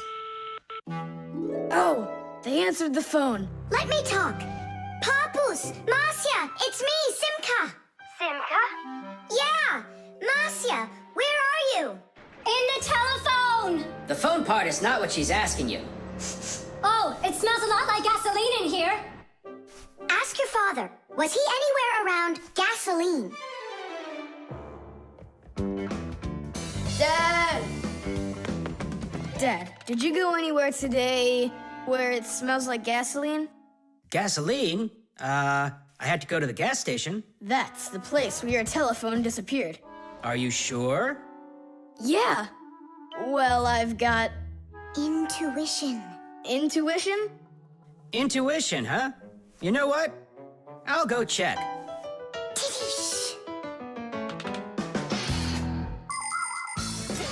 Come and check out our Fixie ringtone. Telephonist, telephonist, your telephonist, telephonist, telephonist, ring, ring, your telephonist, ring, ring, your telephonist, ring, ring, your telephonist, ringing, won't you answer please? Ring, ring, your telephonist, ring, ring, your telephonist, ring, ring, your telephonist, ringing, won't you answer please? Your phone is ringing.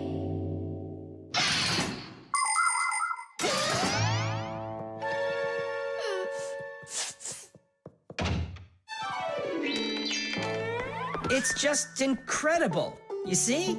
I found it. Son, you're one clairvoyant. I didn't notice when it fell out of my pocket back at the gas station.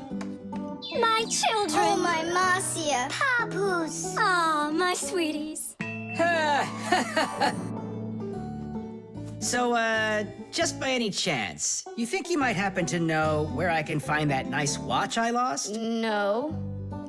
Don't worry, there's no rush. Just use that intuition you've got.